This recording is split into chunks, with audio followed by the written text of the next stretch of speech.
Chapter 7. The Artisan's Haven. 1. Flashes of Brilliance. The journey from Yenis had been going well the past 2 days. The citadel, marking the border between the Republic of St. Chirul, finally came into view. As the walls drew closer, the emotions in my chest expanded. I broke into a smile. I was home.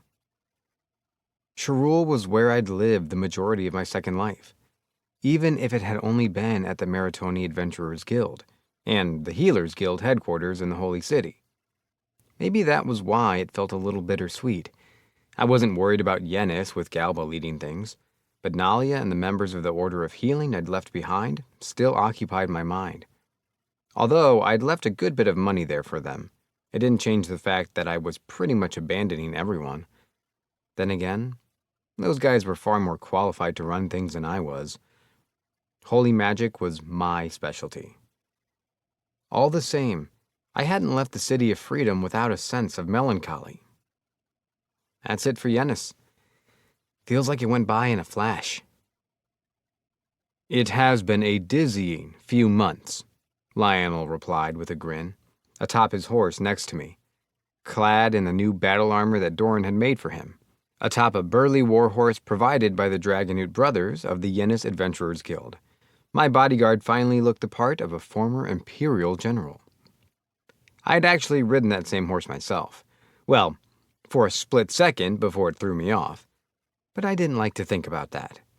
I didn't need another reminder that I was fated to never be able to ride a horse other than Forêt Noire. Moving on from that little escapade, the most important thing to happen to me in Yenis was unquestionably meeting Lionel and the others. We wouldn't have been able to earn the people's trust for the Healers Guild, create so many jobs, or make it out unscathed without them. It was fun, though, I said. I never thought I'd be leaving the place with a completely different troop than I arrived with. And I never dreamed I would fight again. Fate is a funny thing. Can't argue with you there. Our mission had only been to fix the local Healers Guild before moving on to the next one. But Yenis hadn't wanted a group of strangers taking over the reins and had asked for Jord's healers to stay. The Order hadn't offered any opinions of their own, but it was obvious that they'd wanted to remain as well. And the only reason I was able to grant them that request was because I had Lionel and co. Wherever our journey took us, I was certain I would need their assistance. Jord had passed the torch willingly, and I would never forget the last thing he told me. You're probably going to find yourself in too deep again one of these days. When that happens, we want to be ready and able to help you. If you ever need us, you know where we'll be. That was when I had realized that, really, they'd wanted to join me. Looking back, I was surprised that I'd never noticed it. The healers had gone along with my brutal training, drank Substance X with me, followed me wherever I went, and supported me. I remembered the tears burning in my eyes, as I'd promised Jord. We'll meet again, and go on another journey one day. Together. You make sure you're ready. Count on it. I couldn't hold back the waterworks when the rest of the Order nodded with him. Later, I'd gone to pass on the news to Galba, but for some reason, he had told me to delay my reports to Her Holiness. Something about getting the timing right. So I'd waited for whatever his ominous timing was, wondering how he could even judge such a thing, and contacted HQ when there would supposedly be the fewest prying ears. I had told Her Holiness about the change in personnel, and after a bit of scolding for how not a single one of them was even remotely connected to the church, she had approved my decision. Apparently, things in the Holy City were troubling enough as it was. Galba had told me the specifics beforehand. My actions in Yenis, becoming a temporary representative, had instigated a surge of human supremacy sentiments at Healers Guild HQ, and certain forces were trying to covertly push out other races from the Holy City. The Pope had confirmed this, and informed me that if I returned, I would most certainly be placed on a throne and paraded through the streets. That got a big no from me. So Her Holiness had directed me straight to my next destination, the Kingdom of Dwarves. We had already been planning to head to a nearby city for Doran and Pola anyway, so that worked out for me. And that brings us to the present.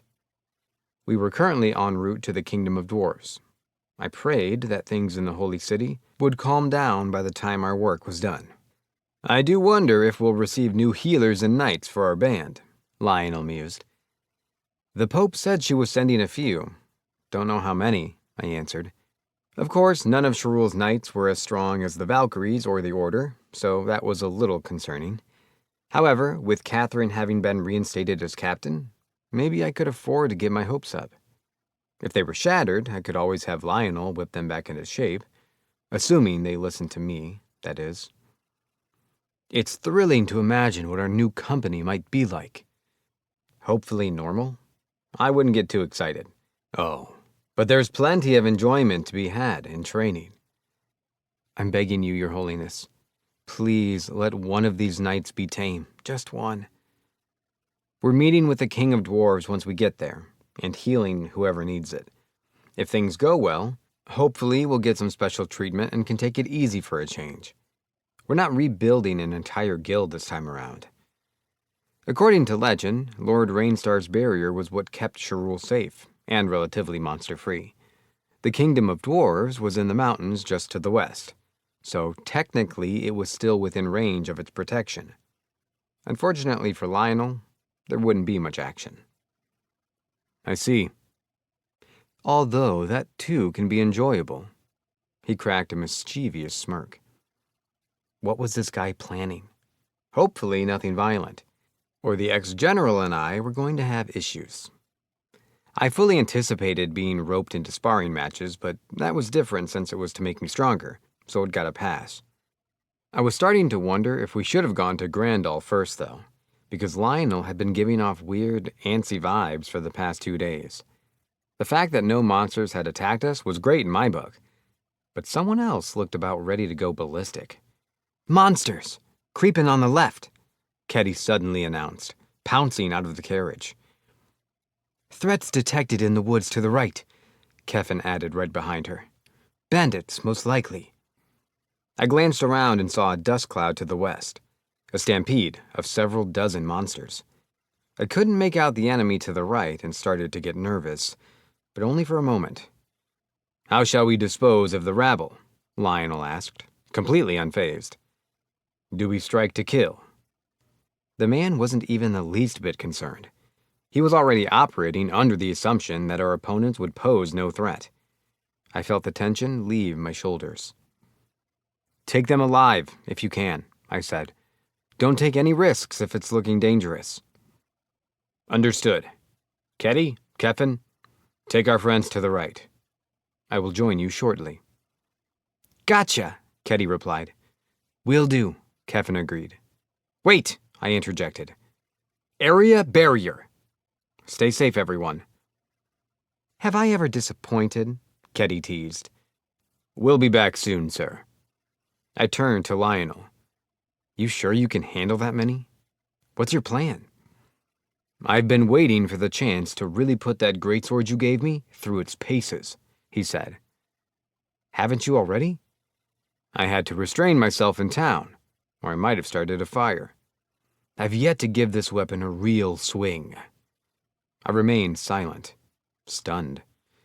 I recommend you wait by the carriage, with protection, just in case. Yeah, sure. You probably won't need it, but area barrier. Do your thing. I'll join Ketty and Keffin once the beasts are taken care of. Good luck. Sir. Lionel spurred his horse and galloped towards the danger. Forday and I trotted to the carriage Doran was driving, and I cast one more area barrier. Then I took Lionel's suggestion and watched patiently. He gonna be all right alone? The dwarf asked. Who knows? I couldn't tell him no. He looked starved for a fight. Guess we're not getting anything but stones, eh? Wait, you're worried about crafting materials? Not Lionel? Worried? About the Lion of War? I don't got enough years to waste time on that. Don't look away now. See his sword glowing? I returned my gaze to the general on the field. This seems a safe distance. Lionel abruptly reined his horse a short distance from the encroaching horde, and imbued his greatsword with power. Many battlefields await us, he said to his steed. Here on this one, I will prove to you that your trust in me is well placed. You have chosen your master wisely. He twisted his torso, reeling back, as bright red flames engulfed the magically charged greatsword, then swung it with all his might at the monsters. A massive wave of fire swallowed the mob before violently exploding. Some tried to escape the blast, but the radius was simply too vast. Only the flying beasts escaped the devastation. Taking to the hills, I suppose we'll have to wait for the fire to die out before gathering the gems. I'll regroup with the others at the citadel. The warhorse whinnied as it galloped off with its rider towards the bandits. Lionel had eviscerated the entire stampede with a single swipe.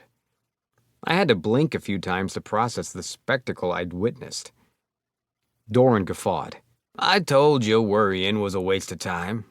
You might know him as the invincible general, but we dwarves know him as an invincible monster slayer. Our kingdom's no stranger to the stray beast that comes wandering in from the dark land, but they never put up much of a fight against that guy. He didn't seem so invincible when we were fighting the dragon. The guy was rusty. You'd only just healed him. Took me a bit to get my crafting chops back myself. Okay. Rusty? Lionel had seemed overwhelmingly powerful to me from the moment we'd met. That was Rusty? I did understand what Doran was saying, though. Keddy and Kevin had joined in my sparring matches with him, and even 3-on-1. Lionel was untouchable. I'd assumed that was because he was picking up on my patterns. But Doran's theory made sense, too. Mind if we go nab those stones? He asked. Sure, but you're going to have a hard time of it while it's still burning. That's why I planned ahead. Figured we might have an accident or two with his new toy, so I had Pola and Lycian cook up a device that freezes the area instantly. Oh, okay. Wait, shoot, the bandits! Looks like they're wrapping up. What? Come on, they're not done that fast. Yep, okay, they're already done. Kenny and Kevin were waving at us from on top of the citadel. I'm going to join them. You guys stay on guard and get those magic stones. Can do. As I watched Doran take the carriage over to the burning battlefield, I realized Pola and Lycian had been awfully quiet lately. Weird. A group of presumed bandits were tied up on the floor and waiting for me at the fort. They looked the worse for wear, to say the least. What's the situation? I asked. All yours, Kevin, Keddy instructed. I wondered what had soured her mood. Well, Kevin reluctantly began, first they fired poisoned arrows at us. Keddy and Kevin's perception skills were what had alerted them to the presence of the bandits, and as they approached, it told them how many were lurking as well. About 20, Kevin said. What's the plan? We approach, then if they really are bandits, we wipe them out, Keddy replied. The persona of a cold and calculated assassin always replaced her usual cat-like cutesiness when Luciel wasn't around. He did ask us not to kill them. And we won't. Just don't get in my way. I know. Arrows! Several fell in front of the two. Well, there's our answer. Bandits. Keddy started to take off in the direction the attack had come from. Wait! There's poison on the tips. Then I won't get hit. Even if I am, Sir Lionel will handle things, and Mr. Luciel will heal me. She took off once more into the forest, with Kevin following behind. Once inside, the enemy's vision became too obstructed by trees to launch many more arrows. Keddy leaped upward from tree to tree until reaching the canopy. Kevin steadied his breathing, focused on a target, then quickly and efficiently knocked them out. Hey, I can do this, he muttered.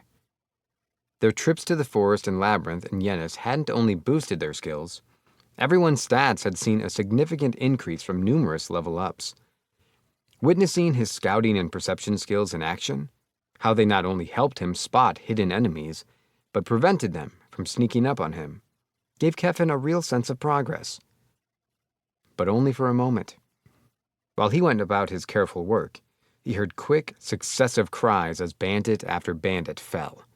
Suddenly, he was more concerned about how long it would take to gather all the bodies than anything else. Then came an explosion. "Kevin," Ketty called. "This guy's their leader. I already broke him. Find the rest." "What about you?"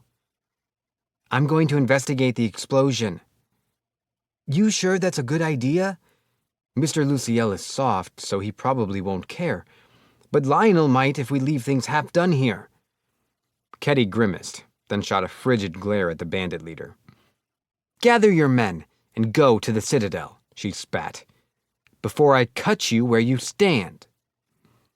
The man flinched away from her, looking to Kevin for salvation, and fearfully nodded in agreement with the other bandits nearby. "I get she wants to see Lionel in action, but I wish she'd focus on the task at hand," Kevin mumbled. "And then we disarmed them and tied them up. As you can see, there's just one problem." Kevin suddenly clammed up. "It's okay. Just tell me what happened," I urged him. "Yes, sir. You see, their leader keeps saying they're from the Mercenaries Guild." It all made sense now, including Ketty's bitter mood. We might have gotten ourselves in trouble. "That certainly sounds like a problem.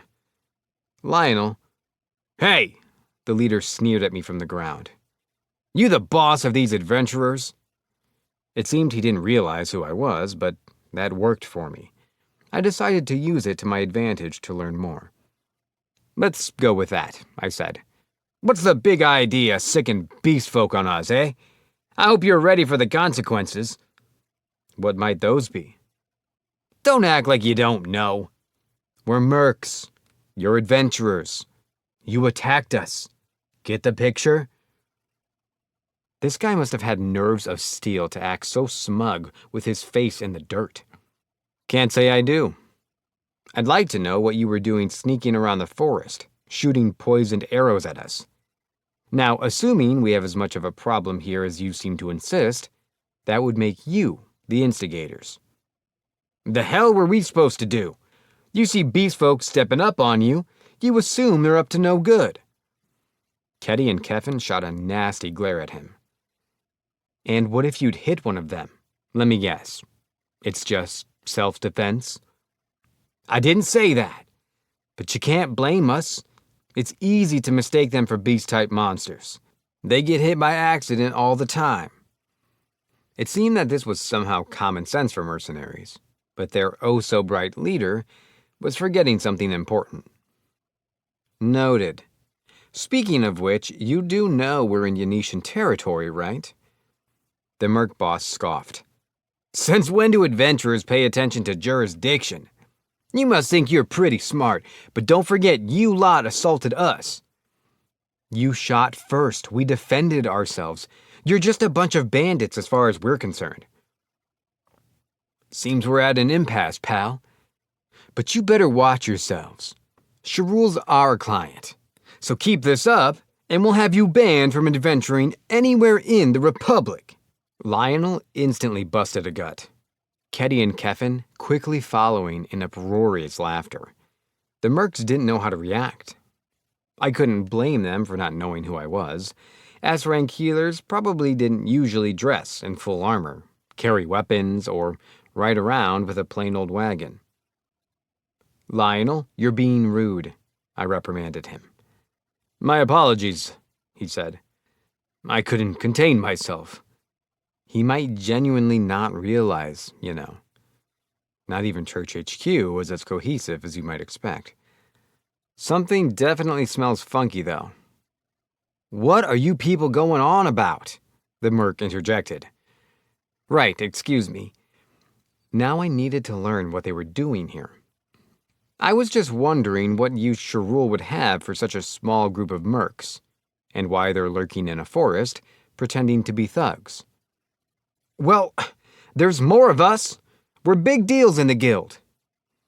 Interesting. Unfortunately, I'm not sure I believe you yet. What were you all doing here, and what does it have to do with Sherul? He said nothing. Spill it, and I'll spare you whatever punishment Yennis would give you, and take you across the border. Let us go already. If you're telling the truth, then you have nothing to hide. I'd say I'm being extremely fair. Or would you rather I start really treating you like bandits? Son of a... Fine. But you spare our lives, and I want my boys fed. And our weapons back when you let us go. Fair enough. You better keep your word. I will. Now tell me what you were hired to do. Right. We accepted the job a bit after rumors started spreading that a human healer took over that beast city Yennis. The merc boss proceeded to explain everything truthfully and sincerely.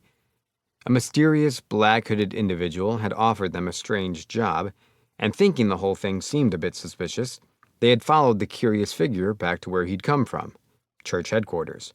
The pay was good, so they accepted. The mission?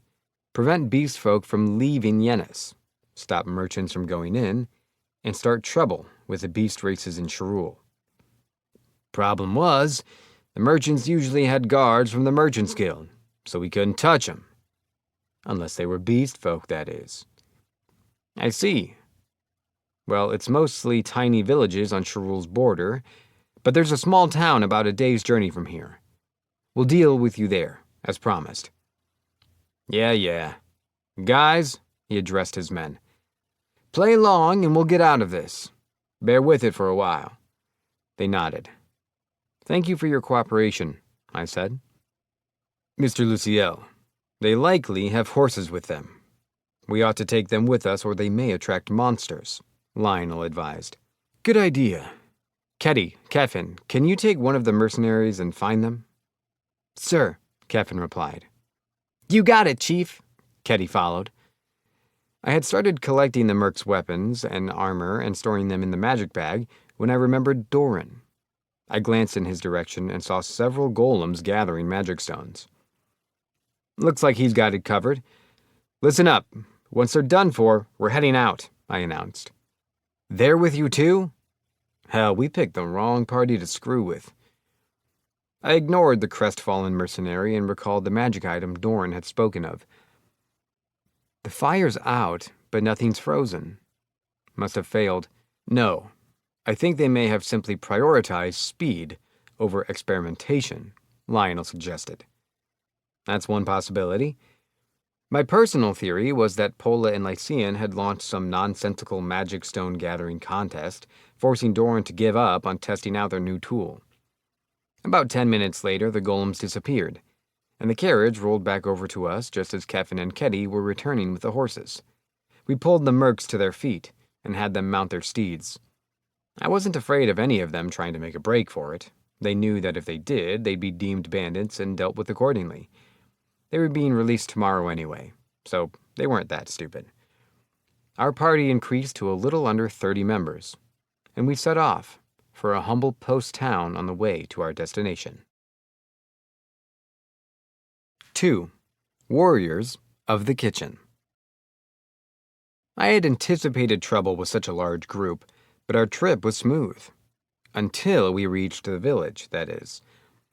The sun was nearing the ridge of the western mountains as we neared our destination. It was a well-traveled border village, but a small place that a company of our size couldn't very well stay in for long. I decided it would be wise to ask the village chief if we could camp just outside the town. Lionel joined me while the others prepared our meal and watched the mercenaries. What met the two of us as we entered the village were armed citizens.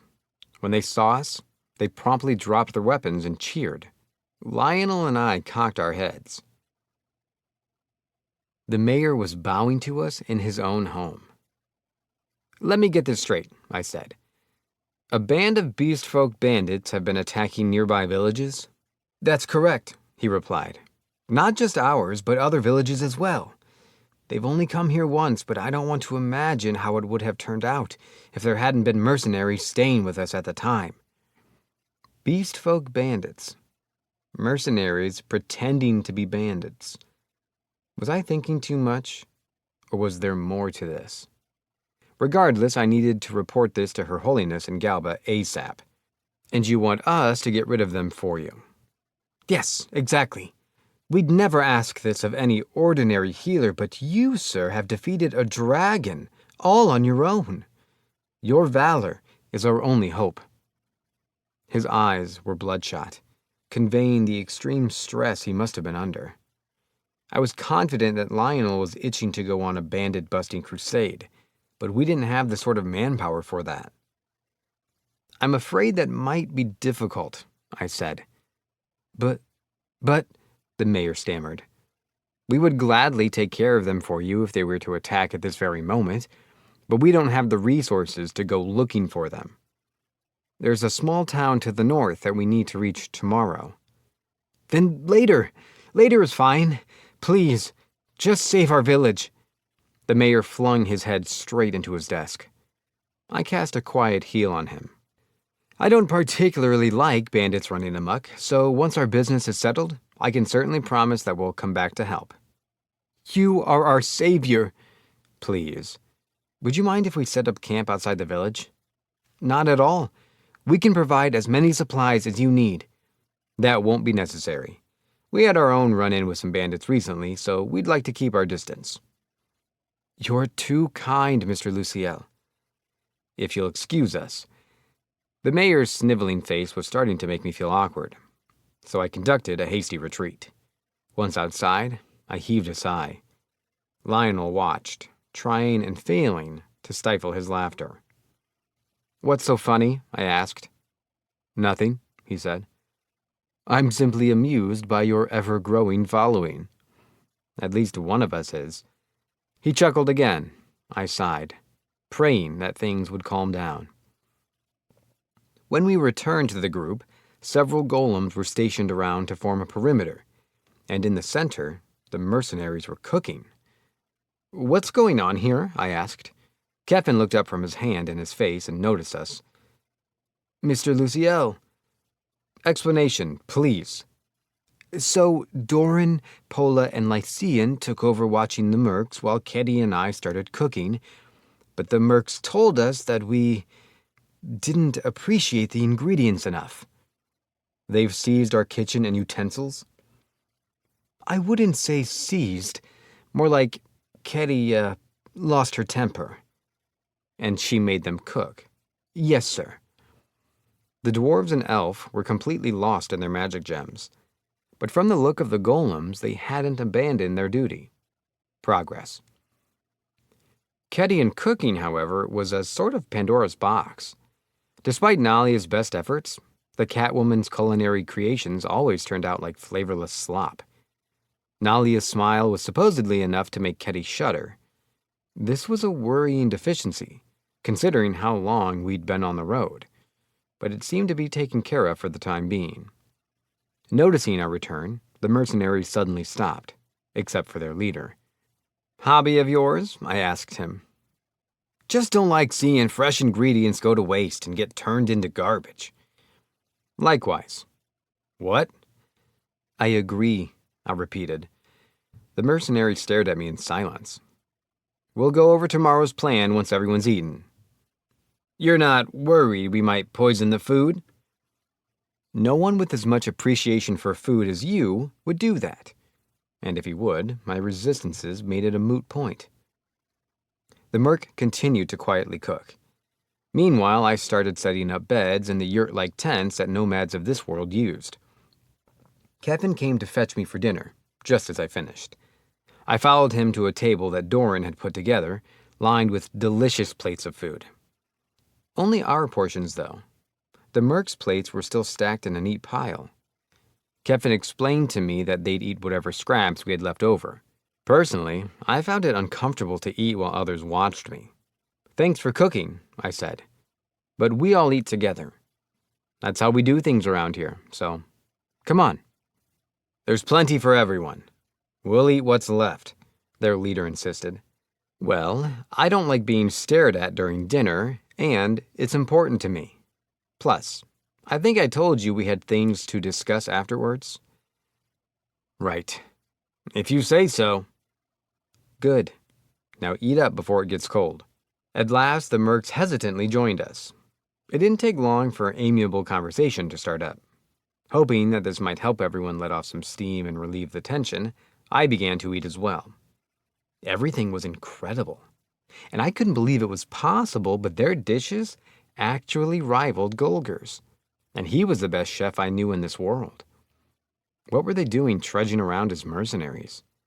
I almost wanted to ask why they hadn't settled down as cooks or something, but didn't want to come off as rude. So I settled for a simple compliment, which put an amusing blush on the boss's face. I couldn't help but wish we had met under better circumstances. After dinner, I told him about my conversation with the mayor regarding the bandits and our plans for the next day, then left him to divide the tents among his men. From the expression on his face, he looked like he'd been sucker punched. Call for help if the bandits come, I said. Wait, what's going on here? He asked, incredulous. Is it because Sharul hired us? Oh, I couldn't care less about that. I treat everyone equally and humanely. Guess you could say it's for my ego. Of course, that didn't apply when my life or the lives of my companions were at stake. You don't care that we might make a run for it? It was cute that he thought he'd be able to get away from Ketty or Keffin on night watch, or that Forde would let their horses leave. You can go ahead and try, but I'd only expect that sort of behavior from bandits, if you get what I mean. I nonchalantly waved my hand as I entered my tent. I didn't hear the Merc leave until some time later. Once I was sure he was gone, I contacted Her Holiness and the Yenis Adventurers Guild by Arclink Crystal. An explosion like the one from earlier that day woke me up in the night. I shot up from my angel's pillow, changed into my armor with the transformation dresser, and dashed out to find several tents burning like bonfires. A cacophony of screams reached my ears. Calm down, I said to myself. Just stay calm. I looked in the direction of the explosion. Lionel, Ketty, and Keffin were locked in battle a ways away. They'll be done quickly. No point worrying about them. Doran and the others are putting out the fires. Everyone seems safe. I noticed a Merc nearby. You there! You tricked us! I don't have time to argue with you. Tell me what's happening, I demanded. What? I need to know the situation before I can save anyone. Now! We were attacked by bandits. Our tent suddenly went up in flames. Fire arrows could burn through in seconds. Some people might not have made it out. Then some of you were hurt. Bring them to me. No, take me to where they are. If they're alive, I can save them. Oh, okay. He led me to a group of badly burned comrades. I quickly approached and cast an area high heal. They looked surprised to find that I was a healer, but I ignored their shock. Who's missing? I asked. Sagius ran after the bandits with a few others, one of them answered. Sagius? Our leader? Got it. If you feel like repaying me for the healing, go help extinguish the fires, or make sure the bandits aren't in the village. What about you? I'm going to save lives. Fede Noir suddenly trotted up to me. There you are. Wait, you're hurt. I cast high heal and purification on her, and she brayed in reply, as if telling me to hop on and hurry to the rescue. Right. Thanks, girl. I hoisted myself up onto her back, and she kicked into a gallop.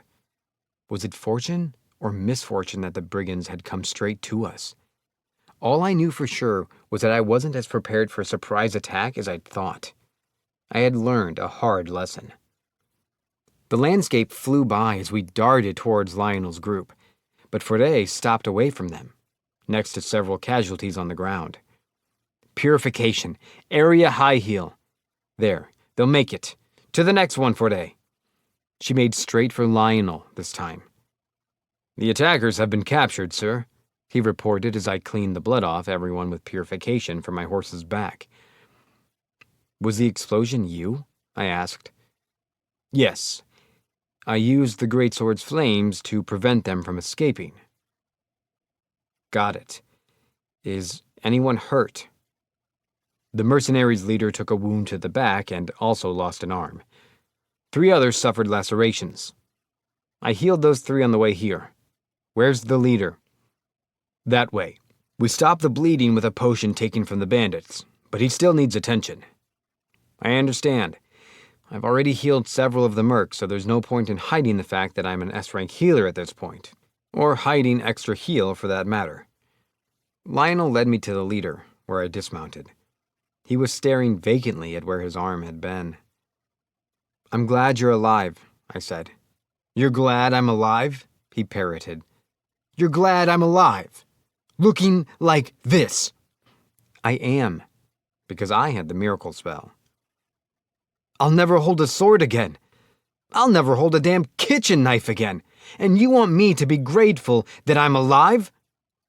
"I do, because I was a miracle worker." "My merc career's over. My enemies are going to be after my life.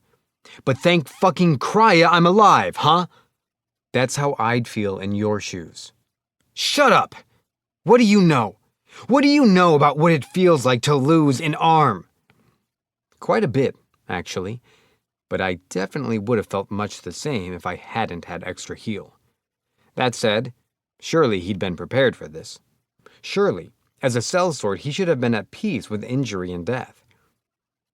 Suddenly, Lionel grabbed the man by his collar and forced him to his feet, then let go. "Listen to me, fool. Decry your fate and the loss of your arm, but do not turn your rage on those you know nothing about, or shall I relieve you of your remaining arm."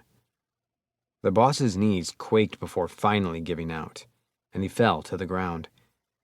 And here I was about to lay down the truth that he'd surely have dismembered his own share of arms in his line of work. Lionel had stolen my dang spotlight. "Anyway," I said, "we don't have a lot of time to waste here. Sagi... Sagi... It's Sagius," he corrected me. "Right, Sagius. You have a couple of options." "Options? What?" "You can stay a mercenary, selling your life for money, condemning the loss of your arm. Or you can wash your hands of this business, repent for those you've hurt, and live an honest life." "Wait, you can fix me?" "Sir," Lionel firmly interjected. "Life's long, and I might be biased, but I'm sure he's done his fair share of wrong as a mercenary," I argued. "I don't think he's going to have it so easy anymore, though. I doubt he'll be able to after this. This man has no shred of loyalty, dignity, or dedication. So as long as he doesn't join us, I'll hold my tongue." That was one way of putting it. Lionel might have been thinking the same thing I was. Our group could have made good use of a cook. "What are you guys? Demons?" Sagius stuttered. "Let's leave this fellow to his wallowing," Lionel insisted. "His life alone is a burden to us." "Maybe," I admitted. "And no, Sagius, I'm just a normal human with a bit of a knack for holy magic." "You?" He gaped at me. "You're the S-rank." "That's me." "Please, heal me. I'm done with the merc business. I'll go clean." You sound like you've been ready to do that for a while." "None of us are any good at fighting. We'd rather gather mushrooms and herbs and cook all day before any of that." Kefin and Ketty had said they were surprisingly weak. But why had they tried to fight the bandits then? Maybe they were the impetuous types to never leave a favor unrepaid? "Why didn't you quit?" The retaliation from the enemies we've made." "Well, let's start with the contract. First, I forbid you from speaking to anyone about the magic I'm about to perform. Second, you're to live an honest life from now on. Third, You're to treat all beast people with respect, but you may seek help if your life is ever at stake. Do you swear to these terms? I swear. The contract is made. Purification, extra heal, I chanted. And now, my part of the deal is done. He stammered. So, I'm glad my arm's back, but is that really all? No pomp and circumstance? I regrew your arm. What more do you want? Fair point. I get what you mean, but just be glad you have all your limbs again. Right. Oh, and for the record, I've lost more arms and legs than I can count, so I know a thing or two about how painful it is, physically and mentally. Lionel lost the use of his legs before, too. I'm sorry. I was insensitive. Forget it. You better go show your men you're alive. Just don't think about, well, not like you can run away, even if you tried. He continued to sputter. We're going to handle the bandits, if you feel like joining. Nope, they're all yours. By the way, I healed some of your men over there. Might want to wake them up or get some people to carry them elsewhere. Right, yeah. And with that, he ran off. He's an impressive chef, Lionel muttered as he watched Sagius leave. He would have made a promising personal cook, if it weren't for his imprudence and short temper. You could always pick up a ladle, I suggested. I'm more suited to great swords than kitchenware. Figured you'd say that. Let's go see what this bandit gang's deal is. Yes, sir. The two of us made for the thugs, who Ketty and Kevin had been keeping a close eye on. The captured bandits were black and blue when I found them. What happened here? I asked. Sorry about that. Ketty stumbled over her words. But I don't regret it. I apologize for getting violent too, Kevin added. But I feel the same. They deserved it. I'm not mad at anyone. I just want to know why they're all beat up, I said. That's all you, Kevin. Just tell him. He took a breath. If I have to. Take a look at this. A mask? I looked closer. Of a beast person. They were disguising themselves as beast folk. No wonder Ketty was so livid. We were bending over backwards trying to get all races to get along, and these fools were directly opposing our work. Let me guess. They're mercs hired by human supremacists? Yes, sir, Kevin replied. Except these clowns aren't like the ones we met on the way here. There's not a single good bone in their bodies. They're worthless. I'd never heard Kevin speak so venomously about another person before. The bandits had probably miscalculated and gone a few steps too far, thinking they'd weasel their way out of their predicament with ease. Don't bother healing them, Ketty spat. I wouldn't waste the effort, Chief. We don't want anyone dying, but otherwise that's fine by me, I said. Just don't let them get to you anymore. Right. Oh, and see if Sagius recognizes any of them. The townsfolk are probably scared. I need to go fill in their mayor. I'll accompany you, Lionel said. I nodded. Keep your heads cool, guys. Sure thing, Ketty said.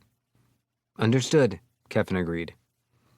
I had a feeling that when the bandits woke up, they would pull the exact same garbage again. But karma hurts. The villagers had lit a bonfire and formed a barricade with their bodies, holding weapons. Relax, guys. The bandits have been captured, I said, and was greeted with cheers. Does anyone here remember what the mercenaries who rescued the town look like? I'd like you to check something.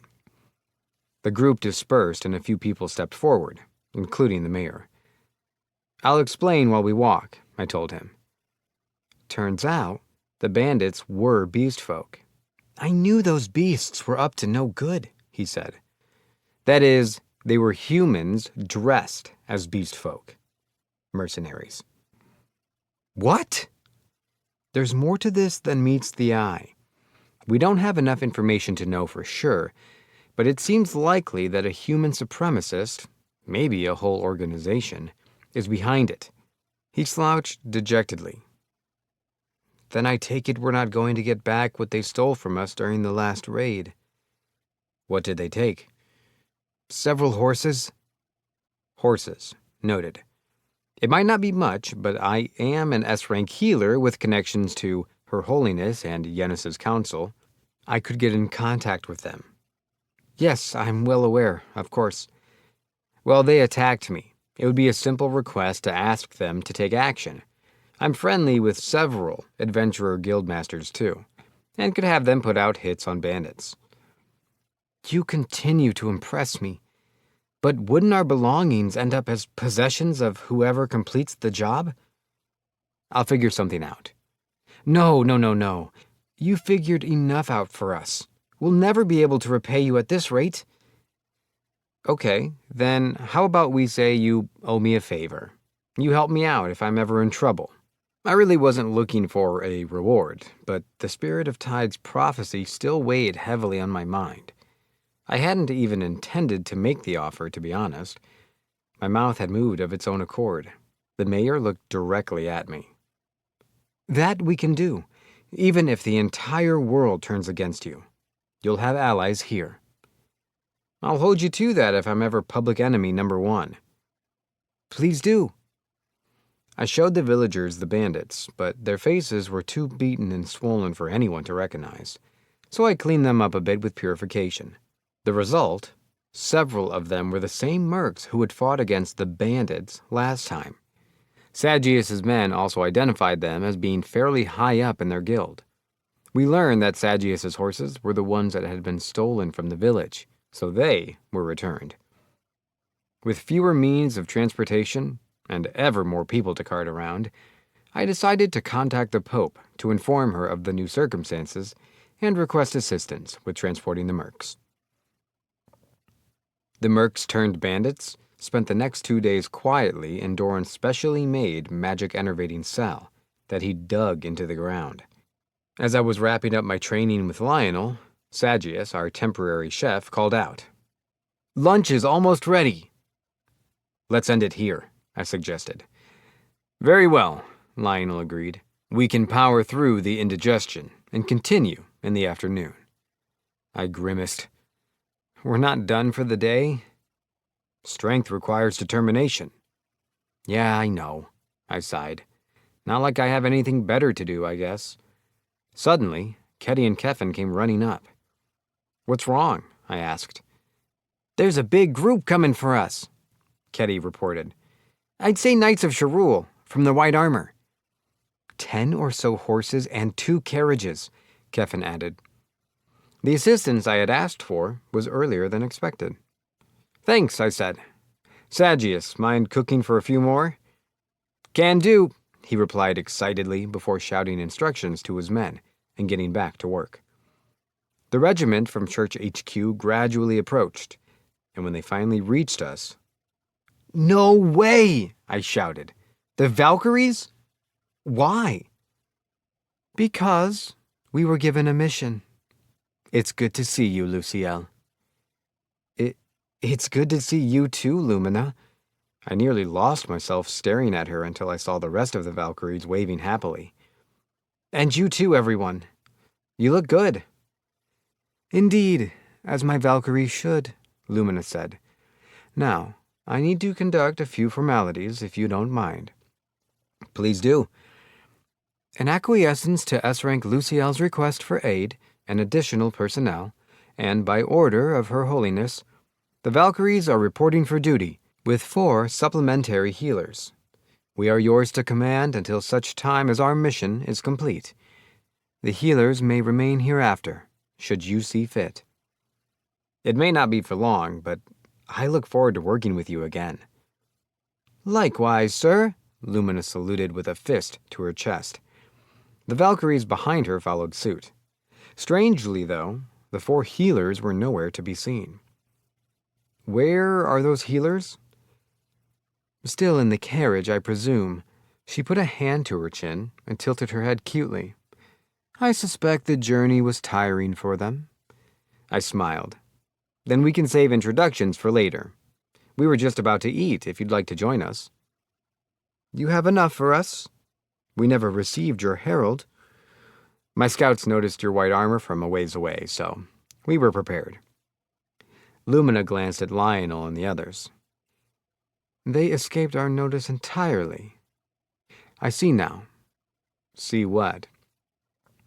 I heard you left your entire order in Yennis, and rumors have been circulating in the church that you slew a dragon. Ha ha ha! So there are rumors, huh?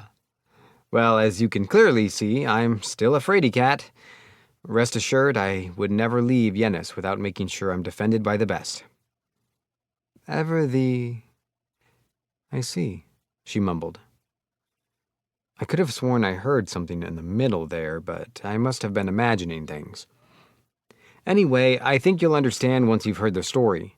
I'll introduce you to my companions, too. Shall we eat in the meantime? The Valkyries are looking a little ravenous.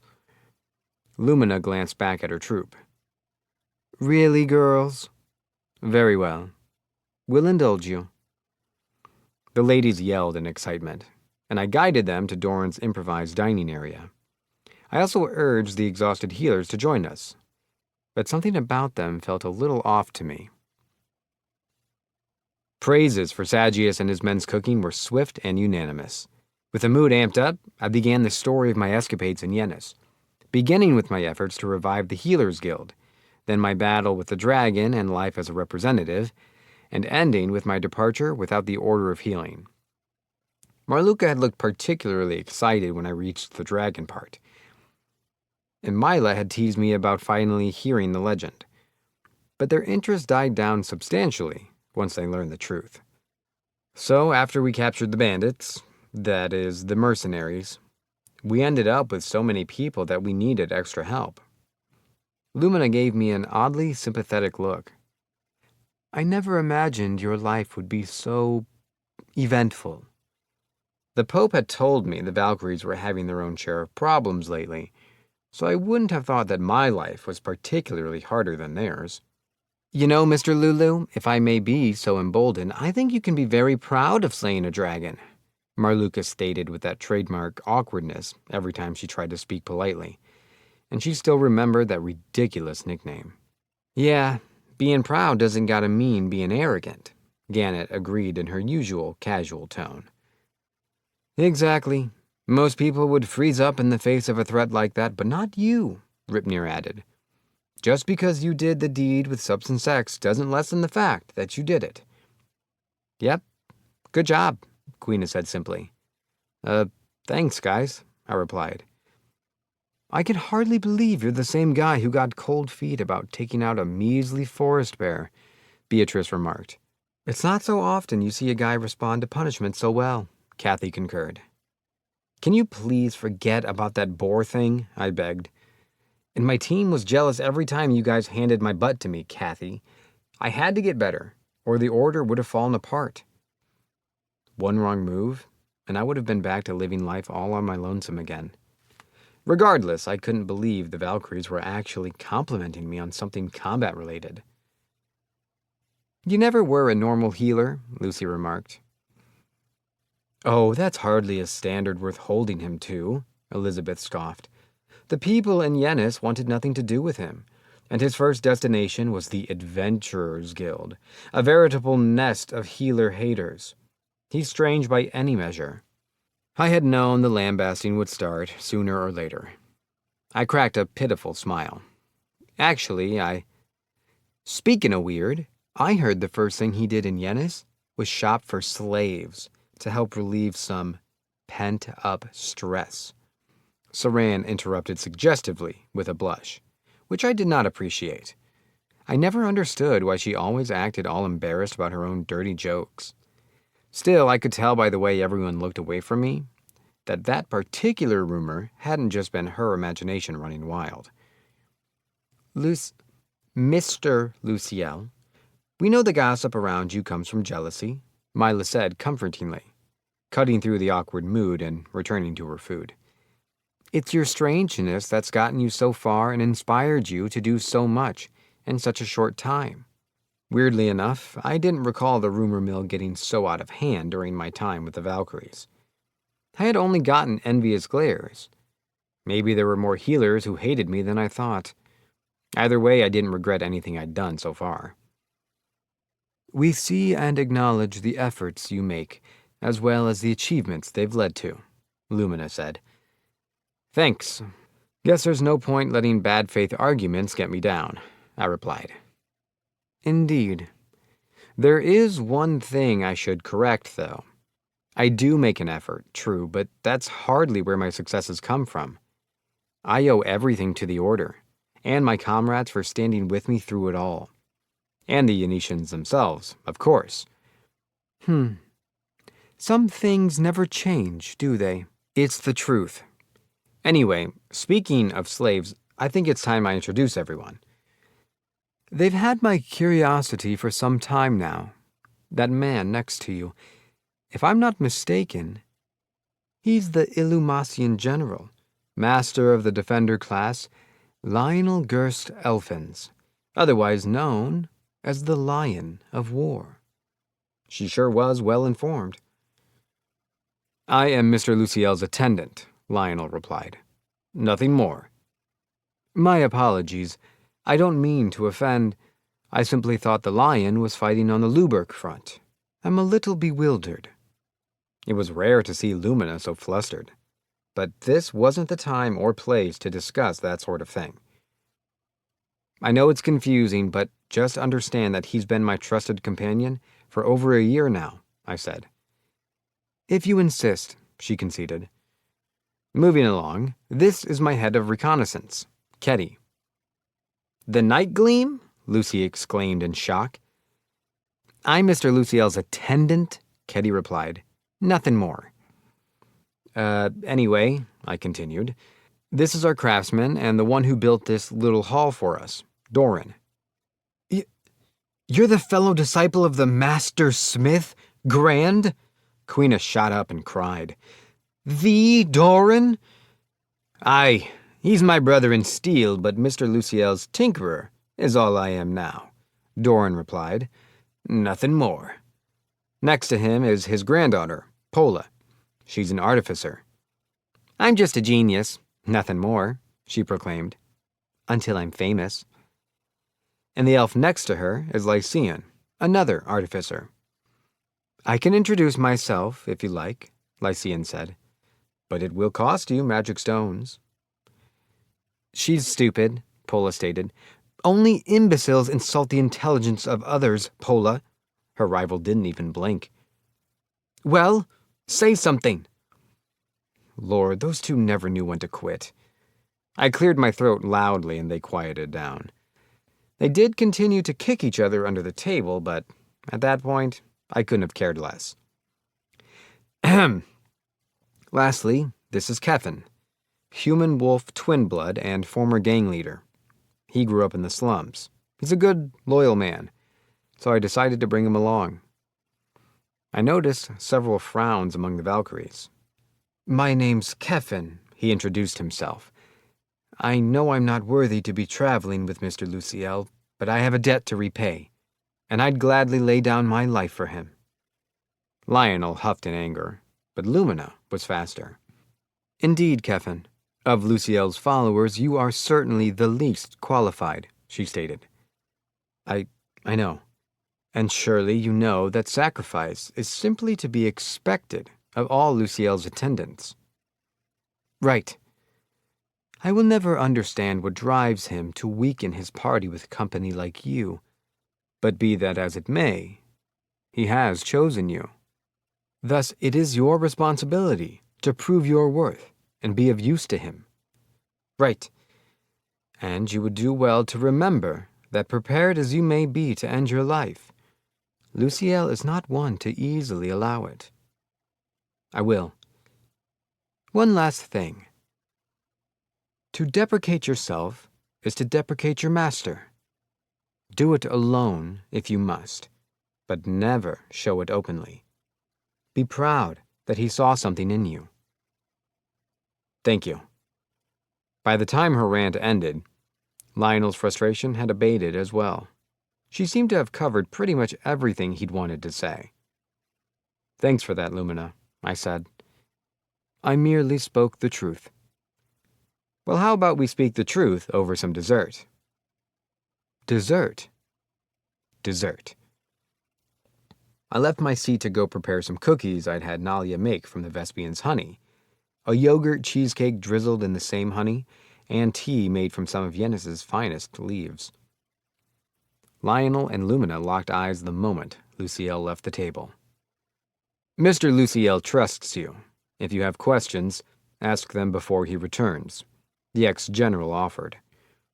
Lumina was taken aback, but she could see the man's sincerity and loyalty emanating from him with her magical vision.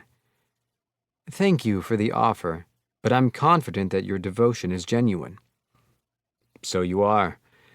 I had heard talk of the church's corruption, of how the Pope placed her hopes of salvation in a single woman and her paladin regiment. I see now that this woman was you. The Empire's intelligence network was always efficient." "In so many words. However, I feel as if I've seen you before, on the battlefield." That was a campaign Lumina would rather forget. Her very first. Is that so?" "I apologize. It wasn't my intention to make a friend of Mr. Luciel's uncomfortable." Lumina could see with her aura sight that he was being honest. But what she could not see was where his devotion came from. She wanted to ask, but couldn't bring herself to. "Mr. Luciel became my master because he gave me hope again. Life," Lionel divulged. "But what drives me to stay at his side is his world. A world that moves at a blistering speed, where the days are never boring."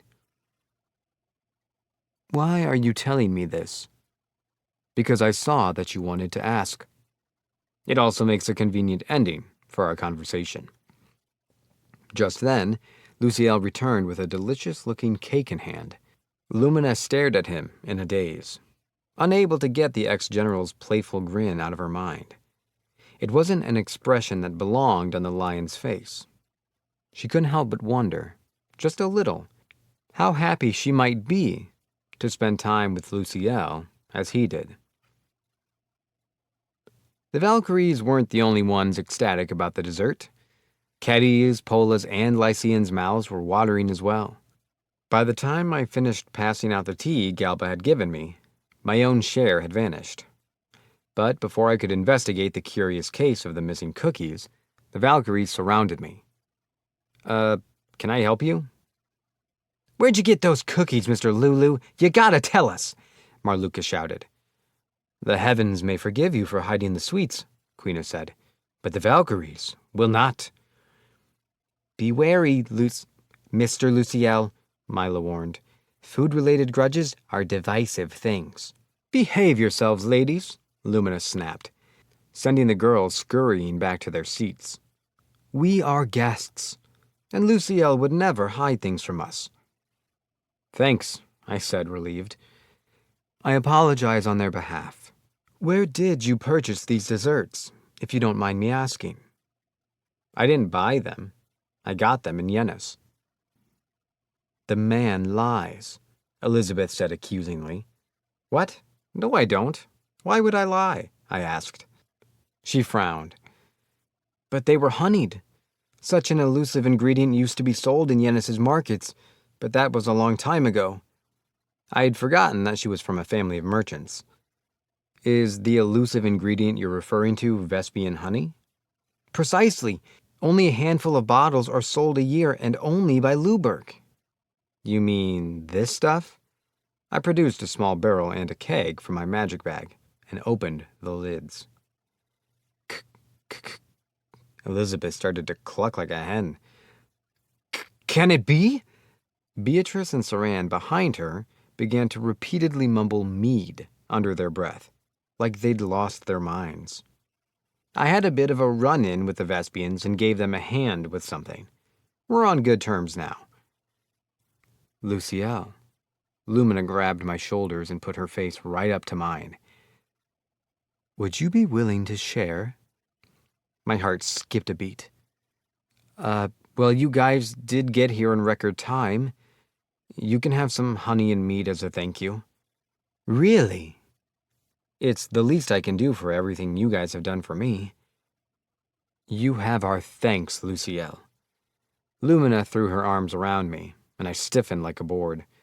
We quickly separated and blushed, noticing our awkwardness, until the rest of the Valkyries dogpiled me. I looked to Lionel and the others for help, but I was abandoned.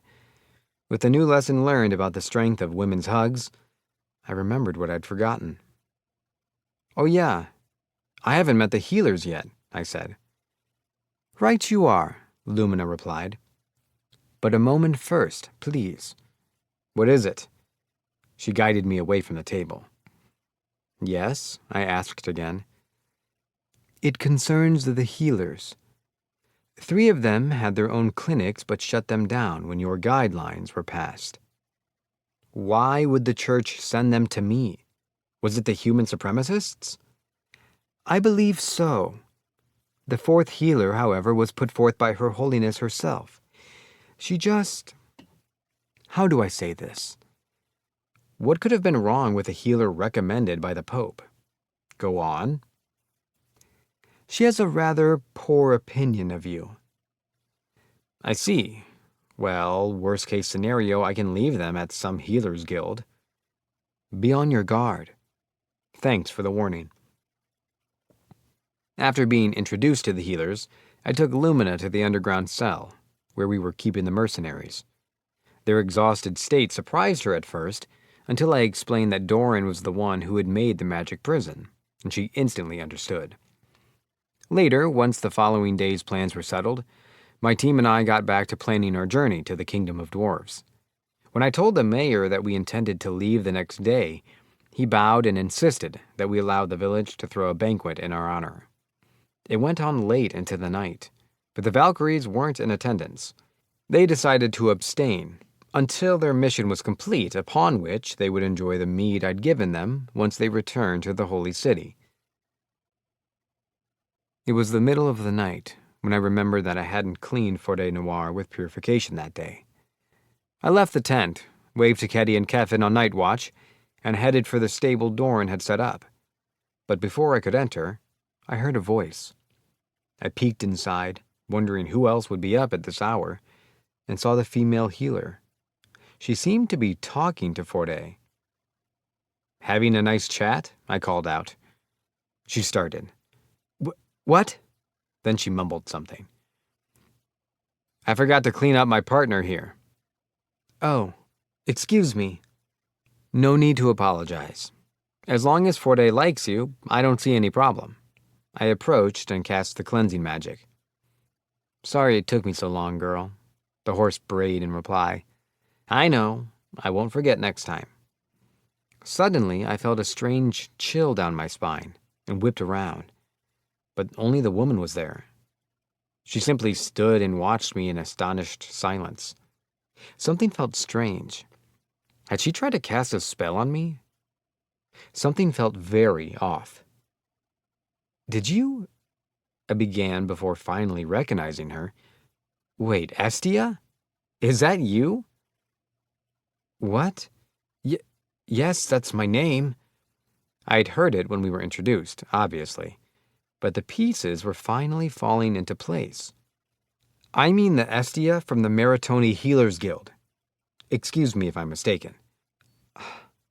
How do you remember that? Well, your name jogged my memory, for starters. And I thought you looked familiar. I wasn't positive when I first saw you, though. Oh, she muttered quietly. Lumina had told me that I wasn't exactly her favorite person, and I'd gotten strange vibes from her earlier, but Forêt seemed perfectly calm. Maybe we had just gotten off on the wrong foot. I'm gonna head out. We're leaving tomorrow, so don't stay up too late. Okay, she muttered again. I won't. Good night. I returned to my tent and let the angel's pillow whisk me off into a wondrous dreamland. Estia remained in the stable after Luciel left. She held herself trembling. How does he remember me? No one remembers me unless I want them to. A black, magical aura emanated from the woman. What do I do? She asked the arcane mist. Be calm, Estia, a voice echoed inside her head. How am I supposed to be calm? I tried every kind of magic I have, but nothing worked. That man is more resilient than he looks. Status ailments will be hard to inflict on him. Then what am I supposed to do? I can't use holy magic, let alone healing magic. I will help, though it will cost a great amount of your mana. Save what you can. I don't want to spend the rest of my life running away. I can't go back to that. Calm yourself, Estia. Fluna will help you again if she must. You think she will? She will. Okay. The aura dispersed as peace finally washed over her. I will save you, sister, the voice said, but not to Estia. Forde Noir simply watched the poor girl in lonely silence. 3. The Healer's Paradigm. The next day, the Valkyries left with the mercenaries, including the 22 we had encountered in Yennis.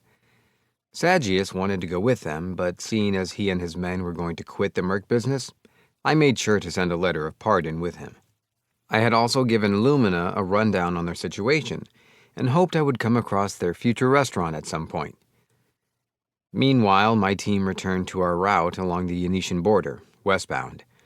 We'd purchased 2 more horses from the village and placed the healers into a new Doran-made carriage, driven by Kevin. Soon after we left, I learned about what had kept Pola and Lycian so quiet all this time. They'd been building something. Horses sure run fast without the weight of the carriage on them, I commented. I've never seen weight reduction to this degree before, Lionel replied. The rivals had been putting their minds together to create the world's most comfortable wagon ride. We'll reach Rockford in no time at this rate. As long as the road remains clear, we should make good time and avoid breaking axles en route. Keep us heading the right way, Doran. Aye, the dwarf said. Simple stuff. Follow the highway. He seemed more excited than usual, which only made sense considering he was going home for the first time in ages. Pola, on the other hand, was somewhat quiet. Perhaps because she was a human dwarf twin blood? I hope there are no more bandits, I griped. And I hope the next village has an inn, Lionel added. On that point, we agreed. Hopefully, we would get to actually stay in it this time, with Sagius's group gone. We also needed to stock up on cooking supplies. Please just stay peaceful. Oh, spoke too soon. Monsters on the highway? Perhaps from the valley to the left, Lionel surmised. I summoned the Holy Dragon Spear from the magic bag. I still wasn't comfortable enough with mounted combat to use the illusion sword while on horseback, but spears were easier. Sheer combat experience was more important than weapon specialization right now. Large lizards and giant snakes were blocking the way, hissing and snapping at one another. As we approached, they noticed us and turned their fangs in our direction. My first fight since you started giving me those horseback fighting lessons. Sorry in advance, Forde, I said to my partner. You needn't trouble yourself, sir. Allow me to lead the charge. No, I'll go. The vague silhouette of a cat woman sped between me and Lionel while we debated. Bored. Gonna fight. Lionel and I exchanged glances, then chased after her. Reins in one hand, spear in the other, Forde and I charged the enemy. As we neared our target, I readied the spear in both hands and gripped my steed with my thighs to steady my posture. I trusted her to dodge any attacks coming our way, as I decided whether to swipe or stab, ultimately choosing to stab when I saw an opening. But my stance was unsteady, and we passed the monster by. I had her gallop a ways away and turned to make another pass, but Lionel and Ketty had already beaten us to it. Forde whinnied in disappointment. I patted her neck and returned to the team. I know you're fast, Ketty, but Lionel, how did you do that so quickly? A mountain of experience, he answered with a shameless smirk. And my steed is rather shrewd. I've been holding spears since I was just a boy. For over 30 years now. Given time, you could be just as skilled. Sir Lionel's never lost a target on horseback, Ketty said proudly. She had taken out several of the lizards in an instant, each with a single headshot. So, by my standards, a woman strong enough to be called the Night Gleam had plenty to brag about. Great, you're all strong, I said. But wasn't this supposed to be training for me? Semantics, Lionel stated. Whatever. Ketty, why'd you jump out of the carriage? Was bored, she replied. Pola and Lycian keep chanting weird crap, and I'm sure not moving to the other wagon. Doran said I could pounce in and fight. Yeah, no, he probably just hadn't been paying attention. Ketty apparently needed Keffin to hold her in check, or she'd go nuts. Was this a concern to take to Lionel, or was I worrying about nothing again? I did that often. Chanting, you said.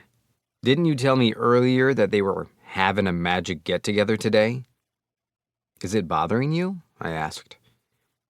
It's not bothering me, she mumbled.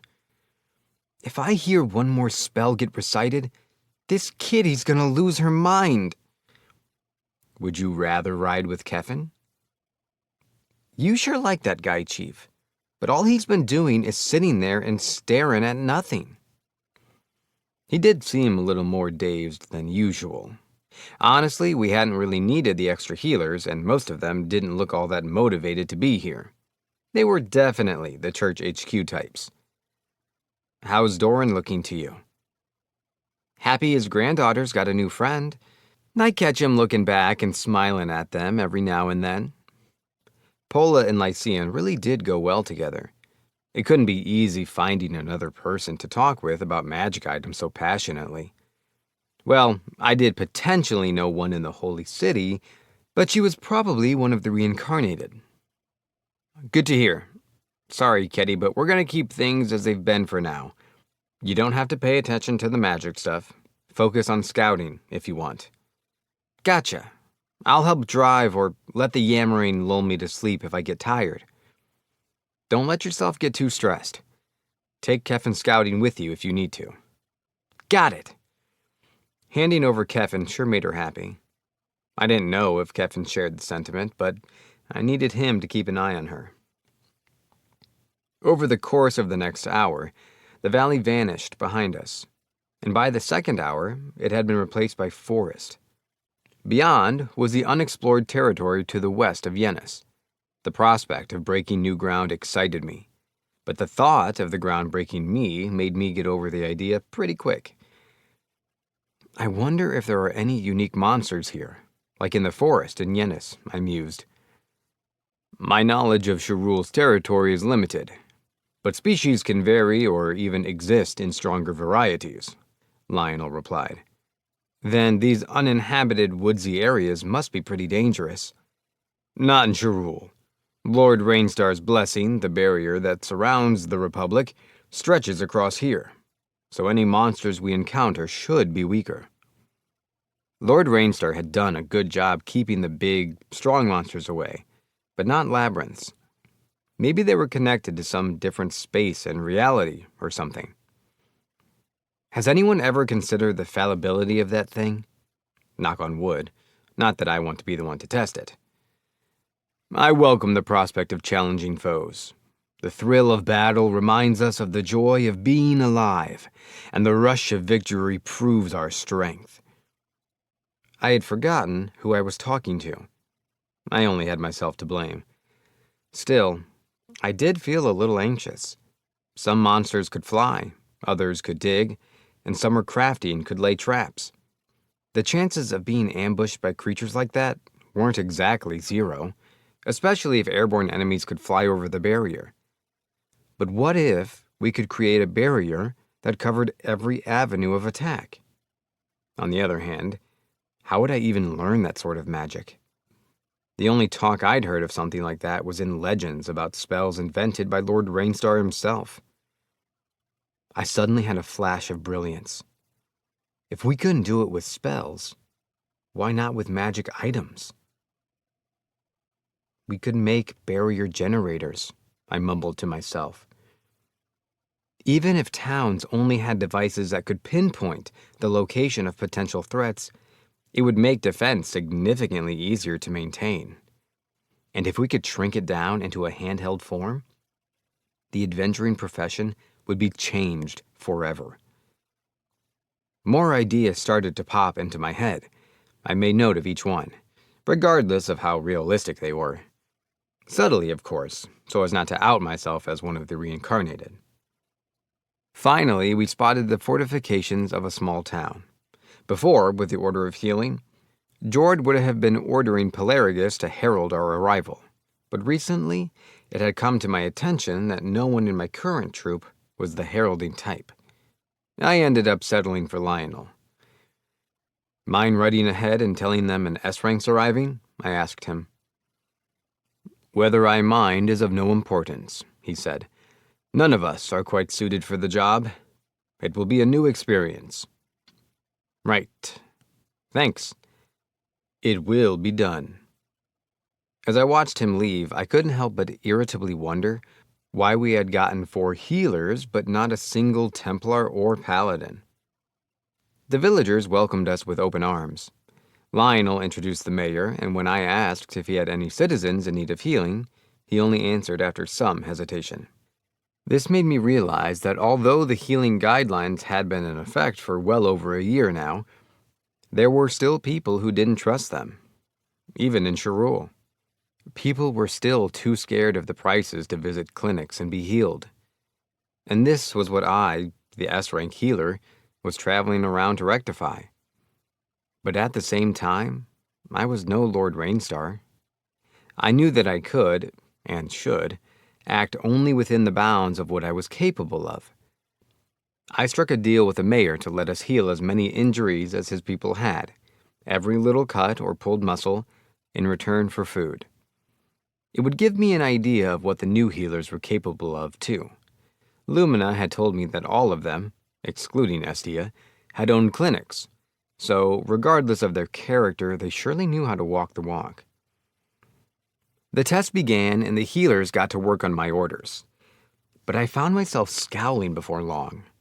They were skilled enough to use high heal, as expected, but their basic understanding of healing was a far cry from my own.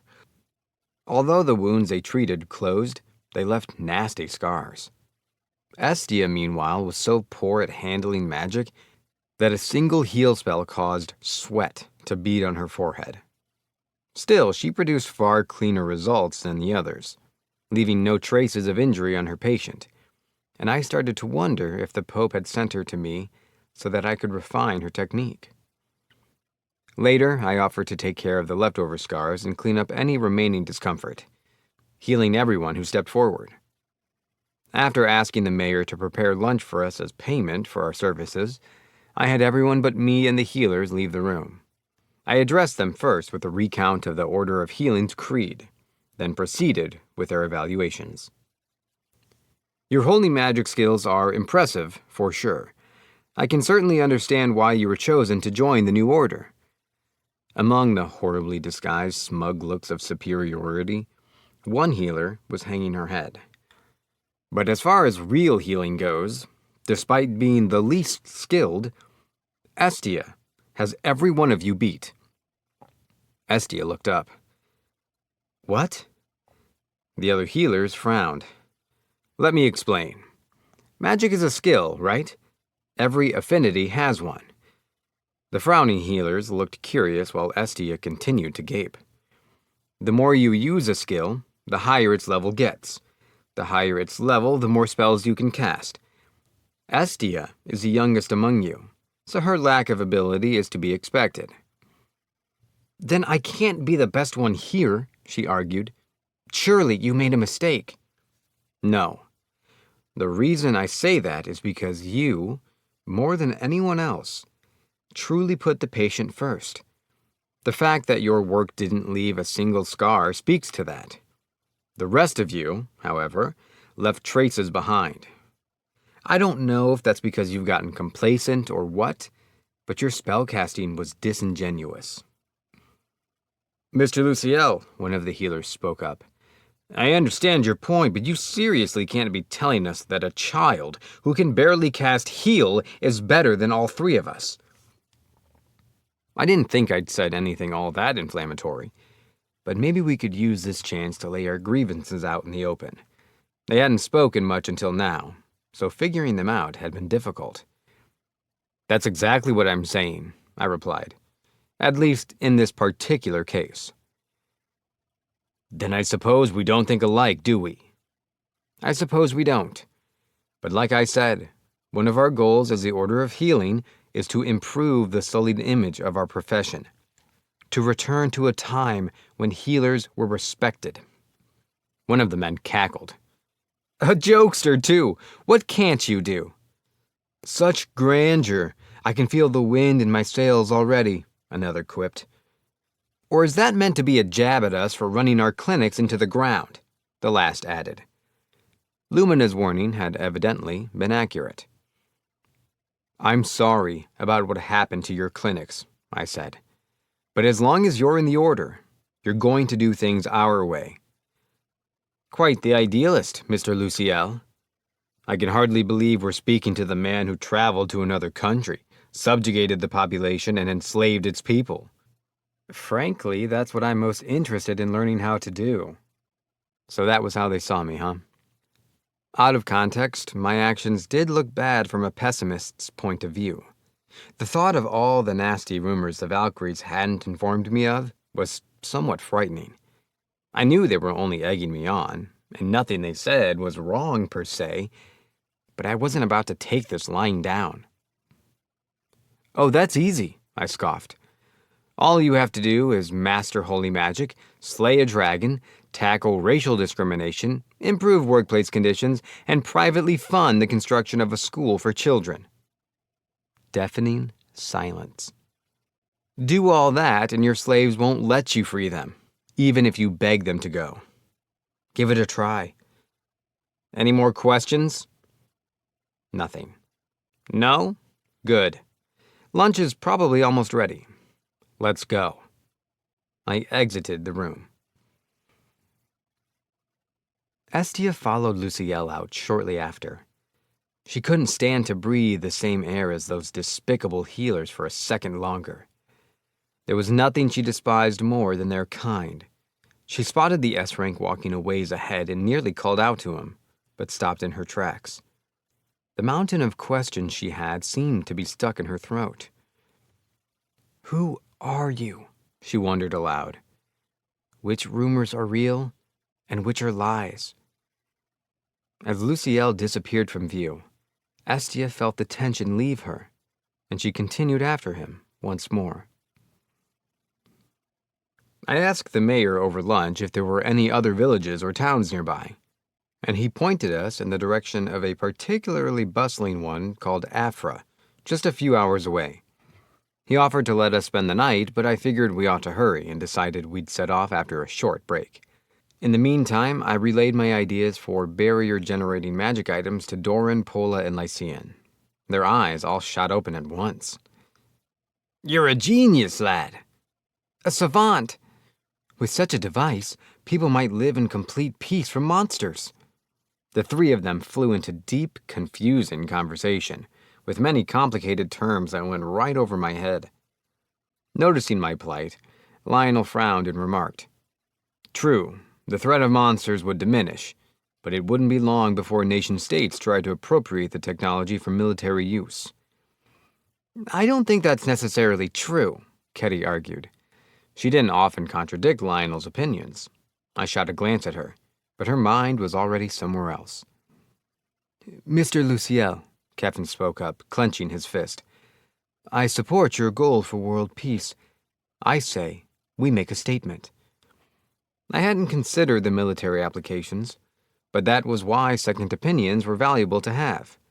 Maybe it wouldn't be a bad idea to have the others start submitting their own proposals. It would help to facilitate communication and keep Doran and the rambunctious rivals motivated. Although we would need to make sure the crafters had what they required. We couldn't just toss them a list of things to do and tell them to make it. I'm sure Doran can figure something out, I said. He's good at pretty much everything, cooking included. Aye, the dwarf chimed in, evidently done with his other conversation. I learned a good deal of things to make sure Pola got raised right. Watching you cook and make so many things might be what inspired her to become an artificer, don't you think? Could be. For better or worse, who knows? But I don't regret it a bit. I wondered what that meant, but a thought came to me. What if they put their crafting skills to use in the kitchen? You know, a magic item that could cook a bunch of ingredients according to a recipe would be pretty handy, I suggested. Genius, Pola shouted. We must create this device, Lycian cried. They had been listening in too. And Lycian was just as awful at cooking as Pola, so they were even more excited about this idea than the last one. Specifics? Pola asked. Be as exacting as you like, Lycian said. Specifics, right. I thought for a bit. Well, you put ingredients in, and you can record recipes, and it follows it perfectly, one step at a time. That's not very helpful, Pola griped. Computerization was foreign to them. Right. All right, what about a tool that freezes food quickly, then dehydrates it with pressure? All you would have to do was add hot water to eat it again. It'd work well for emergency rations. The three crafters froze.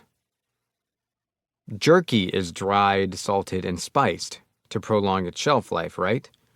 I began to explain based on something I'd seen on TV about freeze-drying. If we can use that same sort of technique, you could enjoy entire meals just by rehydrating the food. I wasn't sure it would be possible to replicate in this world, but it was worth a shot. Monster radars, food preservation, Pola muttered. You really are a genius. Or maybe I was right all along. You might be God. Pola, this is going to require our combined talents to make it a reality, Lycian declared. Right, an entire meal made with only hot water? It's the dream of all kitchen disasters. This will change the world. What happened to actually preserving the preserved food? I butted in, but my voice fell on deaf ears. The two shared a firm handshake and returned to their own world. I turned around to start getting ready, but Lionel and the others were staring at me. What? I asked. Such inspiration for someone so young, Lionel said in a strangely quiet tone. You consider not only how to protect people from monsters, but hunger as well. I could use that second one, personally, Ketty grinned. Somehow I knew she'd say that. Shoot any weapon or armor ideas my way, Doran requested. I didn't like the idea of the military using my creations, so I didn't feel very motivated on that front. Still, there were the reincarnated to worry about, like Rena and Hattori. I had to consider self-defense. I felt Kevin's passionate gaze. His gaze had been boring a hole through me for a while now. Come to think of it, Doran and Pola had confiscated some kind of magic bra from the guy when he'd first raided the Healers Guild in Yennis, as well as, if my sources were accurate, a matching pair of magic panties whose benefit increased when they were equipped together. Sorry, I don't lean that way, I said. What? He shot back. Listen, I had to make sure all the cards were on the table, but I did feel a little bad for being a bit indelicate. At any rate, I knew where he stood now. A man's fetish didn't determine his preference for gender, after all. So, did you have something to say? No, he stammered. I just think I found a new goal to strive for. I would have felt incredibly uncomfortable with that statement had I not cleared up the misunderstanding earlier. Don't forget to put in the work. Yes, sir, he nodded enthusiastically. After a bit of small talk, our break ended and we departed for Afra. Before we left, Estia asked if she could change carriages or take a horse, so I offered her the latter, hoping she would make a better herald moving forward. And yes, the horse I gave her was one of many that made me eat dirt the second I tried to ride it. I simply had to accept the sad truth that I would be forever hated by my equestrian brethren. Somewhere along the road, we felt the ground shake. An earthquake. This sort of phenomenon was rare but not unheard of, considering the powers that people like Doran had, so no one panicked. Hopefully nothing's happened in Afra, I said. Shall we pick up the pace? Lionel suggested. Maybe, but stay on guard. Sir. We increased our speed, but it wasn't long before another earthquake hit. Does this happen often around here? I asked. I've not heard of any region in the world with quakes this frequent, Lionel replied. Then we'd better hurry. If earthquakes aren't common, no one will know what to do if something bad happens. The tremors continued without abating for the rest of our journey. We finally reached the town at dusk. I was hesitant to send Estia in by herself, so I assigned Lionel to guard her, and both of them went ahead to inform the town of our arrival. When the rest of us joined them, Lionel had a report ready on damage from the earthquakes. How do things look? I asked. The buildings are all stable, it seems, he reported. That's good, at least. There were some minor injuries. They've been seen to by the local clinics. Good. I hadn't considered it, but it made sense for a town this big to have a healer's guild. Let's make the rounds for anyone else who needs healing. My 3 healers suddenly jumped out of the carriage. Mr. Luciel, there are already clinics, one argued. You're going to run around and steal their profits? Your rank surely doesn't give you the right to act with abandon, another added. Actions have consequences that need to be considered, the last preached. They sure were making a show for the passing townsfolk. My actions and their consequences are well considered, I countered. My help won't be needed if the town's healers are doing their jobs well, but I refuse to let a single patient die when I could have been there to save them. How can you call yourselves healers while forsaking people? Drivel, a healer spat. If we can't see eye to eye on this, then none of you are fit to be in the order of healing, I stated. You're all free to return to the holy city, but I'll warn you now. Your clinics are doomed to fail with thinking like that. You little, one of them snarled. You'll regret this one day. The trio disappeared into the crowd of people. Sorry about that, folks. Is there anyone hurt? Afterwards, we reserved rooms at the inn, then took a stroll around town. We met many people along the way. An old man with a broken hip from a fall during the earthquakes, a carpenter with chronic numbness in his arm from a hack healing job, a woman with a scar left behind on her face by a passing monster. I healed them all. I couldn't deny that it was partly for my own egotistic desire, but I made a stand that day. This wasn't just for me. It was for the reputation of every healer, present and future. As for what became of the 3 rowdy healers, Ketty told me they'd hightailed it to the Healers Guild. All I could do was hope they would cool down and make the right choice by morning. We enjoyed a nice meal, then called it a day. 4. Earthquakes, monsters, and foreshadowing. The 3 healers were nowhere to be seen at the guild the next morning. They had apparently stirred up trouble, shouting about how my actions were unbecoming of my station, which the guildmaster apologized profusely for. I needed to know more about whoever was responsible for choosing those people to join our ranks, so I wrote a letter to Her Holiness, asking for details. We hurried and purchased enough food to last us several days, then made for our next destination, Rockford, the city of artisans and crafters. The trip west was smooth, without a single monster encounter for 2 days straight. Sure is peaceful out here, Ketty commented loudly. Mr. Luciel tends to find himself at the center of trouble, but we certainly don't need any more of it, Lionel remarked. just audibly enough for Kevin to hear. "I'm gonna lose my mind," the other man groaned. Lionel and Ketty weren't exceptions, but Kevin seemed particularly stressed out from driving the carriage for so long. The other two enjoyed tormenting him in their free time. He had spent the past 2 days running around and doing what he could to loosen up. We let our guard down that night, and that was when it happened. The occasional light tremor had become commonplace enough that we ignored it until they started getting bigger and cracks began forming in the ground. "That's a big one," I said, lowering myself onto Forte to keep my balance. The rumbling slowly dissipated. "Everyone okay?" The question was unwarranted for one person in particular. Doran was hyperventilating, his eyes unfocused, and he looked ready to throw up.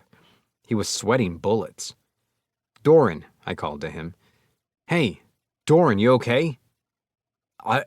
I'm fine," he managed to wheeze. "You don't look fine to me." I approached and cast recover on him. His eyes gradually returned to normal as his panic passed. It was a textbook example of post-traumatic stress disorder, and the quake must have been the trigger. "Stop trying to act tough and tell me what's going on. Does the shaking remind you of when you lost your arms?" I asked. "Can't hide anything from you, eh? He hesitated. "It happened so suddenly. Still can't believe it. It was an earthquake. Gods, I can't tell you how many times I've thought to myself how things might have been if that damn earthquake hadn't come. I'd have never lost my arms. I'd have my forge, Maybe you would have all that. But would you still have Pola?" I continued to cast recover. "You're right. I protected her. I've still got her." He stared at his hands, opening and closing them repeatedly. It seemed to calm him. "And my arms now." Pola shot out of the carriage and ran to her grandfather. "Are you okay, Grandpa?" "I'm okay, lass. Honest. Have I ever lied to you?" "Sometimes." Doran chuckled. "Suppose I do." Some things were just impossible to cure with healing magic. Blood and broken bones were one thing, but wounds of the mind needed a more delicate touch. Sometimes what you needed was someone to lean on, like family. "I don't know if I can really understand the pain you went through," I said to him. "But what I can do is use my healing magic, or just be an ear to listen, if you need it. Talking can help sometimes. Just tell me if you ever feel off." "You know, I've done a lot of hating the lot life's given me." He smiled. "But that's changed, ever since you found me. I'm grateful for that." Pola looked relieved to see her grandfather back to normal. Thankfully, didn't feel like the right word to use, but I was glad that she didn't seem to share his symptoms. I had one last thing on my mind, and it felt tasteless to bring up, given the circumstances. But it was important. "Have earthquakes been more common in Rockford in recent years?" I asked. "Not exactly," Doran replied. "Only about one a year or so, from what I recall." I'm starting to want to change course to Maritoni. We wouldn't have to worry about bandits and monsters with Master Broad around. We'd have delicious meals prepared by Golger, and Nana, Ella, and Monica were there. Who said we needed to go to Rockford first? If my gut was right, and it probably was, the earthquakes were dragon-related, and dragons meant more labyrinths. Nuh-uh, no thanks. But Doran wasn't the giving-up type, and I guess I had to respect his wishes. "I'm fine. Got promises to keep and graves to visit. I want to tell the souls of my old pals that I'm holding a hammer again." The dwarf was back to his old self, determination in his eyes. "All right, then. How much farther is it?" "Not far, but looks like we've got company first." Ketty yipped. "Chief, something's crawling out of the cracks in the ground. Ants!" I used the hermit key. "Inside, Forte. Lionel, your horse." "I will fight from the saddle," he said. I'll let you out as soon as I can. I comforted my partner as I urged her into the extra-dimensional space. I promise I'll get better at fighting while riding you. I shut the door behind her. How many are there? 20, 30? More than 50, looks like, Ketty answered. These insectoids are sturdy and armored, but their joints are weak, Lionel explained. They attack by biting or spitting acid. Got it. I looked at Doran. You sure you don't need to rest? What I need is to smash some bugs and get my hands on some Earth-type stones. Yeah, he was back to form. Good to hear. Go all out and let loose. As long as you don't get yourself killed, I can save you. Aye, he readied his warhammer. Pola summoned a giant golem next to her grandfather, the construct striking a fighting pose, preparing to intercept the incoming ants. Kefin, protect Estia, I ordered. Yes, sir. The ants were on us moments later, but, to be honest, on us might have been giving them too much credit. The things were astonishingly weak. Their strength lay mostly in their numbers. I'd nearly forgotten how ridiculously overpowered my Holy Dragon Spear and Illusion Sword were because I used them so often, but I was reminded of their strength when they sliced through the creature's exoskeletons like butter. I was never in any danger of being surrounded, which gave me enough time to survey our surroundings. We had taken out 50 of them in mere seconds. Is it just me, or does it seem like there are more of them now? I asked. There are indeed more of them, Lionel said. They're getting tougher, too, Ketty added. Sounds like it's our turn, Pola, Doran chimed in. Pola nodded. Take 'em out! At Doran's cry, the 3-meter-tall golem grew to 5 meters and began to squash the ants beneath its feet in a way reminiscent of a pro wrestling move.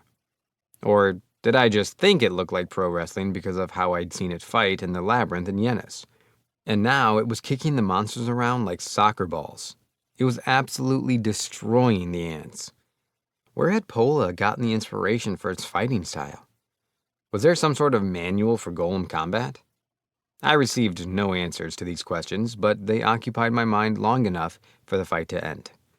That golem would be unstoppable if it didn't have limits, I remarked. You'd have a hard time beating it unless you knew a weak point or two, Ketty agreed. Perhaps it would serve well for battle simulations against giants, Lionel mused in his own battle-crazed way. It's dark, so let's save the dissecting for tomorrow, I said, purposefully ignoring Lionel's comment. But let's make sure they're all dead first. I took some lights from the magic bag and handed them to everyone. Once we were sure nothing was going to get back up, I stored the corpses in the bag and cast purification around the area to keep the miasma to a minimum.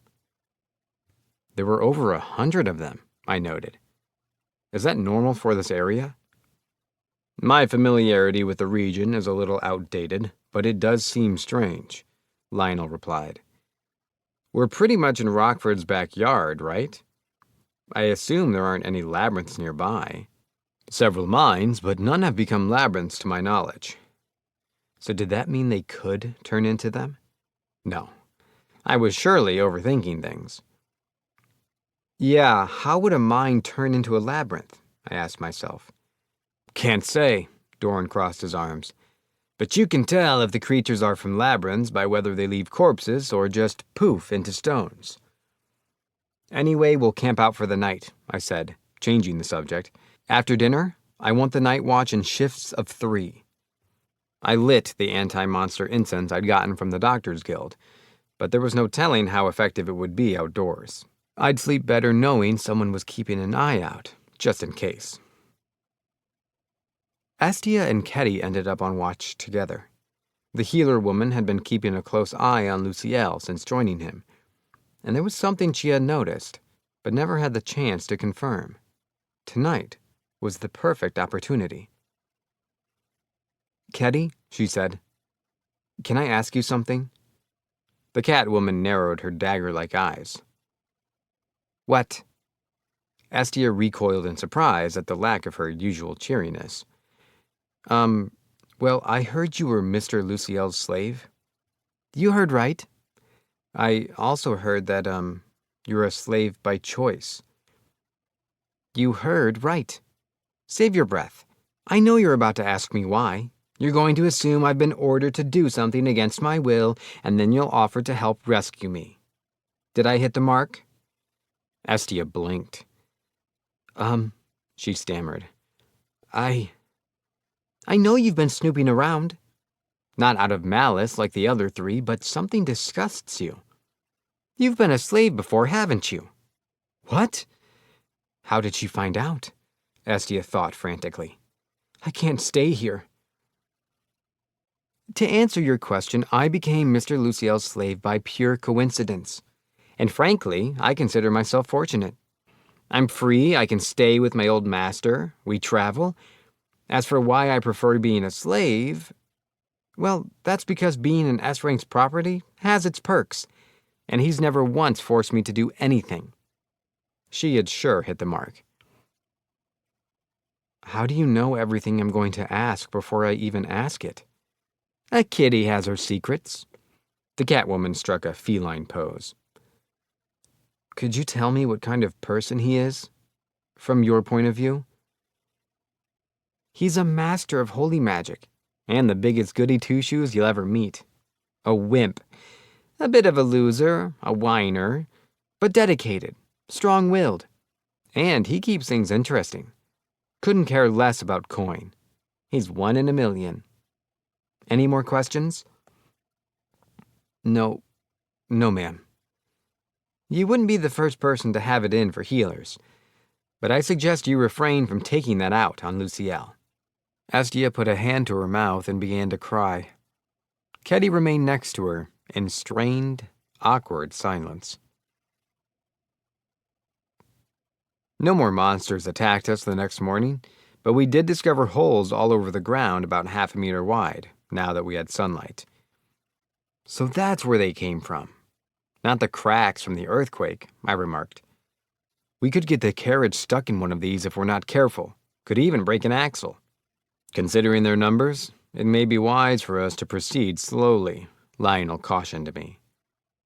Yeah, guess we should. It's been relatively smooth sailing so far, so might as well. What would we have done if we had found a colony of giant ants while digging under Yennis? Heaving a sigh of relief that we didn't exist in such a reality, I summoned the carriage from my magic bag, and we resumed our journey. We were about 3 or 4 days out from Rockford. Those ants didn't fly or spit acid or anything. They were pretty weak, I commented. Maybe they were scouts? Perhaps, Lionel replied. My knowledge is limited, but multiple varieties of the same species of monster aren't unheard of, so it's possible. Is there nowhere a guy can live in peace? The headquarters of the Mages Guild, Neldal, comes to mind. They have their share of run-ins with wyverns, griffins, and other winged beasts, but a barrier protects them. That doesn't sound very peaceful. Why only flying monsters? Hundreds of years ago, the Sage of Time and a hero, with the help of spirit magic, lifted the city into the sky. I hear it maintains non-aggression pacts with the other nations to ensure it can never be ruled solely by one power. A flying city? Wow, who would have... Wait, I feel like I learned about that before. Oh, Neldal, the flying city-state. The city in the sky is a secretive entity. It's said that it continues to fly to this day, but none know precisely where. Come to think of it, I hadn't seen it on any maps. Now that was pretty cool. I could see an elusive floating city being a good setting for an adventure. Wow, the city in the sky. There's little combat to be had there, so it's never particularly interested me. However, they have bad blood with the Healers Guild, if memory serves. Why? Something to do with the difference in the deities they worship. I figured Her Holiness would have the answer. Rumors had a habit of getting exaggerated, but then again, life had a habit of not being especially fair to me. I wonder if that monster radar is as realistic as I think. Regardless, I will be your shield against all threats, seen or unseen. You've no need to worry yourself. I'm counting on you. Suddenly, the horses pulling Doran's carriage reared up. Another earthquake. I grunted, waiting for it to subside. Good girl, Frode. She hadn't even flinched at the shaking. Lionel's well-trained steed was also calm. It had only lasted about half a minute, but the carriage horses continued to panic, and I shut them inside the Hermit Key's dimension to let them relax for a bit. Doran wasn't looking so good either, so we took a break in the meantime. You seem a lot better than yesterday, I said as I cast Recover on him. Thanks, he said. Managed to keep it together by focusing on my hands, reminding myself I still got him. But it still had me shaking like a leaf. These things take time. He looked pale but lucid, which was an improvement. He was a strong man, that was for sure. Ants again, Ketty cried. She and Keffin were already in offensive positions, and Lionel was in the thick of it. Hell if I'll let them show me up, the dwarf grumbled indignantly. Don't push yourself. The fighting'll help distract me, and I want to see that smile on Pola's face when I bring her a heap of stones. True enough, I thought. The same kind of ants as last time poured out from the holes in the ground, which was loosened from the numerous tremors. I cast area barrier on everyone, then moved out of the way where there were fewer monsters, and started cutting them down with the illusion sword. Not sure I like looking at their guts in the daylight. They came in huge, relentless groups like before, but they still went down in a single hit, so I managed without a problem. Lionel turned waves of the monsters to burning corpses as he combusted the very holes they crawled from with his flaming greatsword. The ants were hopelessly outmatched. We couldn't let our guard down, of course, but we were hardly struggling. Eventually, we spotted a new breed emerging, a variety with wings. But a gust of razor-sharp wind, likely sent by Lycian, sliced the wings off swiftly. It's only right that I make up for my uselessness in yesterday's battle, she declared when our eyes met, releasing a gust at another monster as it tried to take flight. I'd overheard bits of her and Pola's little spat yesterday, with Pola claiming that those who don't fight don't get magic stones. I couldn't help but smile, recalling their antics. The fight ended soon after, but concerningly, there had been more of the creatures than last time, and stronger variants, too. Are the earthquakes making them come out? I wondered. That certainly seems possible, Lionel concurred. Think Rockford's okay? No tremor could ruin that city, and no monster has ever invaded its streets. That's good to hear. I collected the monster corpses, praying that his optimism was warranted. After 4 days of scattered ant attacks, we arrived at the artisan's haven of Rockford, at last. 5. The land of makers and inventors. The refuge of world-class crafters that Doran had praised to high heaven turned out to be a pretty cozy town. I'd anticipated something a little stiffer and more imposing. The city was waiting for us at the very end of the road, nestled snugly in a cradle of surrounding mountains. One thing that stood out to me was the distinct lack of a visible road to the kingdom of dwarves. You know, I was expecting a place called Rockford to be a little more rough and tumble, I said. This place looks exceedingly normal. With Frode and the other horses in the Hermit Key's space, and the carriage in the magic bag, we strolled through on foot, taking in the townscape. All the buildings and houses were constructed from either brick or stone, with no timber whatsoever. The strange thing was the lack of any, artisan-y landmarks. There were no forges or workshops from what I could see. I looked around, and the uncomfortable feeling in my gut suddenly made more sense. Wait, where is everyone? Doran smirked. This town's all smoke and mirrors. There's nothing here to pilfer either, so thugs and bandits steer clear. I examined the area more carefully, and noticed that many of the houses were dilapidated. The place was completely empty. Pola scurried in front and took the lead. This way! We followed her to the cliff face of one of the mountains.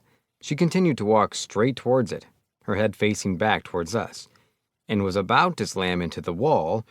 Hey, whoa!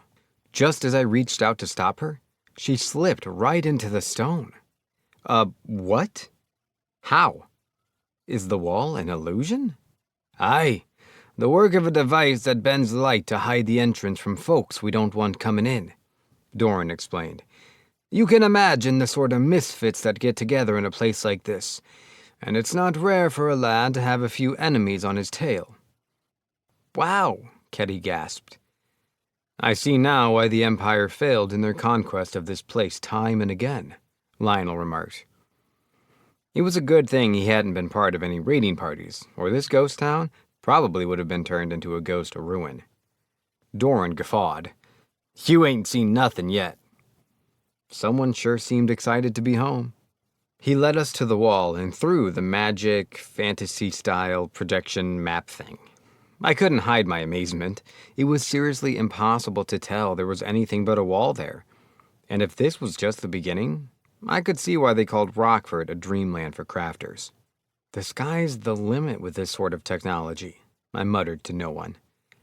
On the other side of the wall, we found no welcoming party, only giant golems, over a dozen of them, lining the hallway on each side, leading to a door at the end. No one better tell me we've got to fight all these things if we want in, I griped. They'd reform as soon as you broke one, so you'd be fighting forever, Pola replied simply. Well, that didn't sound very fun. Scratch that. Lionel looked like he could barely contain himself. I still hadn't gotten over how weird it was to see Pola taking so much initiative. She stopped in front of one of the golems and waved us over excitedly, like a kid itching to show off how cool her house was. Hurry! Pola, Lycian groaned. You're our guide. We've never been here before. We proceeded, and when we arrived, the golem suddenly spoke.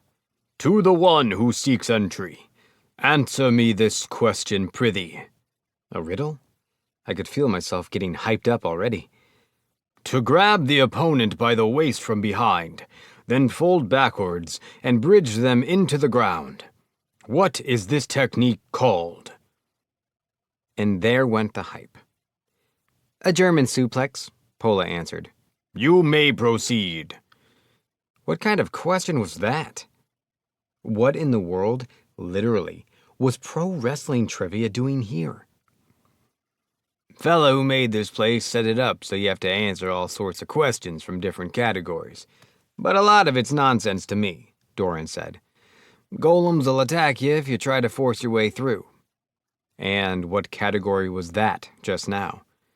Something called pro wrestling, I think. Some kinda hand-to-hand combat style. Pola always loved playing with golems, so I bet she picked it up. Who would have thought pro wrestling would be the concept to cross world barriers? Unless it was some reincarnated guy who'd passed the knowledge on. But Broad hadn't taught me any techniques like that during my training, so it was probably pretty obscure, especially given this world had magic and swords. What happens if you answer wrong? I asked. Nothing? Nothing? You'll understand once we keep going. What other kinds of questions are there? Some science ones like the boiling point of water, or defining words like phreatic eruption. What sorts of minerals you can get in the mines, and some math problems, but those are hell. You can get some cryptic formulas. So I'm guessing a certain someone founded Rockford, didn't he? Lord Rainstar himself. Guy lived here doing research for a few years. Didn't leave much behind, but what he did made a mark, I'll tell you that. Then it was possible I could find things related to Earth here. And it wasn't like Rainstar could have been the only reincarnated person to ever set foot in the city. So, some of what he invented is still here? Doran grunted in affirmation. The name Rockford is one, but that's a different story.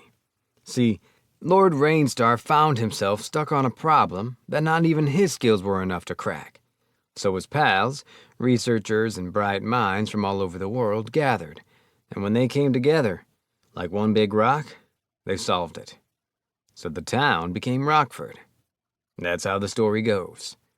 The guy was popular, that's for sure, almost to an insane degree. Heck, I could see this being where Nell Dahl had been made. You know, lad, I've been thinking you and him have a lot in common, he grinned. In fact, I've got a feeling you'll turn out even greater. I'm not so sure about that, but maybe I'll have you guys make me something to disguise my identity so I can run away, hide, and never come back out. Just in case. That sounded like a solid plan to me. With renewed confidence, I proceeded down the hall. Past the golems lay a great door, but off to the right was a more humble one. Pola ignored the larger of the two and turned towards the side door, placing her hand on the wall. A bright light shone, and the wall crumbled away. "What's that all about?" I asked. "Mana authentication," Doran answered. "Getting registered makes things a lot easier. Won't be getting to Rockford very easily without it." I was already impressed, and now there was more? I had to wonder how Doran had ended up being enslaved with all these protections in place. The people who took him would have had to have been allowed into Rockford. "Hey, can I ask how you became a slave?" "Ah, now that's a story," he sighed. "It all started with a job I took from the king of the dwarves, underground, in our homeland, but I'd really rather not get into the details." "I understand. The kingdom of dwarves is underground?" I could certainly see that. We had created something similar in Yennis, after all. "Story goes that when the dwarves heard the elves had their own country, their pride turned them to the earth, where they'd make their own." Wow. Oh, we should get going. Quickly passing through the opening Pola had created, we emerged into a vast open area. A platform of some kind resting on a hillside with a beautiful view of the town below. This one appeared genuine, complete with districts in order. Forges, farms, pastures, and there's even a sun, I marveled. I figured after the basements in Yennis, nothing could surprise me anymore. But boy, was I wrong. This made the fields under the Healers Guild look amateurish in comparison. Still, the fact that Doran and Pola could replicate it at all was amazing. "The best of the best live here," Doran said. "Just about everyone's got workshops and such on the outside, too." "That doesn't surprise me, but why are there farms?" "We gotta eat to live, lad. Most have servants or slaves do the tillin', though." "Is that self-sustaining?" "The Adventurers Guild brings in monster meat once a week or so, and we share what we have when we gotta. It's not like we live our whole lives here. We go out hunting, for apprentices or to take jobs. It's not bad living. Home is where you make it, huh? One rule, though. Can't build a workshop without an apprenticeship." Doran gave a weak smile, but there was purpose in his eyes. A flight of stairs connected the platform to the town. As we descended, I looked out across the streets of Rockford. At the bottom, we continued along a road that stretched towards a central building. The artificial sun warmed our cheeks, and the false wind felt relaxing, like we were strolling through a cozy countryside town. There were even people here, but they were less relaxing. "Doran!" they started to cry. "It's Pola! Doran's got arms! Is he back in the forge?" But the dwarf ignored the onlooker's surprised exclamations until he spied someone just up ahead. "Brother Grand," he gasped. "Long time no see, Doran. And didn't I tell you to knock it off with that? You're the younger apprentice, but you beat me in years. Got me feeling all weird with names like that." Pola flew over to Grand and clung to him with tears in her eyes. Noticing the rest of us standing around, staring, he gently pulled her off and approached us. "Luciel, you have my thanks for rescuing these two." "You don't need to bow," I insisted. "I found them purely by coincidence and only bought them because they seemed talented. You don't have to thank me." "Well, I'm gonna. I'd never have seen them again without you. They've been a great help to me. Maybe this finally repays a bit of what I owe you for making the illusion staff for me." Grand patted my shoulder with a smile. His masterpiece was what had gotten me through the fight with the Red Dragon. I didn't think I'd have made it out in one piece without its magic cost reduction abilities. How many people could make something like that, let alone craft at all with dragon parts? and I'd gotten it practically for free. I was seriously indebted to him. "I'm glad I could deliver," he said. "My body is too. Say, I want to show 'em what we got waiting. Mind if I do the honors? Lead the way. Doran, Pola, follow me." As we trailed behind Grand, I noticed Doran frowning and Pola dragging her feet. They knew their forge was this way, and it was likely dredging up bad memories. But their expressions changed in an instant when they laid eyes on it. They sprinted ahead. "That's it, huh? Good as new?" I asked. "Better," Grand replied. "Added a room for the elf girl and made it bigger. Only kept the location and exterior the same." "Perfect. How much will it be?" "Keep your coin. I'm partly to blame for Doran getting enslaved. I wasn't there for him." From what little of the story I'd heard, Doran had been tasked with forging a ceremonial blade for the king, and his failure was what had led to his unfortunate fate. The damage was heavy, considering he'd wasted exceptionally precious minerals. But I still found the whole thing cruel. It wasn't my place to stick my nose into cultures I didn't understand, though. I'm the one who commissioned the work, and they're my subordinates. I'll pay. I had reported to Her Holiness about Doran and Pola on numerous occasions, until one day Grand had sent me a letter expressing gratitude for saving them. Once I learned that they were from Rockford, I'd asked him to rebuild their forge. I wanted them to have a place to go home to. "Since when did you grow a spine?" "How about a compromise, then? See, I'm expecting great things from my new research and development team, including a good bit of profit." "Now that's got my attention. Get the rest from Doran. So, how much?" 8 platinum. You got that kind of change? I know you don't exactly make a killing off healing. Let's just say my portfolio's diverse, and I've got money to spend. I produced 8 coins and handed them over with a grin. "I'm not saying you've got bad business sense or nothing, but this is a necessary expense. Oh, also, I wanted to ask you to do some maintenance on my holy dragon spear and the illusion sword while we're here. You're priority client number 1, pal. What do you say we catch up with those two?" Good plan. We headed over to Doran and Pola's renewed workshop. Doran seemed to be acting strange when we caught up with him. Pola had gone inside already, but her grandfather froze when he tried to step forward. After some time, he simply put his hand to the door and plopped onto the ground. "What's wrong?" "Just thinking," he said. "I don't know how I'm ever going to repay you or Brother Grand for this." There was a spark in his eyes. It appeared that the surprise had worked. Grand beamed at him. "All I need from you is to turn my crazy ideas into reality," I said. "I was already planning on doing that, but this..." He could no longer hide the tears in his eyes. "This is just playing with my heart, lad." "Luciel told me you were still kicking," Grant interjected. "I knew it'd only be a matter of time before you came crawling back. Brothers in steel have each other's backs. Aye?" "Brother Grand."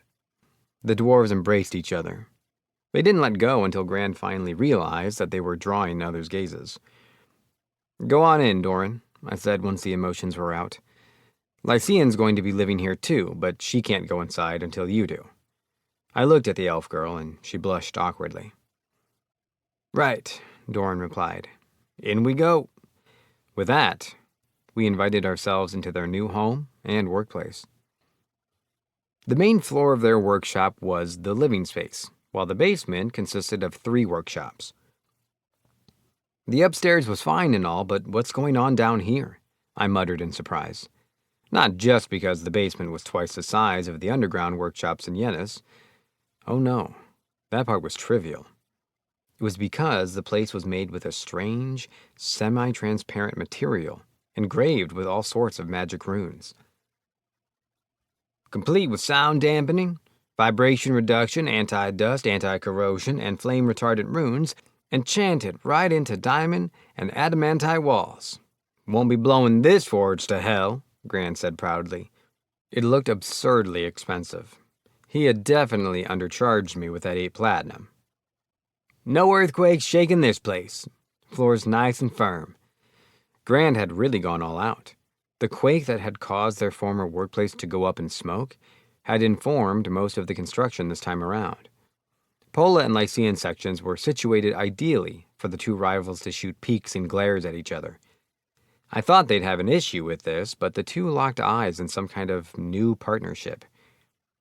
"Mr. Luciel," Lionel said, having been silent for the majority of our tour, "I'd like to request equipment from these master craftsmen, with your permission." "I know we're slaves and all," Ketty added, "but we still wanted to ask." It sounded like they knew of Grand. His fame must have extended all the way to Illumacia. Considering I needed gear for Estia too, I decided to give them the green light. "Correction. You're self-proclaimed slaves. You're free to be free whenever you like, as far as I'm concerned," I replied. "Grand, can you add 4 sets of equipment to that commission?" "Wait, that includes me?" Kevin asked, perplexed. "And, me?" Estia inquired similarly. "Well, you're not just going to be sitting around, are you?" That was especially true of Kevin, since he knew how to fight. As for Estia, well, she had been dispatched by the Pope herself, so it went without saying. "I'll accept anything you want to throw at me," Grand replied, "but you won't be getting any discounts. And you've got a queue now. Let's see about that maintenance first." "Thanks, I'll pay whatever you need." "You in, Doran?" "Am I in? Ha!" he hollered. "You and me, Grand? I'm gonna need your help." "You've got it." It seemed the pack was made, until... "So, what have you got to get started?" Grand continued. "Monster parts, mithril, adamantite, orichalcum?" "What do you have in stock?" I asked. Grand shot me an utterly flabbergasted look. "We don't." Awkward silence fell. I took it to mean that we were supposed to go lug our own rock straight from the mine, but I wasn't about to go putting my life on the line for some new duds. Lionel, seemingly sensing my hesitation, gripped my shoulder. "Mr. Luciel, pray indulge us. To the mines we go." Ketty grabbed my other shoulder. "Come on, Chief. Promise we'll be good." I grinned. Ha ha. No. Why, so I could somehow wind up in a mine-themed dungeon and have a lovely chat with the local earth dragon? Not happening. Absolutely, positively not. Someone had to be the voice of reason here. "With the same dragon scales and bones I gave you last time for the illusion staff work?" I asked Gran. "Perfectly. It'd be an honor to work with material like that again," he replied. "You sure, though? Stuff's awfully rare." Jackpot. As long as I don't have to take a trip to the mines. How long should it take? For 4 people? At least 4 months. Maybe half a year. The 4 in question looked shocked by my proposed materials, but the stuff was just taking up space in the magic bag, and I figured it should be used. Plus, it came with no mortal cost to my life. The time frame was no surprise either. I was expecting it to take a while. "That works. Mind if we make a trip to the Holy City and Maritoni once my weapon maintenance is done, and you finish taking measurements?" If we had to wait half a year, I preferred to spend the time seeing my master and the gang again. Lionel could keep him occupied while I quietly trained in a corner. I just wanted some peace and quiet. Was that so much to ask for? "Not a problem. Now forget all that. Tonight, we celebrate Doran and Pola coming home. We've got some drinking to do. And you're joining us," Grand announced. "Of course," I answered. "It's not very strong liquor, but I have some mead. You're free to share." "Alcohol's alcohol. It's tasting good's only a bonus. The hard stuff never gets old. But I'm all for something new." "Great. One other thing. I'd like to use this opportunity to release these 2 from their slave packs. Is that all right?" "Be my guest." "Wait," Doran cut in. "If the kingdom gets wind of me, they'll..." "They'll nothing," Gran declared. I've already had a chat with the king. It's all in the past. His Majesty feels awful about egging you on, making you swear to forge the greatest sword ever made or be enslaved. We've all had one too many before, but that was no excuse. I don't go back on my word. I just never expected Pola to go with me. Maybe keep your damn words to yourself this time, eh? You're right, brother. From now on, my hammer's for forging Luciel's world and nothing else. Shrink that head a little and make some room for me, why don't you? So tonight, we free you, I reiterated. Aye, Doran lowered his head. Crafters and artificers alike were gathered in the city's plaza after work that evening, the fake sun low in the sky, perfectly mirroring a real sunset. Thank you all for coming, Gran said. We're here to celebrate the homecoming of our favorite blacksmith and his golem-loving granddaughter. Cheers rose as friends shouted warm welcomes to the two. I'm now going to release them from their slave pact, I announced. I cast Dispel without further ado. With this, you're no longer my slaves. Gran gave a firm nod. This lad here is Luciel, who worked his way up to S-rank healer when he was just 20. He's the one who bought those two, and he's treated them well ever since. The people looked a little conflicted upon hearing the part about me buying slaves. He was a good master. Never once asked the impossible of or raised a hand against any of us. Wouldn't even lay a finger on Pola. A dwarf's gotta wonder where his stones are. Pola whacked her grandfather's head with a nearby jug, like some kind of comedy act. I let out a little chuckle while the rest of the crowd busted a gut. It clearly hadn't been their first performance. I'm back, Pola said simply.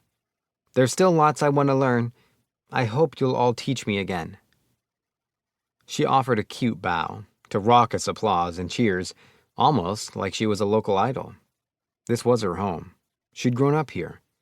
Doubtless the people had a lot of love for her. Sorry we worried you all, Doran said. But we're here to stay this time. Humble applause followed. It's a good day, lads and lasses, Gran cheered. Drink till you drop.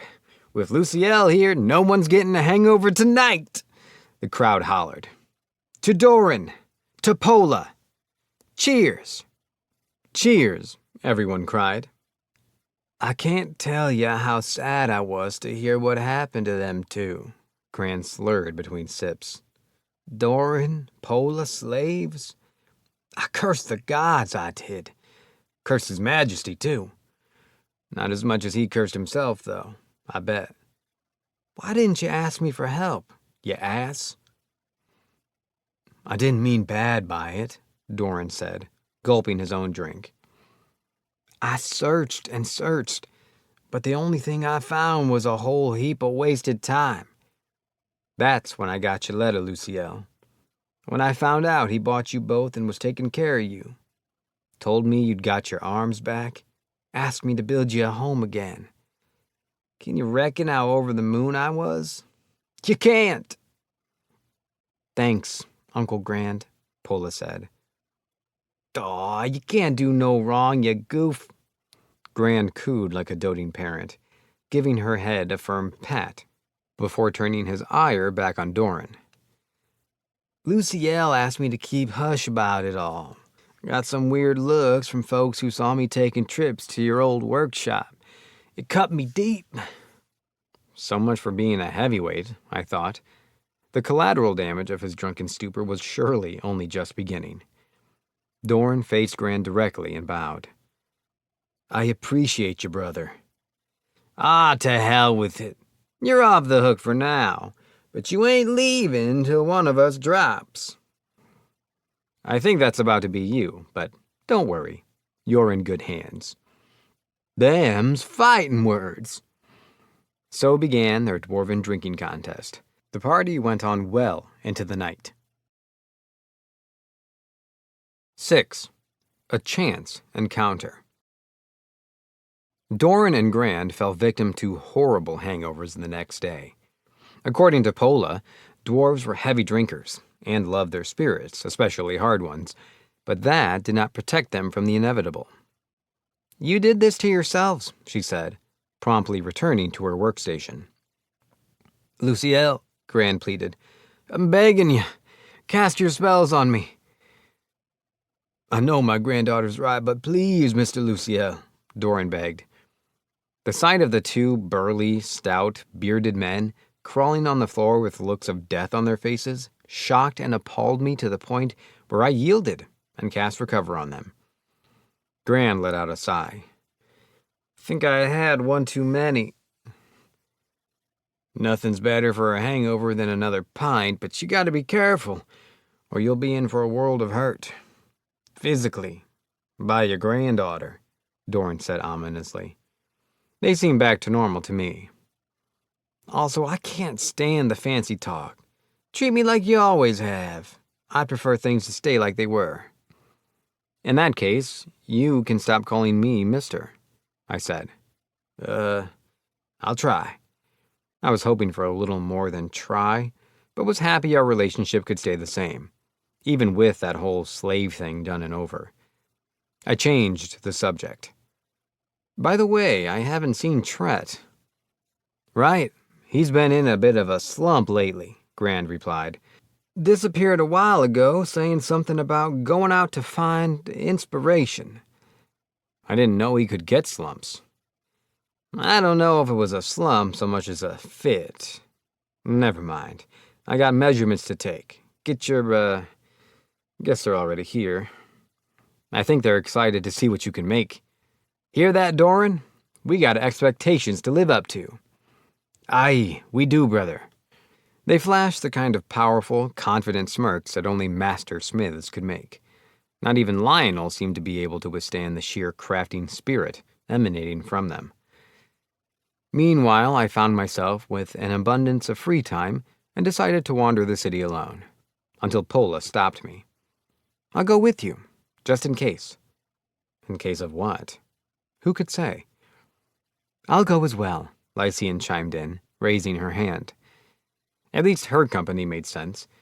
She'd be living here from now on, so it would help for her to get more familiar with the area. I had freed her from her slave pack last night, too, but she only let me do it after some real convincing from Doran and Pola. I had taken the chance to offer Lionel, Ketty, and Kevin the same, of course, but to no avail. Unsurprisingly. This shocked Estia, though. Still, I had to assume that Pola and Lycian had better things to do. Maybe this was their way of showing their gratitude, in which case I figured I might as well accept their kindness. "Then let's go." "What's so dangerous about going alone?" I asked. "There's all sorts of devices around town, and you haven't registered your mana yet," Pola replied. "Oh, that thing from yesterday. Sounds like a plan." "Lead on," ordered Lycian. "Leading," Pola said, taking the front as we departed. The roads and paths of Rockford were diverse, from clean cobblestone to simple dirt and beaten walkways. The town seemed to be divided into districts. Near the forges, sounds of ringing metal could be heard throughout the streets. It reminded me of another time when I used to do business at the factories downtown, and made me a little nostalgic. Following the smoke rising from the chimneys, up in the sky was the artificial sun, created by none other than Lord Rainstar himself. "Is that the same thing that you made in Yennis?" "This place isn't made of several magic items working on their own," Pola explained. "There's more to it than just making the sun rise and fall. The climate is controlled too."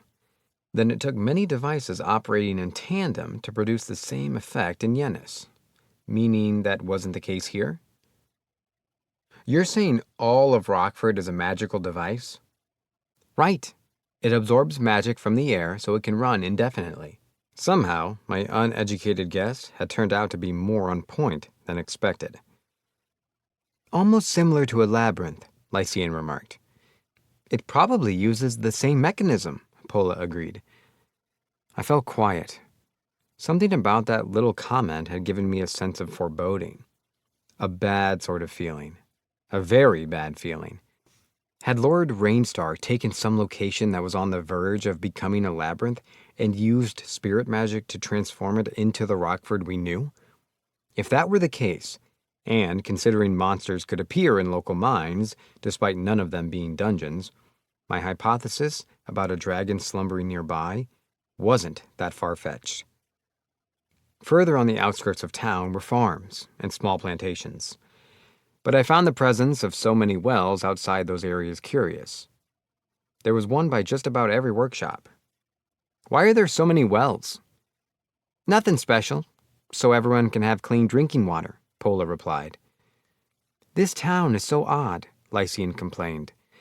It feels like these fields are an entirely separate village from the forges. I heard it's modeled after Lord Rainstar's home.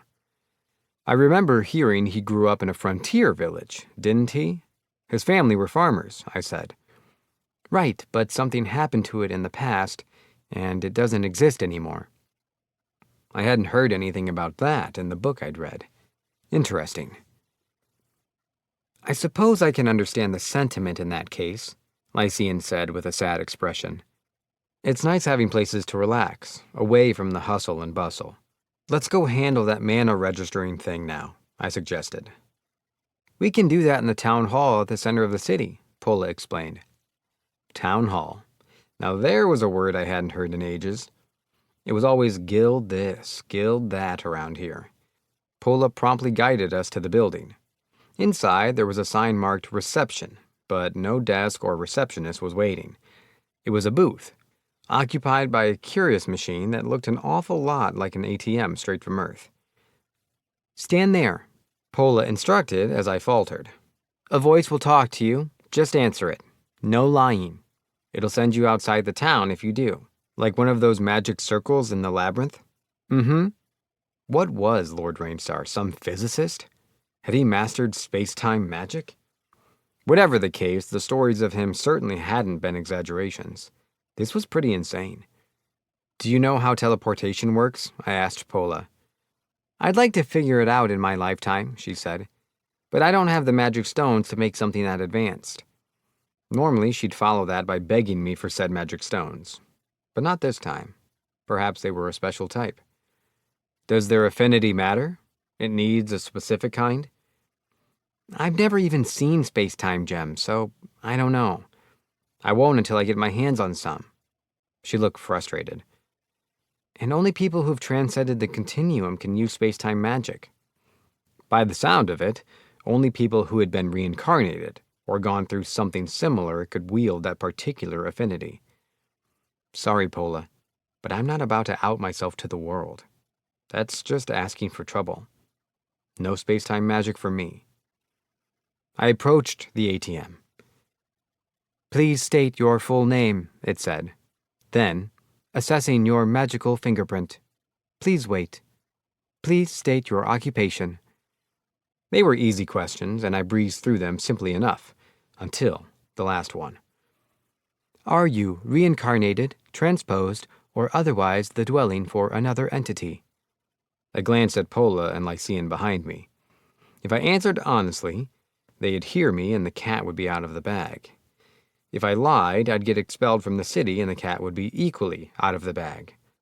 What a fantastic invention, Rainstar, you absolute bastard.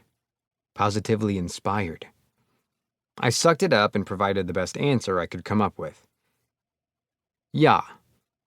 Hoping that my response had sounded muffled enough to be misconstrued for nah, I prayed that the machine was smart enough to parse German. Registration complete. That worked? I thought in amazement. But before I could pat myself on the back for my genius, I felt my consciousness fading. When I came to, a young man was sitting in front of me. Where am I? I was sitting directly across from him. A table separated us. Welcome to my astral plane. I made it myself, he said. He lazily flicked his finger and a tea set appeared on the table. He smiled. I spent many years pretending to be a steward, you know. I can brew quite the cup of tea if I do say so myself. I immediately knew who the man was. You're Rainstar Gustard, aren't you? I asked.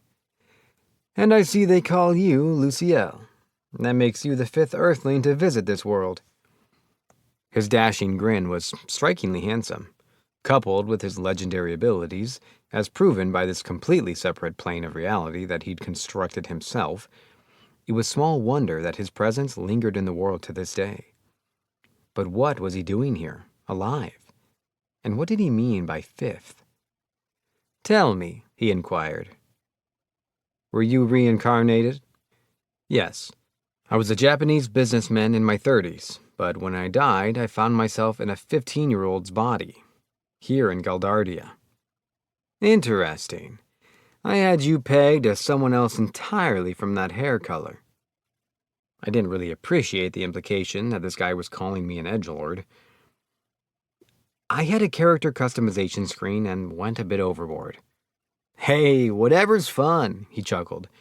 "I was Japanese too, and about your age when a sinkhole took me.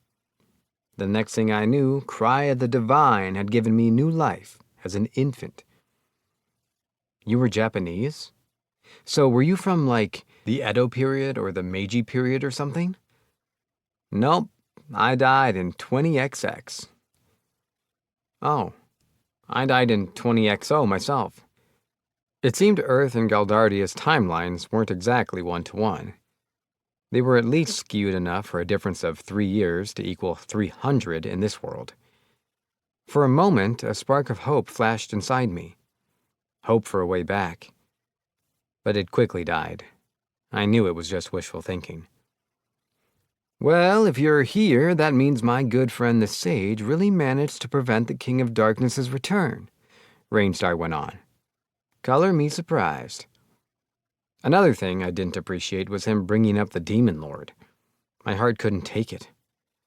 So apparently, a hero's supposed to be born in about 40 years and will supposedly do battle with the Demon Lord? Someone's done their homework. I felt a wave of powerful magical energy emanating from him. "What did you just do?" "Just took a little peek at something." "I see you're not any old healer. You've got a second job. That's not a feat anyone can do without overcoming some harrowing trials. And you're a dragoon, too. All right. I'll admit I'm impressed by how far you've come in just 6 years. Especially those resistance abilities. Those couldn't have been easy to get so high." "Why do I get the feeling you're being extremely condescending?" "Well," he scoffed, "I did found the Healers Guild and the church. Oh, speaking of, how has all that been going? Is Fluna well?" "A lot's happened," I began. I went on to explain the struggles with the costs of healing, the labyrinth beneath headquarters, and the happenings in Yenis. And that brings us to today. I knew I shouldn't have left Fluna alone. I have to tell you, it blew my mind to hear that Her Holiness is your daughter. "You can't have her." "Wasn't interested. I'm not going along with this cliché overprotective dad act you've got going on." "My daughter's not good enough for you, is she?" "Moving on," I continued, ignoring him. "The Wicked One has sealed the eternal dragons away, but I've already freed the Holy Dragon and Flame Dragon. That should be enough, right?" "No," Rainstar said, returning to a serious tone.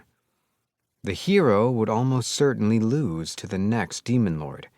The most we could possibly hope for would be a tie." "How can you be so sure?"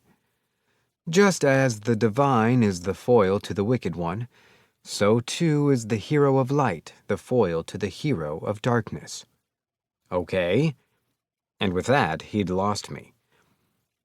"The Demon Lord is the monster's king, a king of darkness, the hero of darkness. Now, another player is the space-time dragon, the guardian of Galdardia.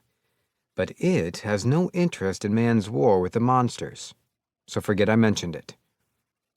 "What if we could borrow its power? Would that solve everything?" "You could try to do that. But see, the space-time dragon is Cry the Divine's own icon." "Wait, it wasn't the Draconis? And hold on, he was just handing that information out?"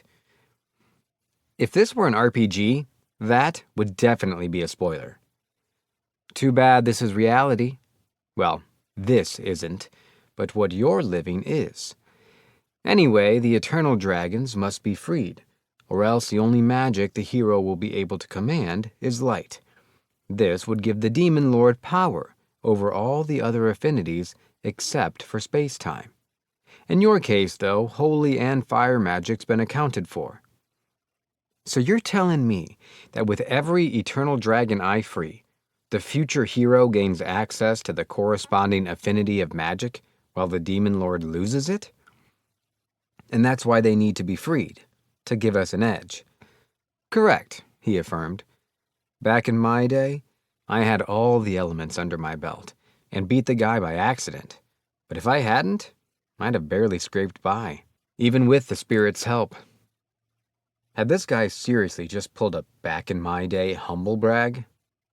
I guess he was entitled to it, seeing as defeating the demon lord was a heroic achievement. You were some hero, but I don't think I read anything like that in your stories. I mean, I didn't find out that he was the demon lord until way later. I wasn't fighting to be a hero. I had a dream. A dream? I echoed. I wanted to build a flying city. The spirits gave me the power of flight magic when I was still a boy, and I wanted to share that joy with the world. I said nothing. So, I'd say you should definitely try to free the basic elements, which leaves the water dragon, the wind dragon, and the earth dragon. That would leave the demon lord with only the thunder and poison elements, with some gravity-based attacks. You'd need a strategy, but the fight shouldn't be too hard. Precisely what about this scenario qualified as not too hard was beyond me. You could work up poison resistance well enough, but how were you supposed to prepare for lightning and straight-up gravity attacks? Lord Rainstar, I said, I'm a weak person. I'm not heroic or brave, and I have no intention of putting my own life on the line to go liberating these dragons. Nor do I want to be a pawn in any spirit's game. All I wanted was a peaceful and quiet life. That was it. My ideals had evolved since becoming an S-rank healer, sure, but I wanted to heal people and save lives, not do battle with dragon deities. Rainstar looked at me and said softly, It's impossible for me to know what's going on in your world, but I can tell you've met dangers beyond my imagining. That's right. I'm so weak that even the most trivial monsters could be the end of me. I'm just not the person to be opposing the Wicked One, of all things. The Wicked One, he trailed off. It seems we're out of time. Shame. I would have liked to chat more, but that will have to wait. Although you won't be coming back here for many years. He fixed his gaze on me. Luciel, your coming to Rockford is but a step on a great path before you. On it, you will meet with the Earth Dragon, and should it lead you to the city in the sky, find the central fountain and shout these words. He spoke the words to me. What? Why? I think you'll be glad you did. Hold on a second. I reached out but suddenly found myself back in the Rockford Town Hall. What are you waiting for? Lycian asked. You look pale, Pola added. I'm okay, I reassured them. Based on their reactions, I deduced that time hadn't passed in the real world. I was reminded of just how incredible Lord Rainstar was for his powers to be able to create such an unbelievable experience, and I wouldn't soon forget it. What I failed to understand, though, was the purpose of it all. It seemed clear that although there was no labyrinth in this town, the Earth Dragon was nearby, and I was grateful to be able to skip the dungeon crawling this time. It also may very well have been from the dragon's influence that the ant monsters had been running amok. The thought of leaving it all behind and returning to Meritoni or the Holy City crossed my mind, but Pola's and Lycian's worried gazes, and Doran's renewed passion and vigor, took that idea off the table. Perhaps by releasing the dragon, the nearby monsters would get weaker, like they did in labyrinths. Lycian completed her own registration before long, and I was ready to wander the town more, but the other two were concerned about my complexion, so we decided to return to Dorn's workshop. Lest we all forget, life was never fair. The moment we exited the hall and were about to cross the central plaza, a violent earthquake struck, and the ground began to split beneath my feet.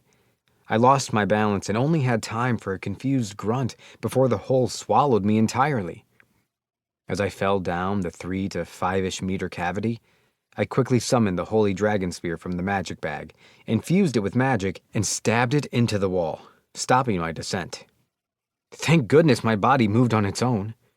How did this hole get here? The magically glowing spear illuminated my surroundings, revealing platoons of wriggling ants crawling up to the surface.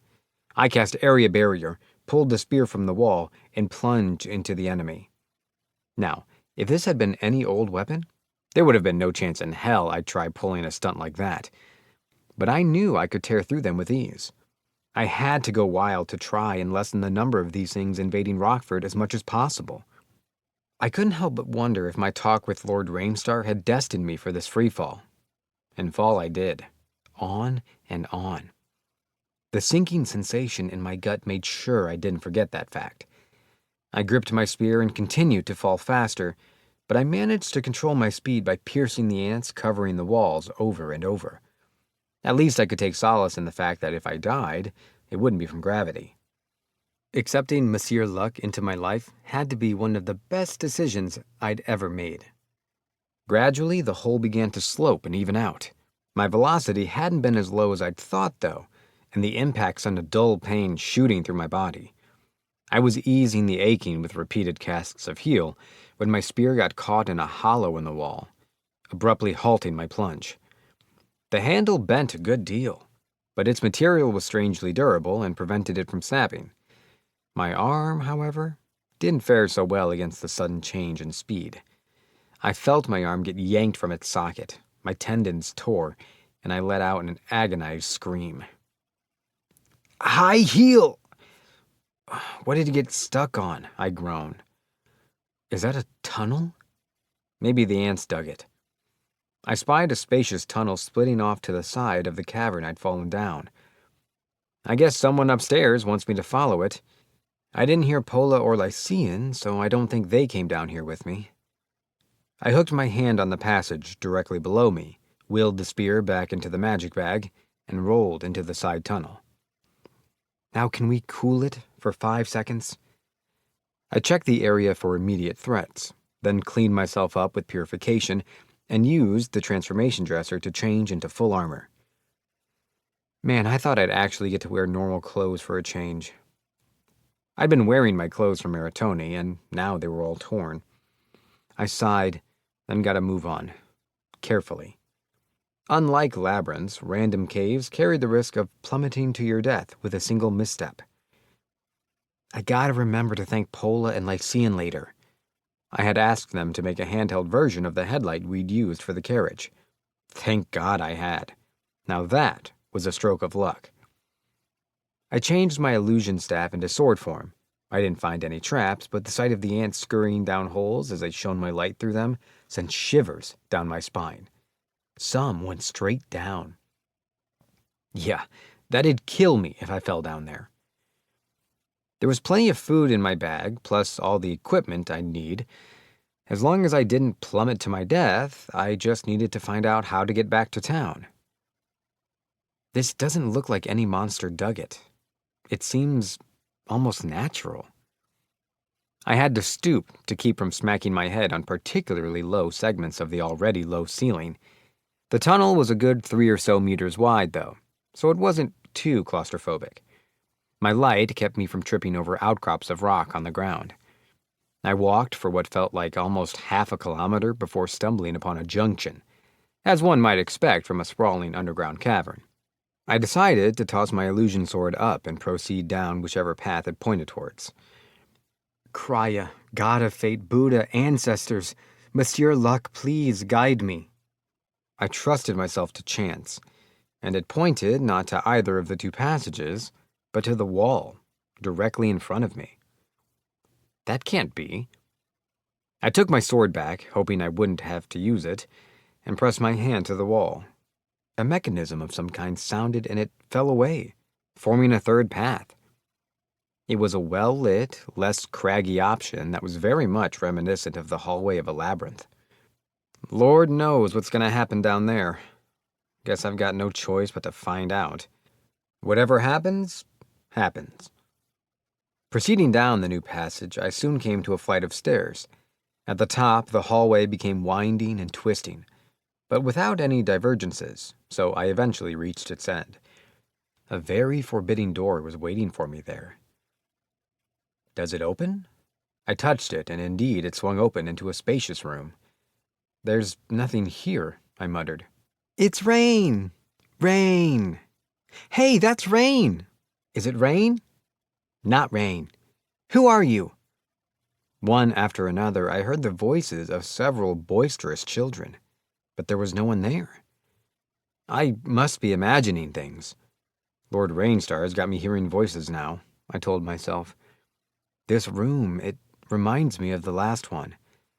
It greatly resembled the room I'd fought the red dragon in. If I was about to fight a dragon of the earth, I seriously hoped it was a metaphorical dragon, like a mole or something. Then, the voices returned. Hey, bub, why you smell like rain? Humans can't hear us, stupid.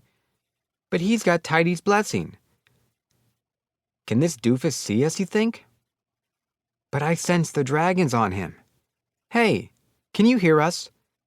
A revelation. I had not been hearing things. Despite their childlike tones, there was a mystical air about them. I was certain they had to be spirits. Yes, I can hear you. My name is Luciel. I fell down here when an earthquake opened up a hole beneath me. I'll answer any questions you have if you can help me get back. How's that sound? Contrary to popular belief, I was not keen on living out the rest of my days underground with sniffy earth spirits. One of them cackled. Look at this loser! Sucks to be you! What a klutz. Rain was a klutz too, so maybe that's just all humans. I wonder why Tidy gave him the blessing. He can hear us, but why can't we send him back? I bet the dragon's blessing is keeping him from seeing spirits. Maybe. It doesn't look like he has a pact. At least one of them seemed to genuinely care about my plight. I liked him. Her? That one. I liked that one. How in the world did Rainstar keep these things in line? I wondered aloud. 'Cause Rain's mana tasted sweet like honey. Real honey's good too. I'm hungry. Hey, doofus, give us some sweets. Magic works too. He reminds me of Rain. I bet his magic tastes just as good. One of the brats was starting to get on my nerves, but I maintained my composure. How about I give you some honey and magic, if you tell me how I can get back home? He's still a loser, but at least he's nice like Rain. Even klutzes can be generous, huh? Maybe that's why Tidy liked him. He's kinda... He drives a hard bargain for a doofus. That's how you make it in life. Gimme, I'll tell you how. Lots. We'll pay you back. This conversation was starting to wear on me. I produced a large bottle of Vespian honey and removed the lid. What do I do about the magic? Hold your hand out and focus it there. Hey, leave some for me. Like this? The voices vanished, and in an instant, the contents of the bottle were demolished. I set out another bottle, and this time the entire container disappeared with the honey inside. They had quite the appetite. Next, I felt my hand tingle as magic left my body. The honey was top-notch. The magic, I've had better. You gotta try a little harder, dude. Thanks for the honey, though. I like both, but I could use more affinities in the magic. Not bad. Woo, honey. Honey is the best. Come on, we can't let the dragons outdo us. I didn't taste any impurities. We all good? The spirits cheered in unison. Once about half of my mana was gone, I heard a mechanical voice go off in my head. Title obtained. Protection of the spirit of land. Choosing to ignore this for lack of any better options, I was about to remind them to tell me how to get out, but was stopped short by the sight of several spherical objects floating in the air, pale white in the center and glowing brown around the circumference. "I think he sees us now. There's 2 ways to leave. Destroy the ant's nest, or free the earth dragon and exit through the magic circle." Which is, whatever. I don't like him, but he weakens the land with all his tantrums. The longer he's trapped, the worse the miasma will get. So we'd really like it if you could do something about that. The worse the miasma gets, the stronger the monsters become. Won't you protect Rain's precious town? That sounded fine to me if it was just a quick run-in, free the dragon, and be done with it. But that was never how these things went. Why aren't the dwarves fighting the monsters down here? They are, but they're stubborn and won't ask for help. They can barely protect their own kingdom. And their only remedy is a keg of booze. They're overwhelmed. Dwarves are sturdy, but they won't last much longer. That was definitely a problem if the kingdom of dwarves was really in dire straits. Why did I get the distinct feeling that my indefinite future would be filled with absolutely nothing but trouble? Regardless, I can't open the door to get to the dragon or free it until my magic recovers. So whatever I do, it'll have to wait. I sat down and began to meditate in front of the gate that the spirit said the earth dragon lay behind. Before disappearing with its companions, the spirit that always spoke last said something that stuck with me. "What?" I faltered. "What's that supposed to mean? Your fates are about to blend?" With some effort, I managed to clear my mind of the esoteric augury and focus on meditating. 7. Of Dragons and Spirits. The door loomed before me. They never got any smaller, did they? I put my hand on it, and it began to absorb my magic. Glowing ochre as a crest appeared. How does the Wicked One get into these things? I wondered as it finally swung open. Just in case, area barrier. There. I would soon come to regret my lackadaisical attitude. The path forward wasn't a staircase this time, but a winding hallway. Transforming the illusion sword back into staff form, I walked on until the earth dragon came into view. The beast, resting just 15 meters away, had craggy scales like stones. The black, miasmic poison had progressed far more than with its holy and flame brothers, with some of the worst areas of its body corrupted to the point of decaying. I calmed my nerves as usual, as best I could with a fearsome dragon before me anyway. But then, something unforeseen happened. The dragon suddenly began to flail and howl. I froze, and frankly, I didn't blame myself for being afraid. The dragon's writhing intensified, bringing with it an earthquake. I do not want to wait around and see a dragon go berserk, I groaned. I steadied myself, held my staff tightly, and had just begun to cast the spell when the dragon fixed its eyes on me and pierced me with its gaze. There was a hatred in its darkened eyes, unlike anything the holy or fire dragons had possessed. I was petrified, and my legs quivered. O holy hand of healing, O birthing breath of the land, I chanted regardless. Take my energy and shield me in ramparts of angelic light. Engulf impurity in a bastion of radiance. Sanctuary circle. But the earth dragon, unimpeded, managed to unleash its breath as the circle of light swallowed it. With quick reflexes, I summoned the shield and hunched behind it, then tried to activate the wind barrier. But it was too late. The surge of energy engulfed me. Pain, heat, and icy cold. Sensations blurred together. I free-cast Dispel, Recover, and Extra Heal all at once, surpassing my mana's limits and sending myself into magical enervation. I panted, wheezed, and gasped. How I had survived, I had no idea. My shield had turned to crumbling stone. Before I knew it, I found myself face up on the ground, thoughts swirling with no end in sight.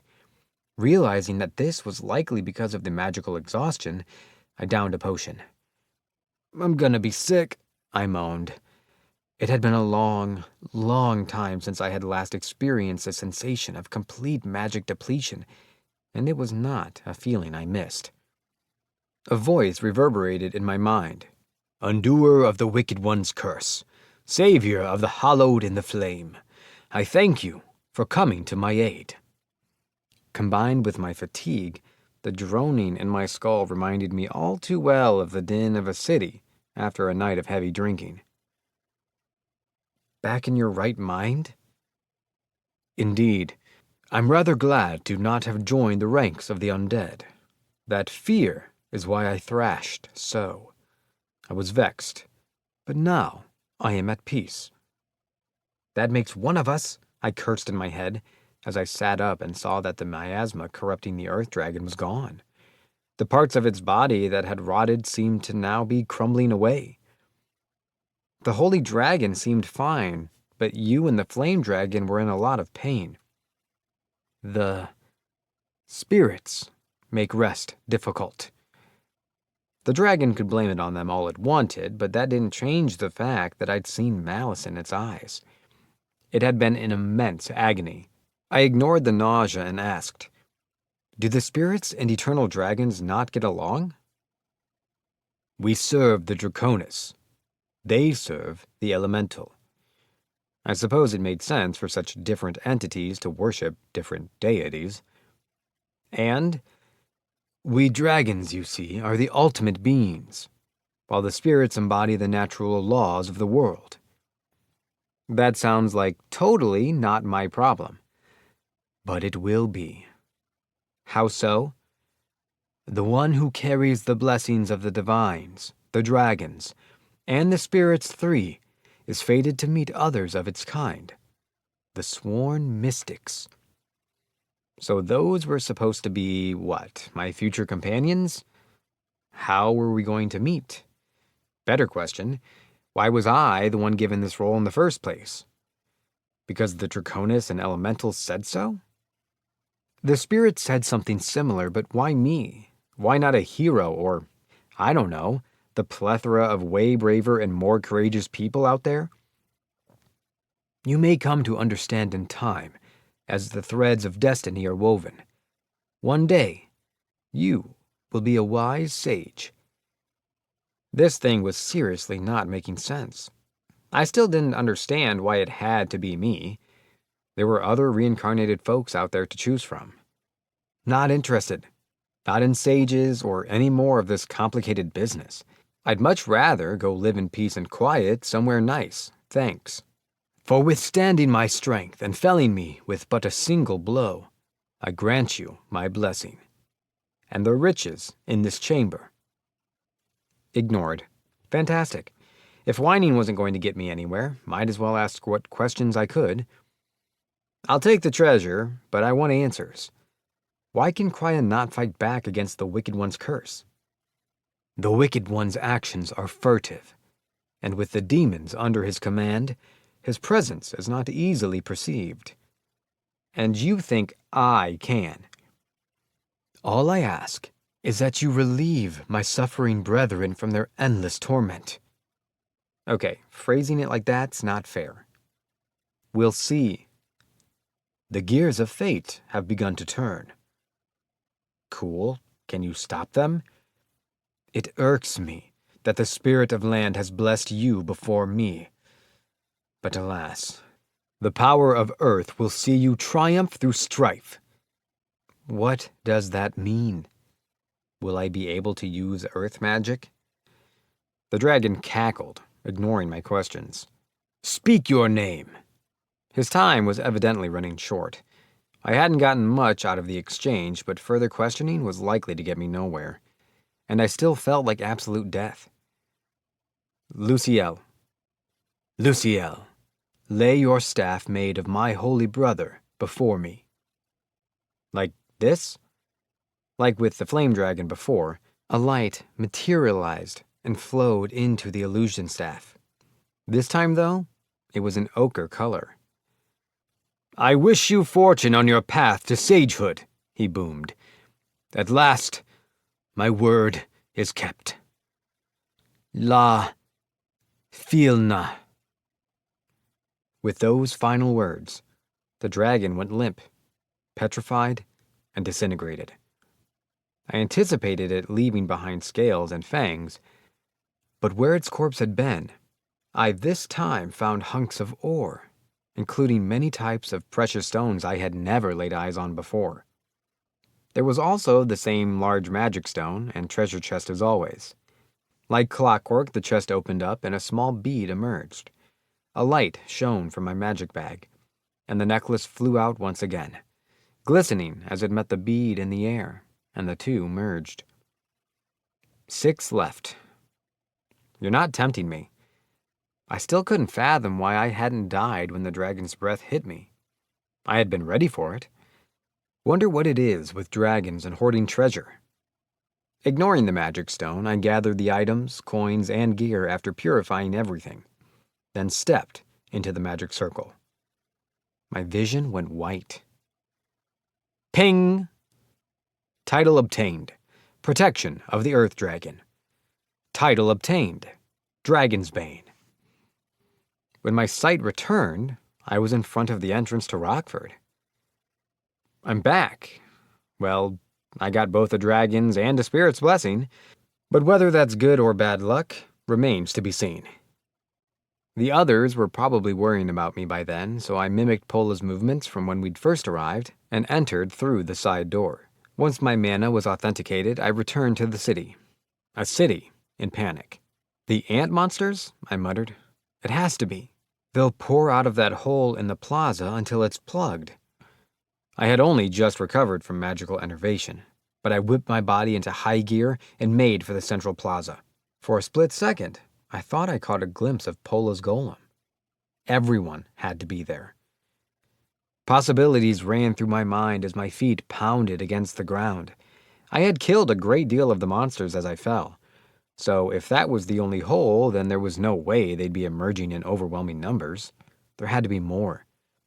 Numerous cracks all over, just like an ant's nest.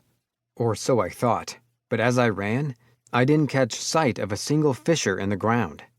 Instead, I found them at the plaza. Rockford citizens were beating the ants back like a game of whack-a-mole as they crawled up from countless breaches in the ground. "Is everyone safe?" I asked.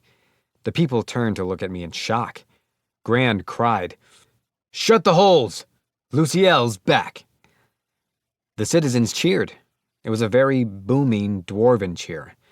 They tossed piles of chemicals down the holes and chucked rocks in with magic tools before Grand and Doran used their powers to seal them up entirely, except for the one that I'd fallen into. "Sorry to worry you guys," I said. "Why aren't you closing up that one?" "What better way to get magic stones than funnel them right to us?" Grand answered. "Leave it to these guys to see monsters as nothing more than walking magic stones." I was glad no one had jumped in to save me. I proceeded to relate the events after the hole had taken me. "Incredible. The Earth Dragon, you say?" Lionel remarked, brimming with the urge to put his sword to something. But his enthusiasm meant nothing to me. I seriously almost died down there, twice. The first time when I plummeted down a hole, and the second when I took a full-on blast from a dragon. From the Earth Dragon. I still don't know how I survived. Lionel's clothes were covered with dirt. Apparently, he had tried to jump in after me, and Pola had held him back with her golem, which also explained the cracks in the stone construct's arms. "So, how'd it look down there?" Grand asked. "Ants everywhere," I replied. "There must be a nest." "Good thing we didn't chase after you then. Pola and Lycean were at their forges trying to work out how to save you, but we couldn't very well leap before we looked. Other than Lionel, I mean. Till another earthquake came. Good thing it stopped you from coming after me. Holes started popping up, and then those ants came and wouldn't stop." Doran was pale, but had still participated in the fight. "I fell pretty far and saw tons of them down there," I said, as I cast for cover on the dwarf. I found earth spirits too. They told me the kingdom of dwarves was already fighting those creatures. Do you know anything about that? The kingdom? We gotta help! Doran cried. Do they not have the resources to handle it on their own? Dwarves used to live in caves, Grant explained. But they started digging down when the population grew, and they stopped having to fight monsters as much. We're not strong fighters these days. An underground kingdom. I could certainly believe that, and from the sound of it, they needed help. But why build your country right on top of the Earth Dragon? What better place is there? Doran countered. Dwarves in those times thought wherever spirits and such would hole up might as well have been the center of the world. Aye, monsters included, Grant added. But you know, even though we might have lost our edge, we're still a sturdy bunch. A bunch of bugs couldn't bring us down. I was sure they wanted to believe that. Well, with the Earth Dragon free, the monster should weaken, just like a labyrinth. But some other species could show up to fill the niche. If this place is just a dormant labyrinth, they could be as strong as something you'd find on the very last floor of one. That sounds bad, Doran said. Nah, His Majesty and his court can handle things. We didn't know how many of those ants were out there. But regardless, not every dwarf was a fighter. I didn't like it any more than they did. And I'd never wanted to bear this news, but I had to. Now I was responsible for making a decision. I wished I could just forget it all and go about my business. But if I could help people, if I could save lives, I had to try. Of course, those were pretty words, but my body felt like lead just thinking about what I was getting myself into. Before anything, does anyone mind if I take a rest? I asked. My brain needed some time off. Lord Rainstar, the spirits, the dragons, and now a war in the kingdom of dwarves had my head spinning. I was a bit of an emotional liability at the moment. These things happened when you weren't the protagonist. Doran and Grand looked at each other, then nodded. The kingdom won't fall overnight, Doran replied. No point fretting when we don't know the situation. You could use some rest, lad. No one else objected, so I returned to Doran's workshop. At the forge, I had a quick meal from the magic bag. I'm guessing their measurements aren't done yet? It'll take about 3 days, Gran said. We'd be done faster if Tret were around. By the way, the dragon dropped ore and stuff this time instead of scales or fangs. Would you and Doran mind taking a look when I'm done eating? There's quite a bit, plus some magic items that could be useful. Now there's something to look forward to. That's a stroke of luck, Doran commented. The mines are getting dry lately. I think that depends on the person, considering I had to beat a dragon to get it. Personally, I wouldn't say it was worth it. Say, lad, you don't gotta go asking how we mine for favors, Grand insisted. We've celebrated together. Sorry, old habits from Yennis. The formalities are hard to get rid of. He guffawed. Looking forward to that ore. Suddenly, I felt a firm poke in my side that made me jump out of my skin. Jeez, Pola, don't do that. You two need something? You said there were magic items. Can we see? She pleaded. It's dreadfully boring without any magic gems, Lycian added. Sure, just don't tear them apart, I instructed. Pola nodded. Promise. You have our word that we won't render anything useless. I'll bring them to your stations later. How safe it was to trust them, I couldn't say. But the items wouldn't be identified by sitting around in my bag forever, so I gave in. Luckily, no one brought up the Kingdom of Dwarves again, which was a generous gesture to me and my mental health. After eating, we convened downstairs to go through the spoils. I laid out the minerals and ore as the two dwarves eyed them carefully. Looks like gemstones, Grand muttered. After a point, the room started looking like the geology section of a museum. I sensed magic from a few of the stones, so I had high hopes that they were valuable. I placed what wouldn't fit on the tables onto the floor. Doran and Grand were at a loss for words. It seemed like every time I pulled out a new hunk of ore, they had to go through a whole dramatic act. All right, that's everything the Earth Dragon left me. Luciel, lad, you don't know what this is? Doran asked accusingly. Nope, I'm clueless when it comes to rocks. We gotta hold a lecture before too long. That right there, that's worth more than several years of Yennis's entire budget. I reeled. What? Well, maybe I'll take you up on that lesson sometime. Doran grunted. By the way, we're looking pretty close to having all the parts ready for you-know-what. Just need somewhere to put it all together and the magic stones. She'll be ready before too long. Really? Really. Of course, your friend's gear comes first. Right, but I'm still excited. What are you talking all secretive for? Grand interjected. What are you building? And how do I get my hands on it? If you're interested, work out your fees with Doran. I think you'll like the project, though, so keep it modest, okay? I left the forge without another word.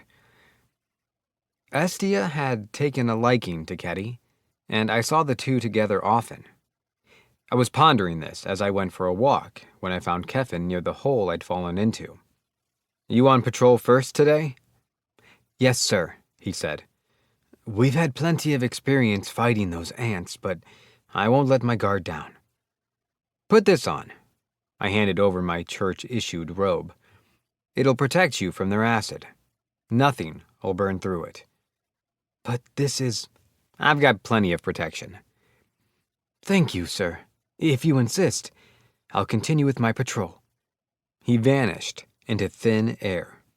I see he's still using his ninjutsu like I told him. Ever since he had decided to follow me, back in Yennis, Lionel had been whipping him into shape, and he was an extremely motivated individual.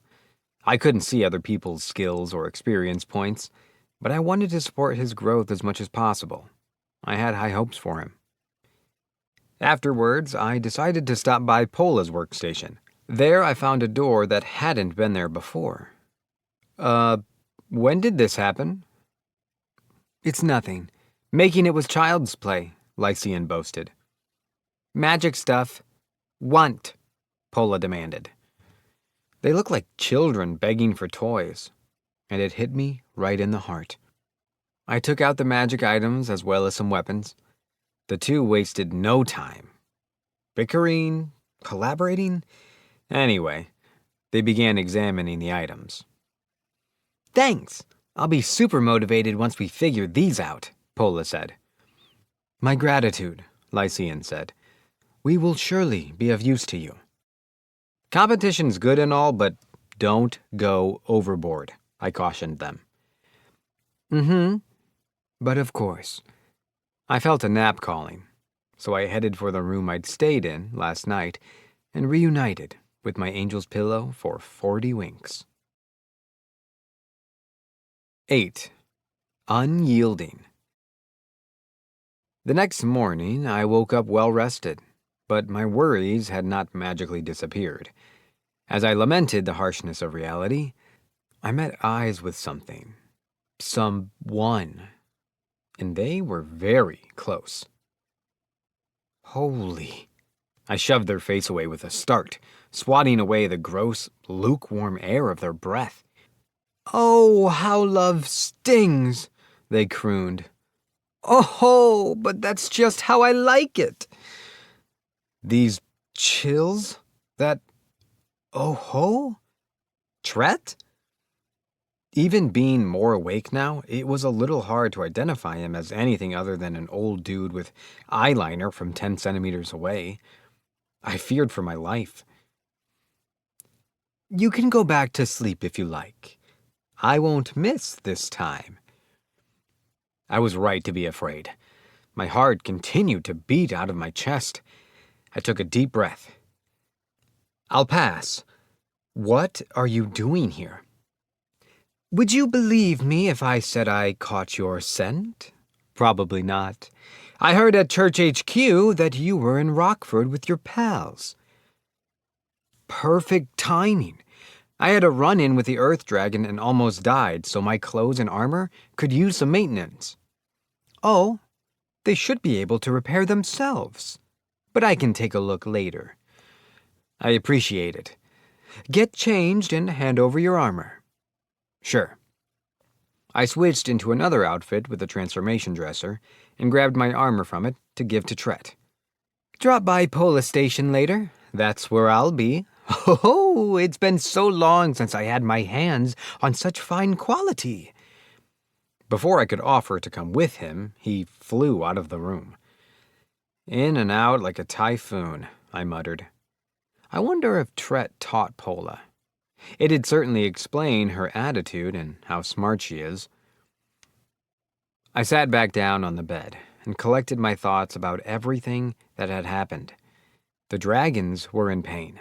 I wanted to do something about that, really, but it just wasn't realistic. Not when they were all in the deepest reaches of various labyrinths. My only real option was to gather the strongest people from all over the world. But proving the actual existence of the dragons was another matter. Only I could see the doors leading to them. The Earth Dragon's earthquakes had extended dozens of kilometers outward. Its power was astounding, and that wasn't even counting its breath attack. If something hadn't been done, the ants could have caused immeasurable damage. Wait, the Earth Dragon was supposed to be at the end. The hole I'd fallen down must have shot me past the rest of the labyrinth. In which case, assuming dragons had to be present, the monsters in each of the boss rooms were still a threat. I hadn't fought a single one. If one of them's an ant queen or something, then this place isn't safe. I thought hard. I didn't want Doran or the others to struggle any more than they already had. And although I'd supposedly obtained some kind of earth affinity, I had no way of making use of it yet. What I would have given to head out to the Mages Guild, or maybe that neat city in the sky. But there were things that needed doing first. Thinking's gonna get me nowhere, I said to myself resignedly. Maybe I can get everyone else to fight and just hang out on the side and heal people. Yeah, right. Peaceful days weren't going to come to me that easily, although I prayed otherwise as I descended to the workshop. I found Keffin downstairs, but Ketty was nowhere to be seen. "How are things outside?" I asked him. "Sir, are you feeling better?" "Enough. That's good. We've had ants coming from the hole we left, but no more have opened up. We're not overwhelmed. Think the others could take, say, 1,000 at once?" Keffin chose his words carefully. "Given enough space, proper healing, and no one's weapons breaking, I think we could manage." "Why? Are we taking the fight to them?" He wasn't far off, but the only people who could possibly be itching to walk into such a graveyard were those seeking a warrior's death, or battle-crazed lunatics. "We'll see. The dwarves are sturdy, but they're stubborn. If they don't want our help, we'll probably head to Maritoni after measurements are taken." "I'll follow you wherever we go," he said with fire in his eyes. "I'll let Doran and the others know too. I may need you to gather information or even take a trip to the kingdom directly." "You came to the right man. I won't disappoint you." He smirked as he opened the door to the workshop for me. I entered and said, "Have a moment?" Everyone stopped and looked my way. "Feeling all right?" Doran asked. Ignoring the intense mental trauma of waking up to Tret centimeters from my face, more or less. "Got plenty of magic back." "You two are acquainted then?" He made the robe I always wear, as a matter of fact. "I remember when he was just a regular old fox man," Doran cast his eyes down, conflicted. But Pola likes 'em, so to each their own. Mr. Luciel, you're certain we can trust that jester with our equipment? Lionel asked. Don't worry, I reassured him. He's as good as they come. We're lucky to have his assistance now that he's around. Let's just hope he only wants money in exchange for his services, I grinned. Or else I'm going to need you to handle it. I preferred to keep my innocence, thanks. Lionel stared at me aghast, which I skillfully ignored as I relayed what I had told Kevin. So, plan on us possibly leaving once everyone's been fitted. We'd appreciate the help, Luciel, Grand said. Doran, we ought to write to His Majesty. Right, brother. I knew we could count on you, Mr. Luciel, Doran bowed. I'm with you all the way. He and Grand began to compose their letter. Sir, the caverns you traveled through weren't terribly large, were they? Lionel asked, his meaning plain. They were only about 2 meters tall, I replied. You'd only have room to thrust your sword, really. He was just itching for a fight, and was already considering ways to simulate labyrinth combat. Grand and Doran soon finished writing, and subjected Kevin, their designated messenger, to a lecture on how to enter the kingdom. Be safe. Your first priority is coming back alive, I told him. Delivering that letter comes second. Don't forget to register your mana, and you better learn a few answers for the golem. I've already registered, but good point, Kevin said. I should study up a little, or getting back will be difficult. Good luck. As he left, I moved to Pola and Lycian stations. Hey, I want to ask you two to make some illuminating magic items, I said. No stones, Pola declared. Didn't we make 10 or so of those already? Lycian questioned. Sorry, I should have explained. We may end up going into that tunnel to take out those ants ourselves. I'll get you your magic stones from the corpses we haven't dissected yet. You can use what we get out of them. 'Kay, Pola nodded.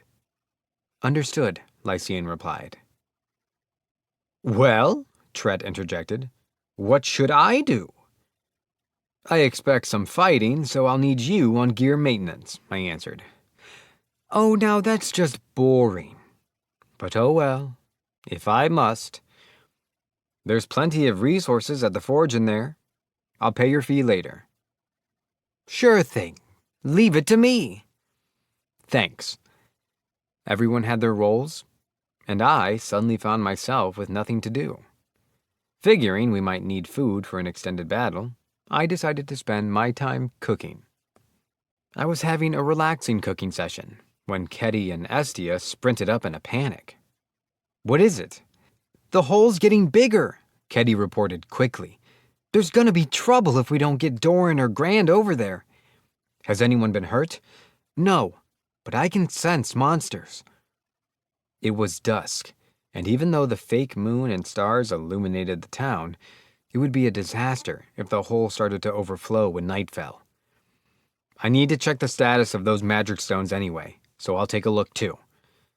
Try not to fall down it this time. No promises. Joining with Doran, the four of us arrived at the plaza. At a glance, the other holes were still sealed, but the one I had fallen down was noticeably wider. Thankfully, nothing else seemed out of the ordinary. It's definitely bigger, I remarked. Doran, how far is the Kingdom of Doors from here? About an hour by horse. Do you think this hole might be connected to the kingdom? What makes you say that? If it is, we could maybe turn this into a staircase and attack from here, diverting some of the monsters. Not a bad plan, but we don't even know what we'd be digging into. He was right. Feeling a little dumb for the idea, I informed everyone of the plan. Ketty, I want you to watch for monsters. Estia, handle healing injuries. I'm going to shine a light down there, and if there's a lot of those things, I want you to shut it, Doran. Got it, Ketty replied. Those monsters will take this city when I'm 6 feet under, Doran cried. Holy dragon spear in hand, I approached the hole and shined a light down into it. The glow agitated the ants peeking out, and the swarm began to skitter up all at once. I thrust my spear as Ketty danced around, taking care of the many ants that were now crawling out. Doran, I shouted. He put a hand to the ground and began to seal the tunnel, but before closing it all the way, I followed up. Not all the way. It's better to funnel them into one place so they don't start popping up everywhere else. We had to figure out what was aggravating the swarm, or there'd be no end to it. Monsters hadn't invaded the town since Lord Rainstar had founded it, and the earthquakes clearly didn't explain everything. There had to be something else going on. We should have brought Pola so she could help reinforce the earth, I moaned. Want me to fetch her? Ketty offered. No, I need you to help me keep the ants back. And we can't have Doran gone if things get bad again. The dwarf grunted. Who do we send? Someone faltered. I'll go. Estia? I said in surprise. It's up to you. Yes, sir, she replied. Estia ran off towards the workshop. We were lucky we hadn't needed the healing. All we had to do was hold out until Keffin got back. No rush.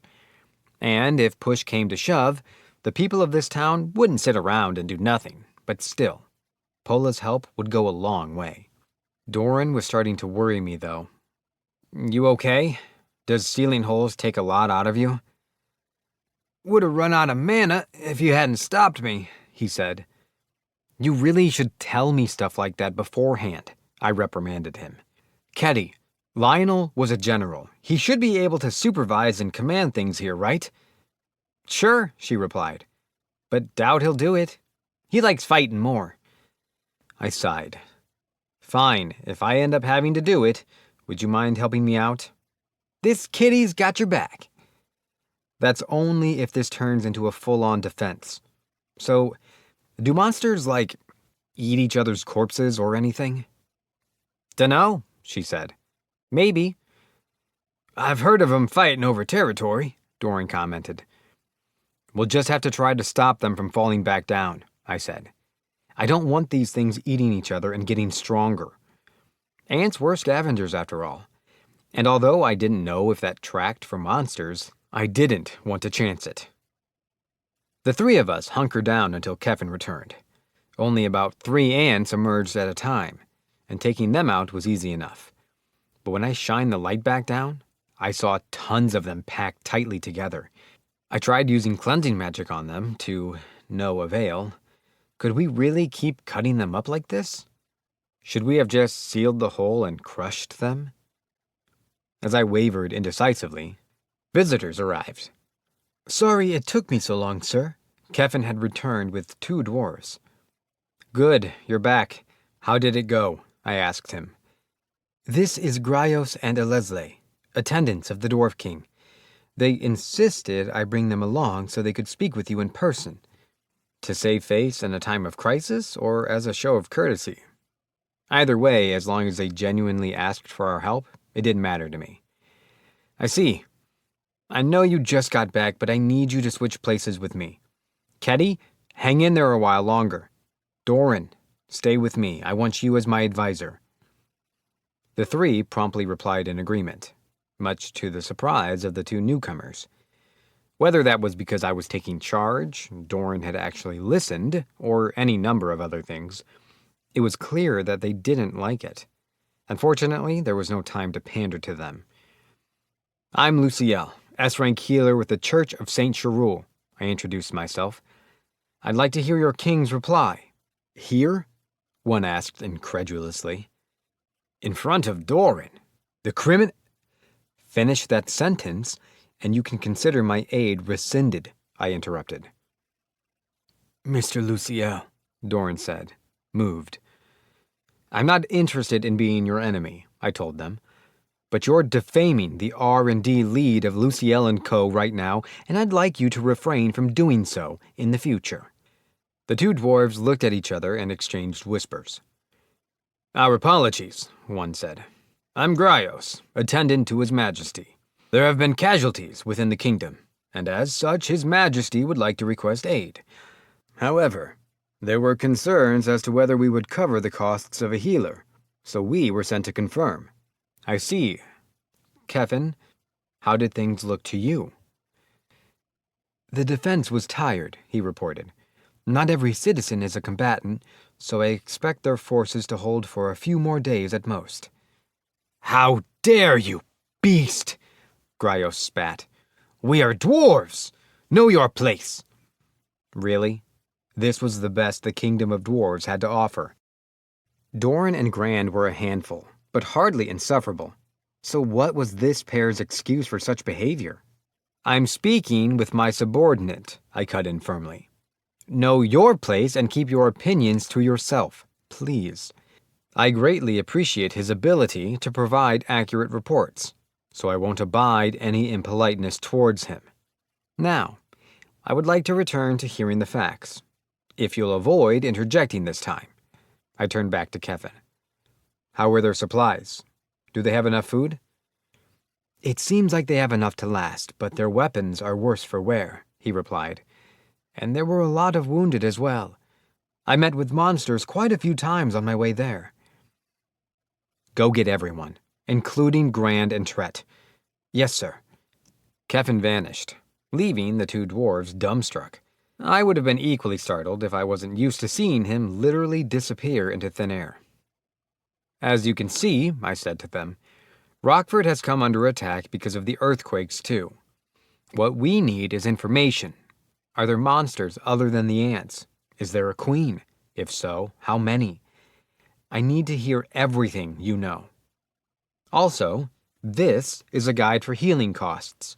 I handed over a copy of the guidelines, as one of the dwarves sputtered in response. Let me know once you've made your decision. I have monsters to fight. I left the two and rejoined the extermination effort with Ketty. We gonna cooperate? She asked. Hard to say.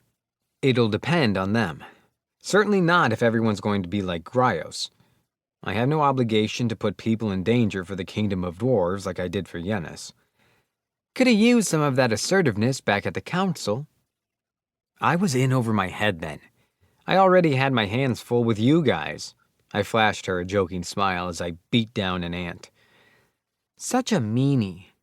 Doran and Pola, yeah, I could see that, but us? We were good kiddies. You're joking, right, lass? Doran huffed. I can't blame Lionel and Ketty too much, I confessed. We were up against a lot. I didn't offer the attendant dwarves a single glance. I was interested in how their attitudes would change upon reading through the guidelines and seeing Grand with us. Whatever he and Doran had written in that letter, I had to trust them. As we fought the monsters, neither of the dwarves approached us or said a word. When Kevin returned with everyone, Grand ignored the attendants, came right over, and lowered his head. I'm sorry, lad, but this is my home we're talking about. I'm begging you. Help him out. I thought you'd say that, I said. Don't worry. I've already considered who to take and who to leave here. Doran, Pola, and Lycian, I want you to hold the line while Estia heals. You're only to defend. No going into the hole. Work together and keep the town safe. Use whatever magic stones you get from the monsters as you like. They responded in the affirmative. Seems like you came at a bad time, Tret. I need you to back them up. Only you can. Oh-ho! He cheered enthusiastically. I love the fire in your eyes. Anything for my cute little apprentices. Ignoring his suggestive wink, I continued. Lionel, I want you to fight with your shield and a short spear. Ketty and Keffin are on hit-and-run duty, and I'll heal. Grand, I want you to join us to handle negotiations. Me, he said, startled. Well, you, Doran, and Pola are pretty much the only dwarves I know and trust. Understood, he huffed. You've changed, lad. I smiled. I've got a lot of friends at my back now. No matter what happened, even if the kingdom of dwarves crumbled, I would protect them. 9. Chaos in the dwarven domain. The 7 of us, counting the 2 messengers, quickly departed Rockford. We decided to make the trip on foot, on account of the possibility of attacks from below making horseback travel risky. Sir, even if we should race to the kingdom of dwarves, their situation is unlikely to substantially change so quickly. We ought to eat first, Lionel advised. Good point. The attendant started to object but complied once Grand voiced his approval. However, they didn't touch a single morsel themselves. Sure is dark, I commented. Not like Rockford. Could draw monsters, but nothing for it.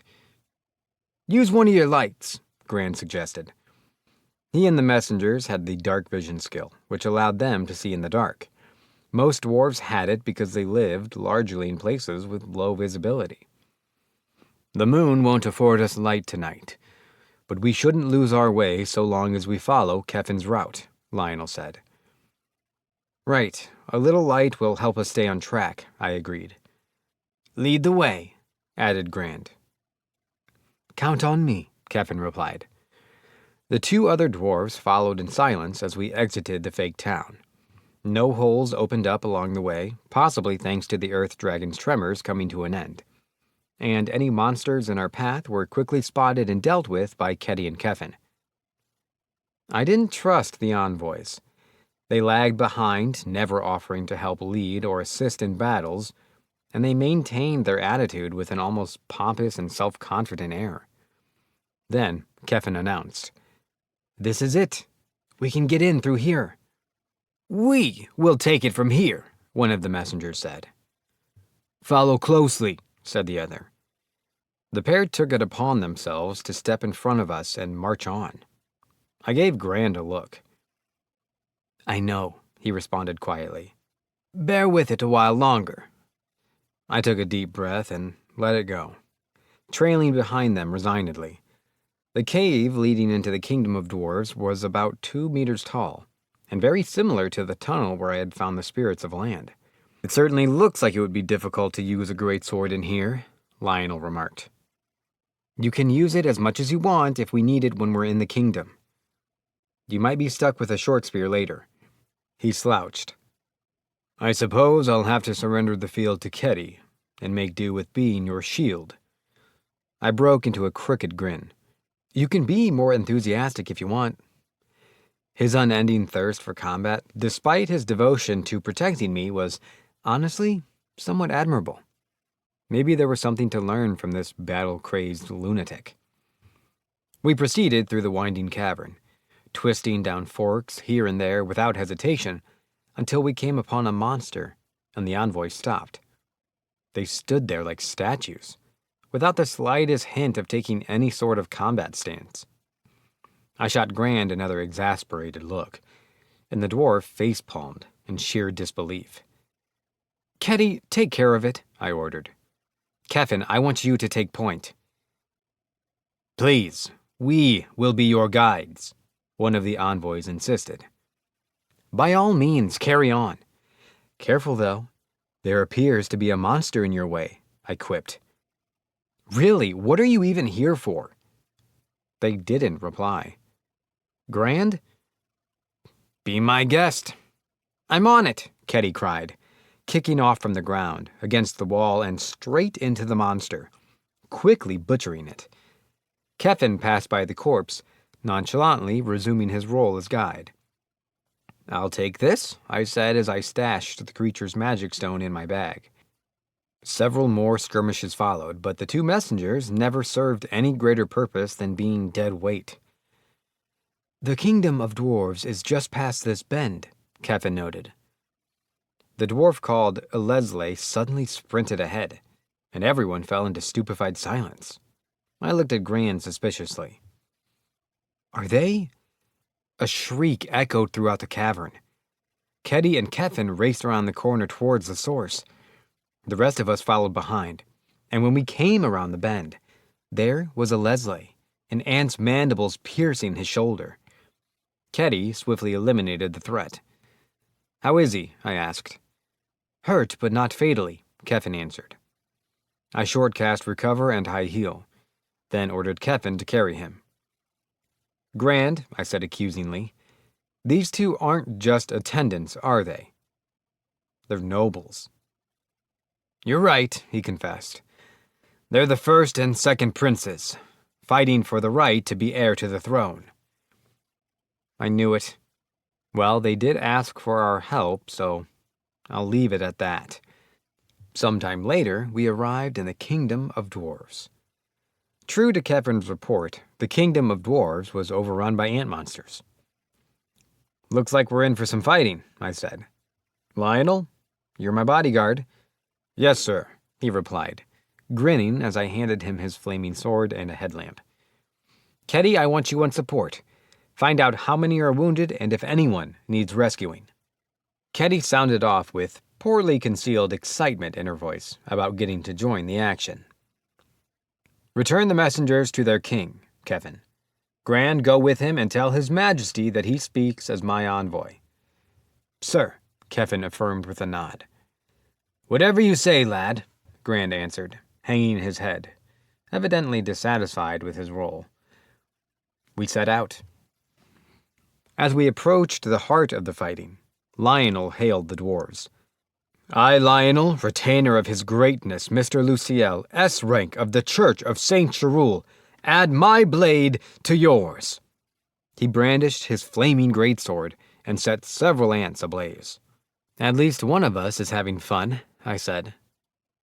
Poor guy's been starving for a fight since Yennis, Keddy replied sympathetically. In the meantime, we need to look for anyone who's hurt. Looks like they're hauling injured soldiers that way, she noted. I'm surprised you can see so well in this gloomy place. A lot of catfolk have the dark vision skill, too. I followed her to a building that had been made into a makeshift field hospital. It was brighter inside, and I could see at a glance that the place was packed. Everyone was too distracted with their own affairs to notice our arrival. Perfect.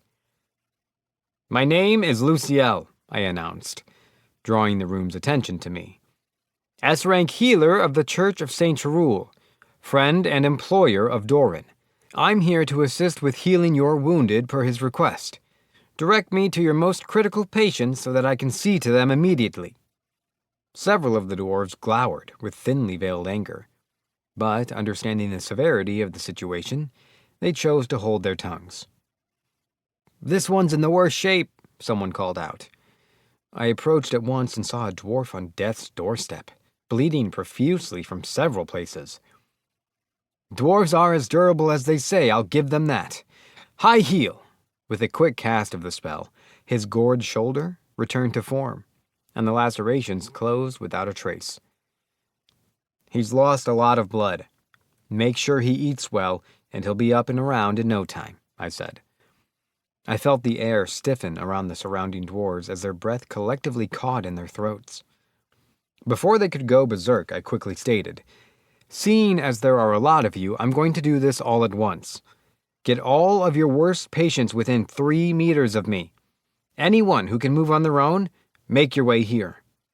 Forward your thanks to Doran, if you have any. A quick cast of area high heal and all the dwarves in the building were back on their feet.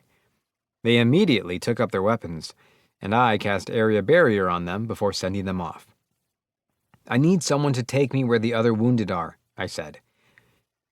I believe I can be of service, answered the bloodied dwarf I had healed first.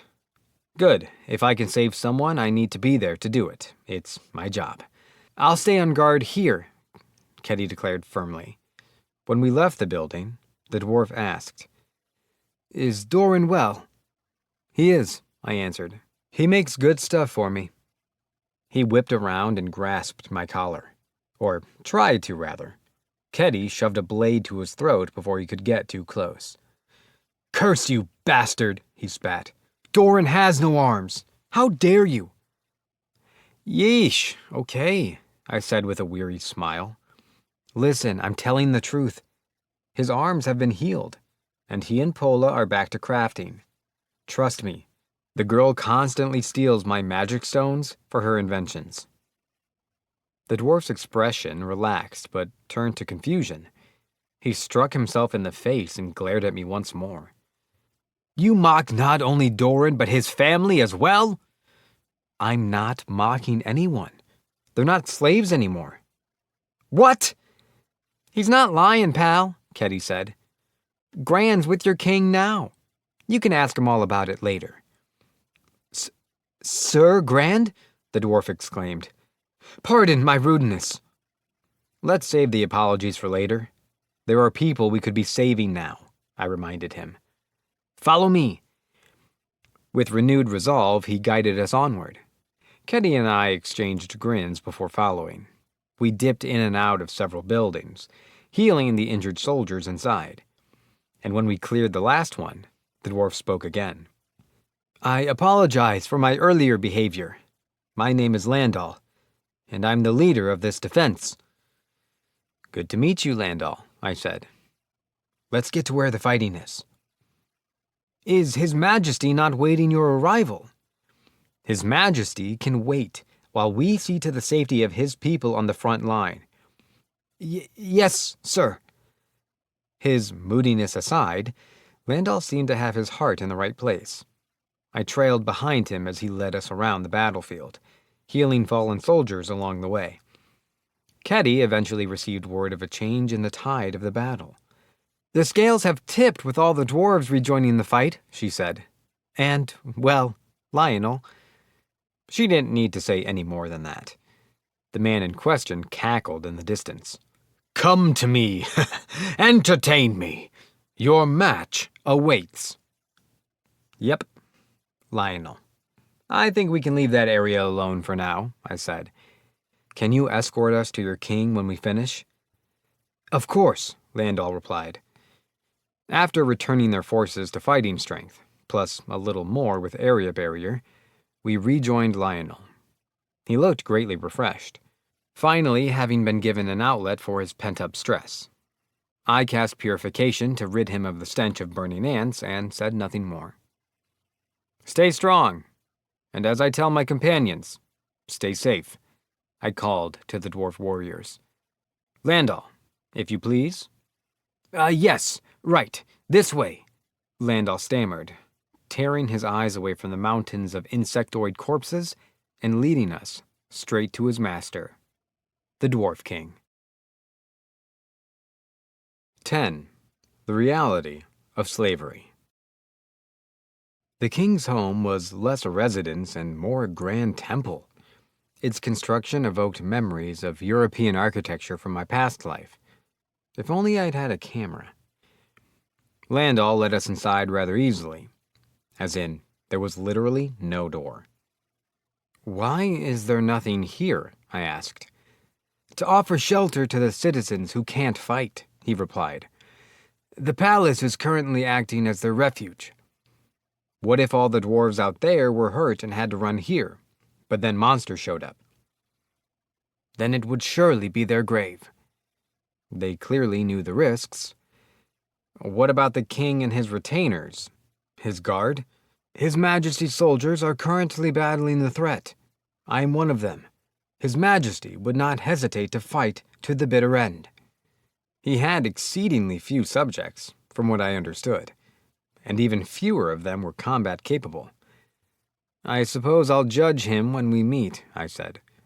"Before that, though, can you take me to where the injured citizens are being kept?" "I can. This way." I placed those in need of healing above the patients of any king. When we arrived, I noticed there wasn't a single dwarf among the wounded. They were all humans and various other races. Slave crests branded their arms, chests, faces, and necks. It hit me all at once. This was what slavery really was in this world. The fact that some of them seemed completely apathetic about receiving treatment told me that to them, death was a preferable alternative to their lot in life. "They're all slaves?" I asked. "Yes," Landal answered. "They were the front line and took the first wave of the ants. They're mages, so once their mana is regenerated, they'll be sent back out." "Some of these people are in no shape to be fighting," I argued. They'll hardly be able to move if they lose too much blood. True, but this is a crisis. Better to spill the blood of a slave than our own brothers and sisters. I fell silent. I couldn't say anything back. I might very well have done the exact same thing in his shoes, and that thought made me shudder. Two sources of warmth heated the chill going down my spine. Lionel and Ketty stood behind me. This is how slaves are treated, Lionel said. This is the reality.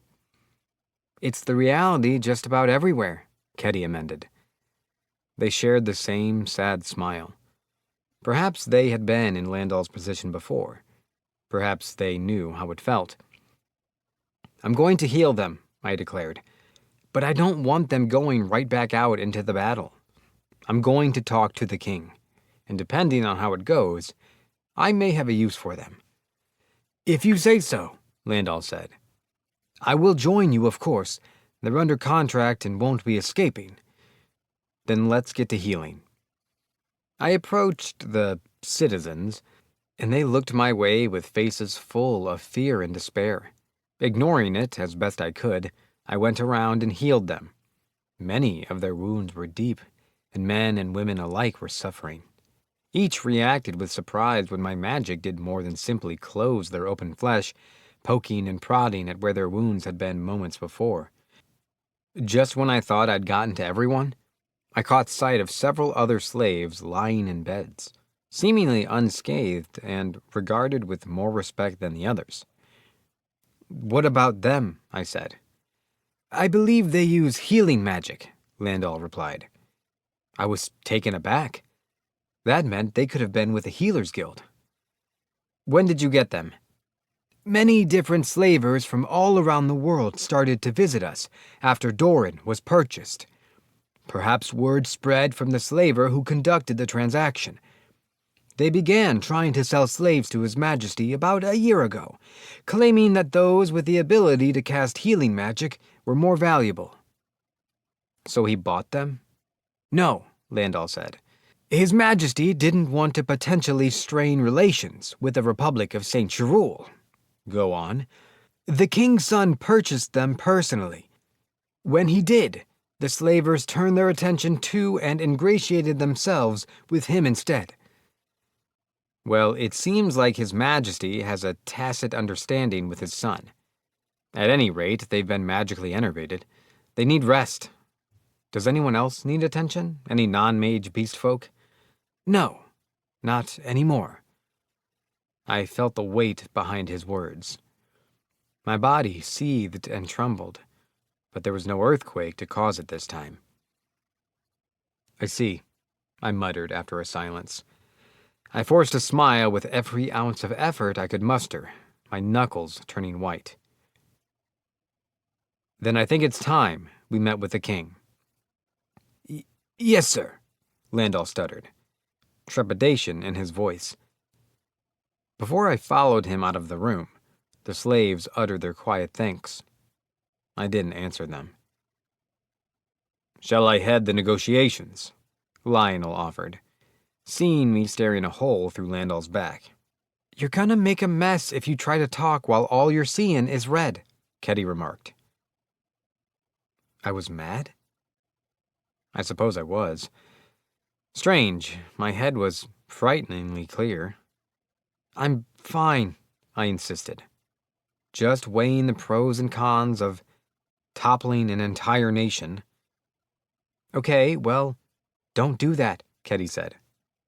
It's a story as old as time, Lionel remarked. Those ignorant to the ways of the world always react with surprise. I'm not exactly innocent when it comes to treating slaves nice either, Ketty divulged hesitantly. Your past is your past, I said. Maybe I really am the weird one. I gave a tired smile as we approached what appeared to be an audience chamber. This is where visitors are received, Landal explained. If Sir Grand is here, he will be in this room. The door opened, and inside was an unusual sight. Grand was protecting Keffin from dwarves. "What is this?" I demanded. "Who wants to explain what's going on here?" "Mr. Luciel," Keffin called, turning towards me and taking a knee. His hand rested on the hilt of his as-yet undrawn sword. In front of him, Grand opened and closed his mouth, at a loss for words. "Do not make me ask again," I declared. "We're passing judgment upon that slave who failed to protect me," Leslie shouted remorselessly. My patience ran thin. "Who is your king?" I demanded yet again. "This is dwarf land, boy," Leslie roared. "You may be celebrated in Sherul, but your power means nothing here." I disregarded the blustering dwarf. "If your leader won't see me, then I'm finished here. Well done, Keffin. You shouldn't have had to endure this, but we're going home now. I hope we meet again, Grand." As I turned on my heels, a dwarf spoke up. "Wait. I am the one you're looking for. I am King Rockwell." Turning my head slightly, I stated plainly, "We were just leaving, Your Grace." "You insult my father!" Leslie bellowed. "Do not let them leave." I did not hesitate. "Lionel, Ketty, Keffin, show them who we are." They obeyed. The dwarves would swiftly learn that strength was not theirs to monopolize. Lionel swung his flaming greatsword and batted away one's shield, melting it as it flew. Ketty poked bloody holes in their limbs, while Keffin, the most enraged of all, appeared behind a Leslie and casually disarmed him. 20 seconds was all it took. "The kingdom of dwarves," I hissed mockingly. "Enjoy ruling over an empire of dust?" "Wait!" King Rockwell rose from his throne and groveled on the ground. "Please, save us." "I am not your messiah," I said. "Why should I offer my help to a king who can't even rule his own spoiled son? I came here as a personal favor to Doran and Grand. You're sitting here while your people fight when you could decide the battle." "As you can see, I am old and weak," he pleaded. "Your robe of mimicry would have me believe that, wouldn't it?" I answered accusingly. "You used me to give yourself a reason to make a show of teaching your son a lesson because he thinks he's above humans." In that instant, it felt as if the air had been sucked out of the room. Rockwell shook, his quiet laughter growing into a great bellow. "Keen eyes, young S-rank. You didn't earn your title for nothing," he said. "Tell me, how did you know?" "I've noticed your son has a habit of looking down on people. Despite that, he seemed to honor you and that frail body of yours a little too much. And not just him. Every dwarf here was acting suspicious." "How careless of me." King Rockwell tore away the robe, transforming the frail elder beneath it into a great, brawny man of a little over 1.5 meters in height. Impressive for a dwarf. His presence nearly made me stagger, but it was nothing compared to Master Broad's or Lionel's aura. "Well, good luck," I said dismissively, unwavering. I moved towards the door, and a wall of stone erupted before me. Lionel rendered it rubble in an instant. "Okay, you weren't supposed to do that," Rockwell griped, becoming flustered. I remained where I was in awkward silence. "Listen, I'm sorry. No more lies. I'll swear under one of those contracts your church seems to love so much if it means you'll lend your aid." "Spirits can nullify them," I replied. "And frankly, you've already picked enough of a fight with the church for me not to care what happens to you at this point." "What? What do you mean?" "You have unlawful slaves in your charge." "I'm a king," he argued. "What king keeps tabs on every single servant he has?" Pushing down my growing irritation, I continued. "Humans who can wield holy magic are under the charge of the Healers Guild. Of course, that's not to say healers can't be slaves, but those who wear the church's robe belong to the head branch, and those are only a select few. Speak plainly, boy. The Republic of Saint Cherul does not wage wars of aggression, and I've heard no word of any being declared recently. So why do you have 5 HQ healers as your slaves? And why are they resting in your palace, worked to the point of magical exhaustion? What is he talking about? The king growled at his subjects, words dripping with anger. Someone speak. Landal's voice shook as he replied, If I may, your majesty, 1 year ago I was directed to purchase slaves from a passing slaver peddling his wares. By who? Rockwell snarled. By Princess Graios and Leslie and their followers, your grace. I was told you had budgeted for them. What's this about, Rockwell? Grand asked, glaring at his king. I swear to you, Grand, by the spirits I had no idea, Rockwell insisted. The spirits' voices suddenly echoed, coming to their kin's aid. He's definitely telling the truth. Rockwell sure is a meathead. Didn't that slaver brainwash him or something? Hey, doofus, help the guys out. You can rob 'em blind after, for all we care. There's lots of dwarves to go around, but we don't really want these to go away.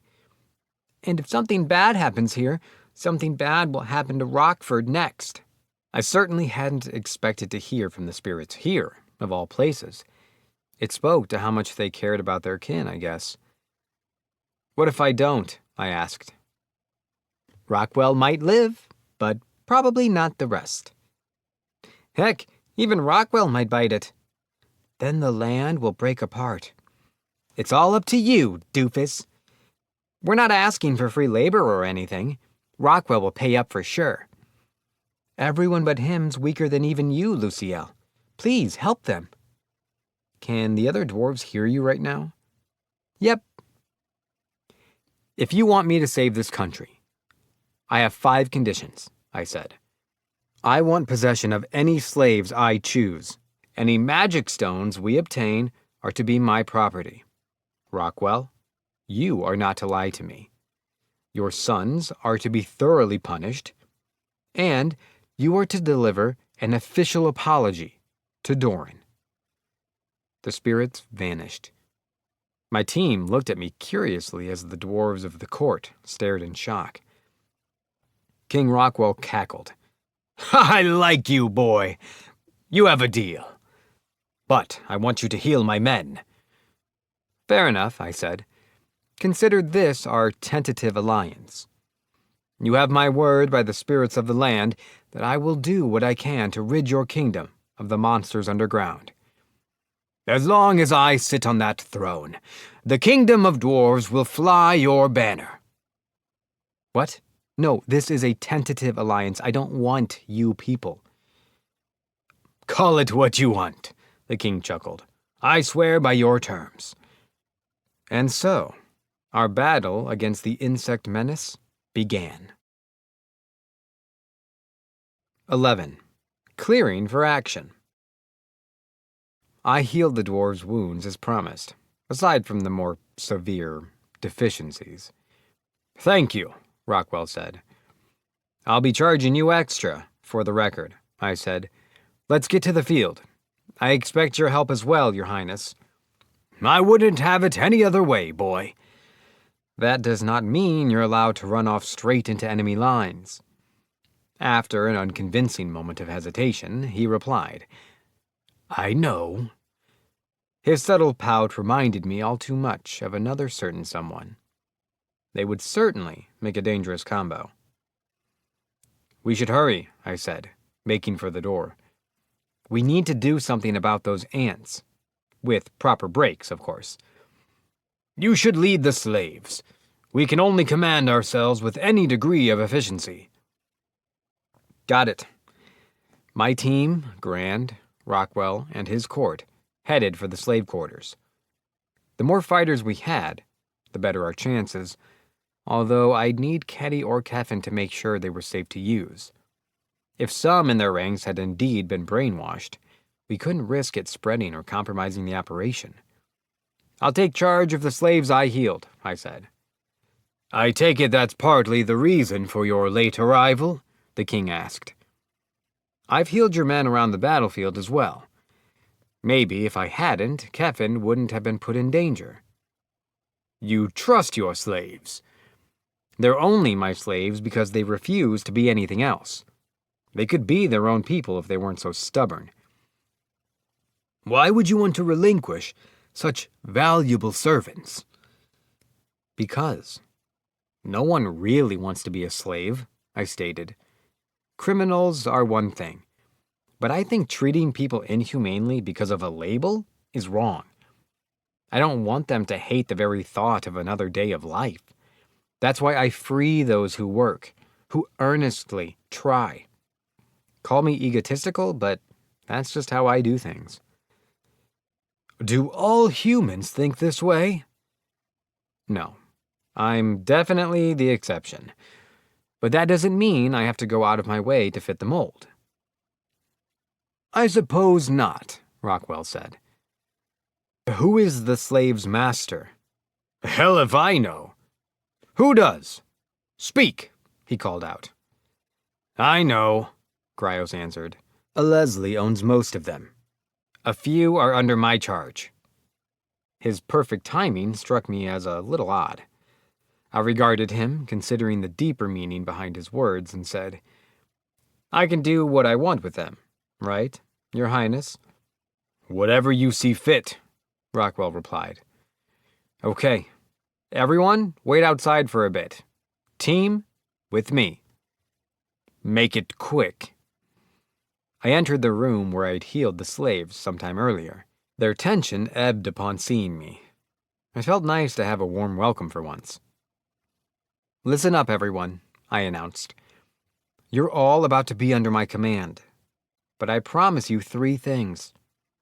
You will not be treated as fodder. You will receive proper healing. You will be afforded reasonable breaks." The room stirred. Shadows of grief fell over some of their faces, realizing they were about to be sent back out into battle. "If you can swear to work to the best of your ability, I will temporarily annul your slave packs." The slaves exchanged glances. I continued, "Should you act against me, my companions, or King Rockwell, however, you will be taking a one-way suicide mission straight into the ant's nest. You are allowed to prioritize your life and retreat as necessary, but runaways will not be tolerated. You're free to refuse these terms, but those who agree I can begin temporarily removing your bindings." "What will you do?" I asked. "Will you give your oath and join me?" The slaves hesitated. After some nervous dithering, a voice said, "I will." A pale-faced woman staggered to her feet. She had been recovering from a case of magical enervation. "I give my word," another said. He was wearing a church HQ robe. "I have some things to talk to you lot about, but I guess we can do that later," I replied. I approached the 2 volunteers and cast a spell, ridding them of their crests. I could have sworn I saw another light flash as the spell took effect, but upon witnessing the sight, the room swelled into a fervor of yet more volunteers. "State your names, skills, and magical affinities to my companions here," I instructed them. "We'll divide you up into teams, so be truthful." Meanwhile, I woke up the remaining 3 healers and asked for their answers. Naturally, they agreed. "All right, you 5, I addressed the healers. "I want to hear your stories later, but for now you're on area barrier and first aid duty. As long as you don't die, I can save you from anything. So be cautious and only do what you can. I know magical exhaustion can take a while to pass, so be careful." They nodded in reply. I had considered the possibility that they might not take kindly to me, but I was relieved to be proven wrong. Once everyone was done reporting in, I went around and cast a spell. Many people emotionally broke down at receiving their precious, limited freedom. Others, however, let it go to their heads. "Idiot," a man spat, reaching out to take me hostage. "You think some promise is going to keep me from... What? What the hell's happening to me?" The man's body glowed red, and he shot out of the room. "I did warn you all," I said. "Don't take an oath before the divines lightly, or you'll be joining him down in the ant's nest. I'd think long and hard before you try to copy him." What if we run out of magic?" someone asked. "You can leave the front line and take a break. If you're hurt, I can heal you. I'm your acting commander, so my orders are the only ones you have to follow." Yes, sir." "Your fate is in your own hands. I won't force anyone to do anything." Minus the 5 healers, 15 of the 25 slaves joined our ranks. "Okay, everyone under contract, follow me," I said. I noticed one of them looking extremely pale, but there were more important things to focus on. I stowed the image away in a corner of my mind. "I'm borrowing these people," I reported to Rockwell. "The other slaves and dwarves are yours to defend the kingdom with. I only need you and Grant to come with me to the front line." The king nodded. "Understood." The dwarves of his court started to argue, but quieted down again when I stated, "If you want to go, be my guest. But be prepared to protect yourselves." A tiny sigh from His Majesty didn't escape my ears. We exited the temple-like building and made for where the fighting seemed worst. "Keddy, Keffin, lead on," I said. They sounded their agreement, and I turned back to Rockwell. "What do you fight with?" "With my body, of course," he answered. I noticed special gauntlets adorning his arms. "I assume you mean those?" "Made of adamantite and diamond. My trusty weapons." "Can you pull off a charge with something like that?" "Long-range attacks may give me some trouble, but that's why I compensate with other techniques, like the stone wall you saw earlier." "Could you even combine with a golem?" "I tried something similar as a boy," he said, "but my control of magic was never enough to make practical use of it. I don't test fate anymore." "But you can fight the ants, right?" "With ease, so long as they don't get the better of me." Perhaps he and Grand could work together to expand the ants' burrows to give us more room to fight in. We headed straight for where Lionel had been fighting before. The soldiers began to cheer their king's name when they saw us approaching. We needed some time to explain the situation, so I asked Lionel to handle the ants on his own for a while, and he happily agreed. King Rockwell took his place before the frontline fighters. "Today, we will protect our kingdom and gut our enemy at the source," he called out.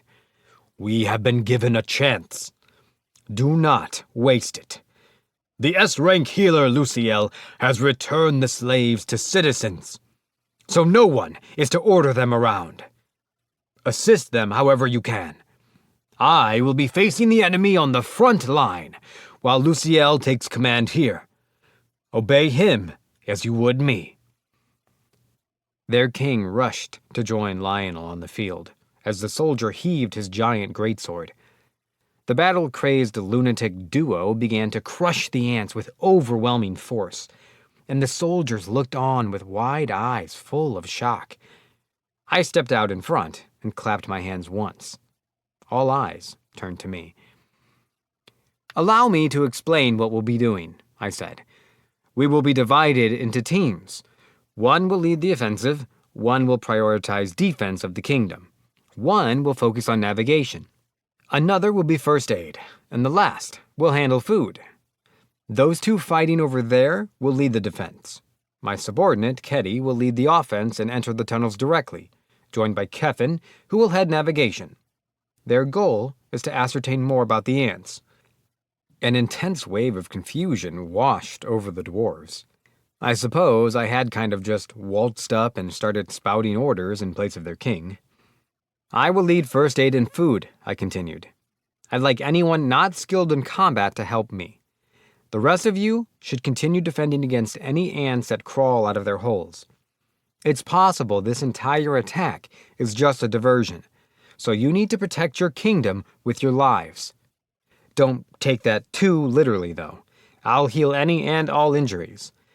King Rockwell and I have reached an agreement, so don't be shy. The former slaves raised their voices, but the dwarves were silent. What is it you want to protect? Grand asked them. Your pride or your country? Hell, maybe your family. Luciel's here because I asked him to be. What's his race matter? Soldiers of the earth, fight for peace in our kingdom and for the ale of victory. The dwarves cheered. I really couldn't be mad that Grand was more popular, but I could still be a little sad, which I was. But whatever worked was fine with me.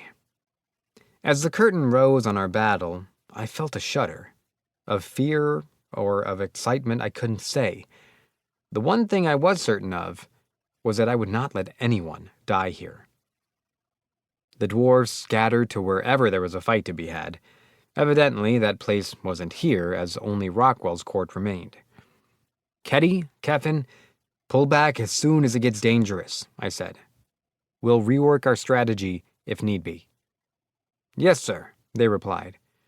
I handed them some lights.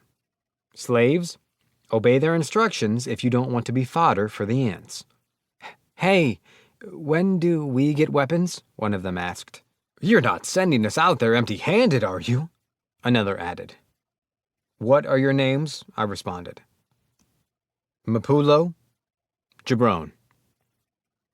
I checked the list but didn't see any notes about them knowing how to wield any weapons, only magic. You don't need weapons to cast spells, I said. And you're underestimating those two. Don't do anything stupid, and they'll get you home. Let's get a move on, Ketty urged them. Stop wasting Mr. Luciel's time, Keffin cautioned. The pair started walking, and behind them, the slaves dragged their feet. Don't forget, you've got a lot riding on the reports they give me, I called out, putting a little more pep in their step as I passed by where Lionel and Rockwell were. You guys are on standby for now. The two warriors stared longingly after Ketty and Keffin, as the duo entered the tunnel before returning to slaughtering the insectoid monsters. The rest of us set up a base camp. Okay, are there any citizens who can do work other than fight? I asked the king's retainers. They're in His Majesty's palace, one replied. What kind of work? Another challenged me with a nasty glare. Filling stomachs, I said with a smile. People are going to get hungry at some point. Grand stepped in to smooth things over yet again. Luciel's a swell lad. Just a bit touchy about folks who get under his skin these days. He won't do 'em no harm. If you insist, the other dwarf sighed. Several of them departed for the king's quarters, giving me the opportunity to chat with Grand. You've really been playing it up lately, I commented, smiling at him in thanks. Who, me? He asked, awkwardly looking away. I ain't trying to throw my weight around 'cause you had bad experiences with the dwarves or nothing.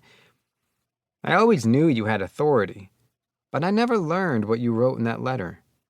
And after everything that happened back there, and how Rockwell acted, I can't help but feel like this whole thing was planned. I knew His Majesty had sons, aye, but I never knew he was that far gone. It seemed like he'd genuinely had no idea. Still, the dwarves could have used a little attitude improvement. You know, if Kevin had drawn his sword, everyone in that room would have been dead. Not that I think he would have. Grand said nothing for a moment. You trust him? He shut his eyes. His conflicted expression pained me a little, so I decided to be honest. It's not like I think there's absolutely no chance they'll double-cross me at some point, Lionel, Ketty, and Kevin included. But I owe them my life, and vice versa.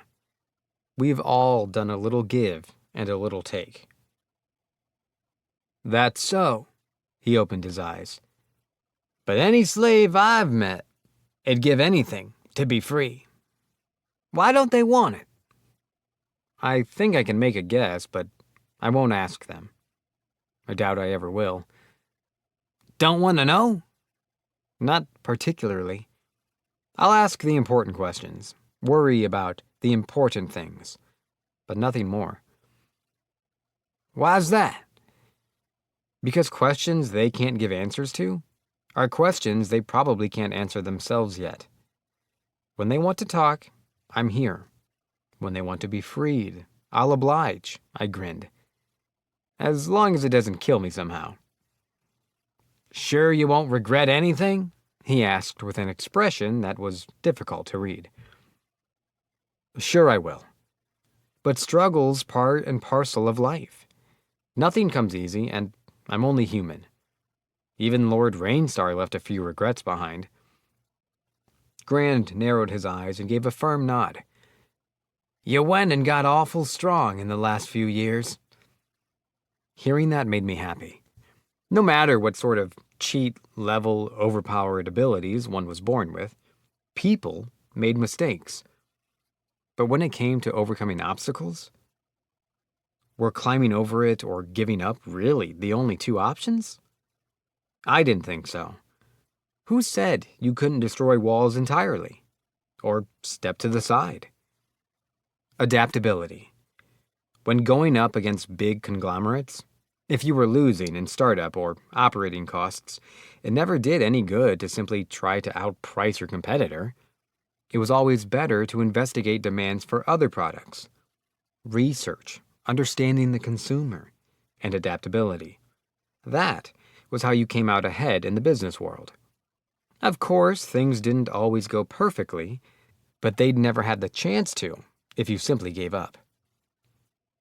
Regret can take years to get over, I said, and those are years you'll never get back. So I'm just going to do what I can while I can.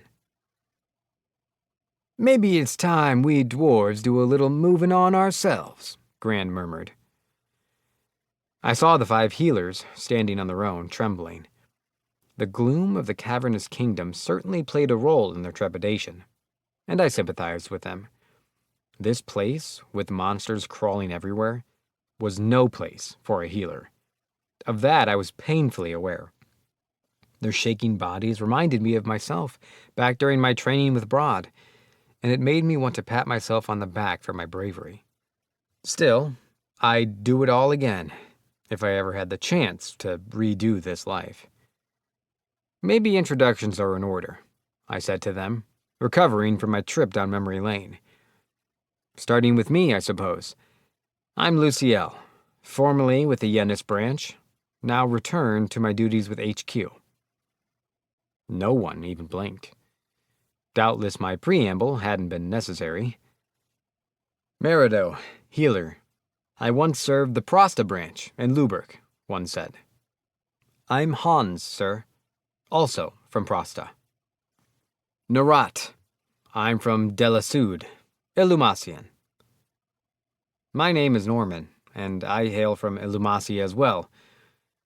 I'm Lazalia. I'm from Ibiza in Chirul. We're in an emergency, so I'm going to be short, I said. Can you all use area barrier? Most of them responded in the affirmative, but Lazalia said, I can't. Then you 4 split into groups of 2 and start casting area barrier around the dwarves, I instructed them. Come back when your mana starts getting low. Should we not prioritize healing? One asked. Normally we would, but your levels are probably too low to sustain it. You need to level up a little more. And this will do that. The 4 I was addressing gave me a confused look. It should. I speak from experience, and take this seriously because this is to better your magic. The 4 sounded off, formed pairs with those from their same branches, and set off. How long have you been a healer, Lazalia? I asked. I'm a spirit mage, she replied. A spirit mage? Yes, I don't know about the others, but my class would appear to be arcanist. And that means you use spirit magic? She giggled. That's right.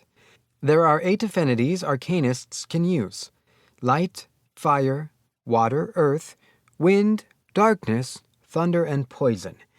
We conduct magic through the spirits by offering up our mana to them. So, like the spirit version of a spell sword? Sort of. If her powers were similar to what Lord Rainstar had, she could have been exceptionally strong. Although, considering everyone on the Valkyries, Keddy and Nalia could have whooped my butt, who was I to assume otherwise? What can you do? I asked. A bit of magic of the recovery, support, and offensive varieties, she replied.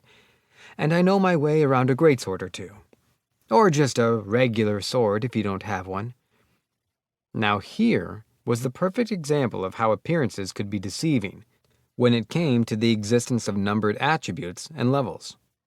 I would never have believed someone so petite could swing around a greatsword otherwise. How did you become a slave? Well, I was out shopping, then stopped for some eats, and then I was in the back of a carriage. Yeah, that didn't sound very legal. What restaurant went around spiking its clientele? And wait, stopped for some eats? You stopped where? At a food place, she said. So, a restaurant? I was surely jumping to conclusions. She couldn't have been one of the reincarnated, but I still had to choose my words carefully. How well can you fight? Better than the others, I think. Noted. I pulled out Lionel's old greatsword and held it out to her. I need you to swear to the divines that you won't use this against me, my companions, or the dwarves. I swear. The contract was made, for whatever good it would do, seeing as the spirits could nullify them. I want you to act as my bodyguard for now, I said. We're not looking for the ant's nest? We'd just be getting in the way, and could get hurt if we charged straight in. It's better to secure a place for everyone to rest and eat first. I noticed that she averted her gaze as I considered what to have her do in the meantime. She probably could have managed well enough using Lil Shiny to wash vegetables, but then the dwarves returned with the women and children who couldn't fight, as well as food and pots and such. Thank you for your help, I told them. I know there's a lot of fighting happening nearby, but I'll do everything in my power to keep you all safe.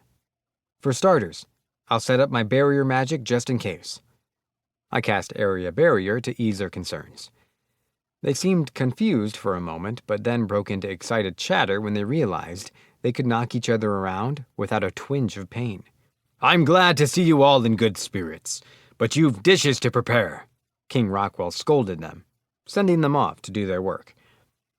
I joined them for the time being, as I waited for Keddy and Kevin's return.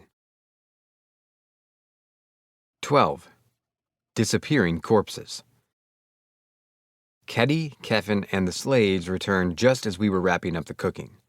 The dwarf housewives nearly lost their heads at the offer of my spices for their vegetables. Presumably, these spices were something of a rarity in the kingdom of dwarves.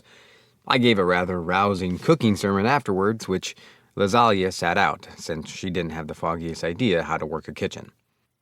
How did it look? I asked Keddy and Kevin. We followed where the monsters were strongest, Keddy said. But there were a lot of them, Kevin added. And they don't disappear like in labyrinths. We couldn't make it very far.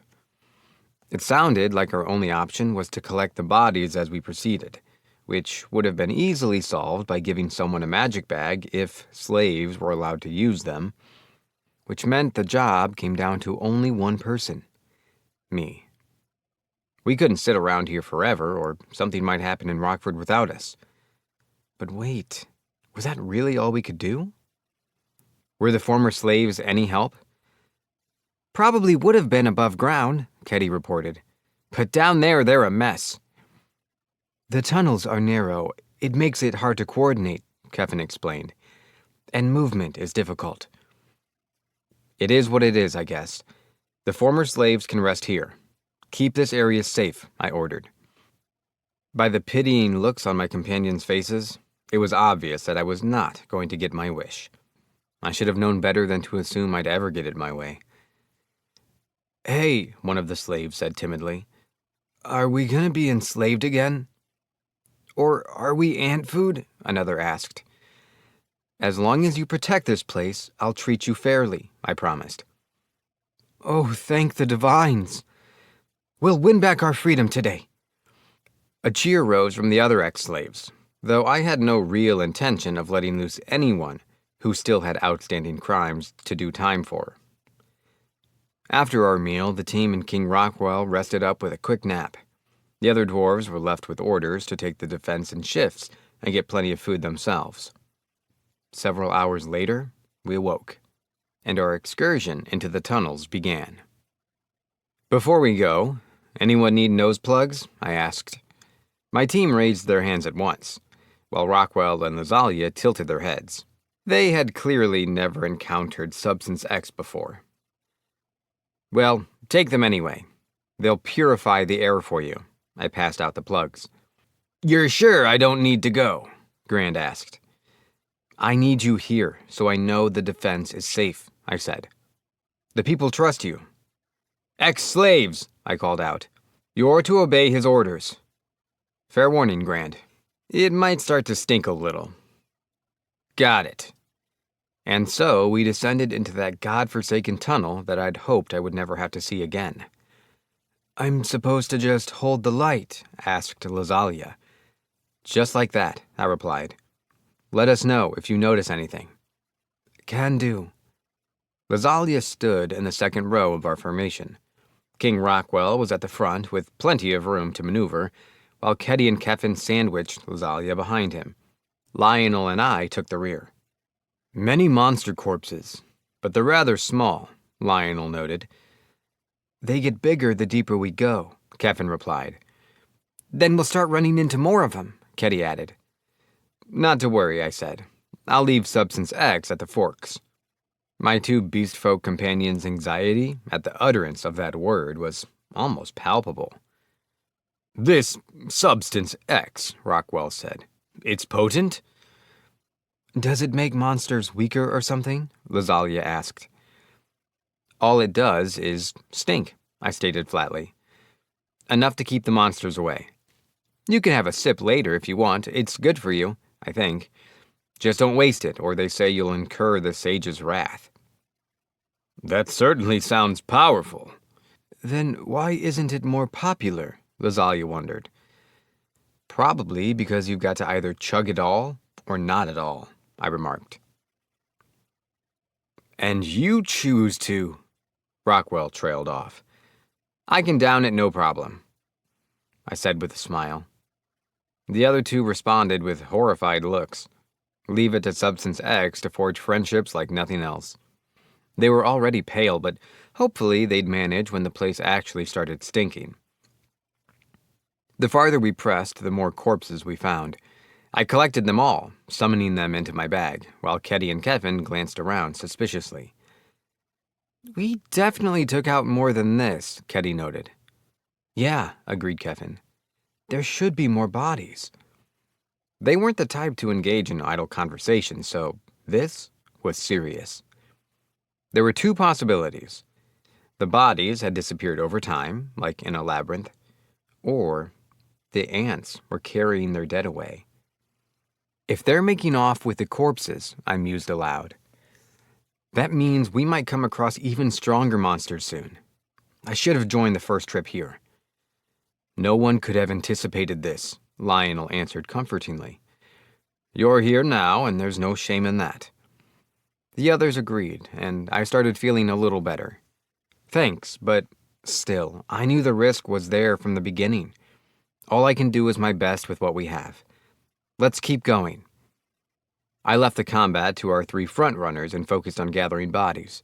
When we approached our first fork, I dropped a barrel of Substance X and stopped the party. "Hold on," I said. With a prayer, I dropped the illusion staff to the ground.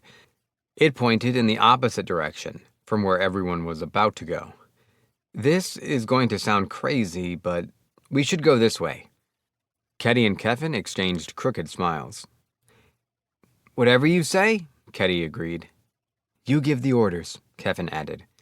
I smiled back. Thanks. We proceeded down my chosen path, King Rockwell and Lazalia shooting me funny looks that I ignored. A ways down the passage, Rockwell said with perfect timing, We've got company. Monsters were waiting in our path. Weak ones, but many of them. We dispatched them with ease, though, and as I was collecting their corpses, I noticed something. The ants seemed perturbed by the missing bodies of their comrades. Something's off about 'em, Ketty remarked.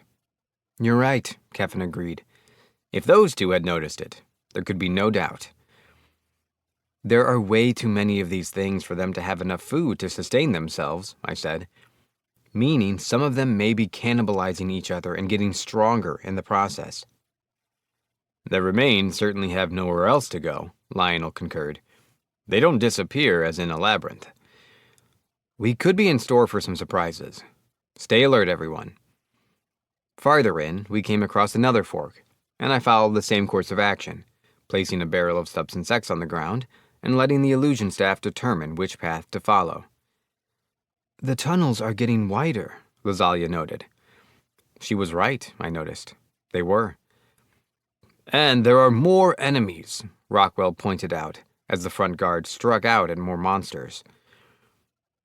They've yet to attack from the rear, Lionel said, but we should be prepared for the possibility. Why do you say that? I asked. The subjects protect their king or queen, he explained. No such structure exists within a labyrinth, but monsters are sometimes known to follow a similar culture. Where did you hear that? Guildmasters Goldus and Yaius. When had he found the time to do research? Regardless, at least he hadn't been idle during our time in Yennis. I found it impressive that he'd earned the Dragonoot brothers' respect. I'll take that gem, I said, moving to collect the slain monster's corpse just as the rest of the ants set their sights on me. There were few left, though, thanks to the three at the front taking the brunt of the attack. I changed the illusion staff to sword form. I can handle one or two of you. I sliced the approaching monsters with ease. Another lunged at me from my blind spot, only to be pierced by a spear from behind. Did the whirlwind not warn you about arrogance? Lionel asked pointedly. I knew you had my back, I replied coolly. I only freaked out a little. It was true that I had gotten full of myself before, complacent in the knowledge that I could be as reckless as I wanted and rid myself of the consequences with a single spell, but I genuinely trusted Lionel to cover me. Admittedly, he did have a point, though.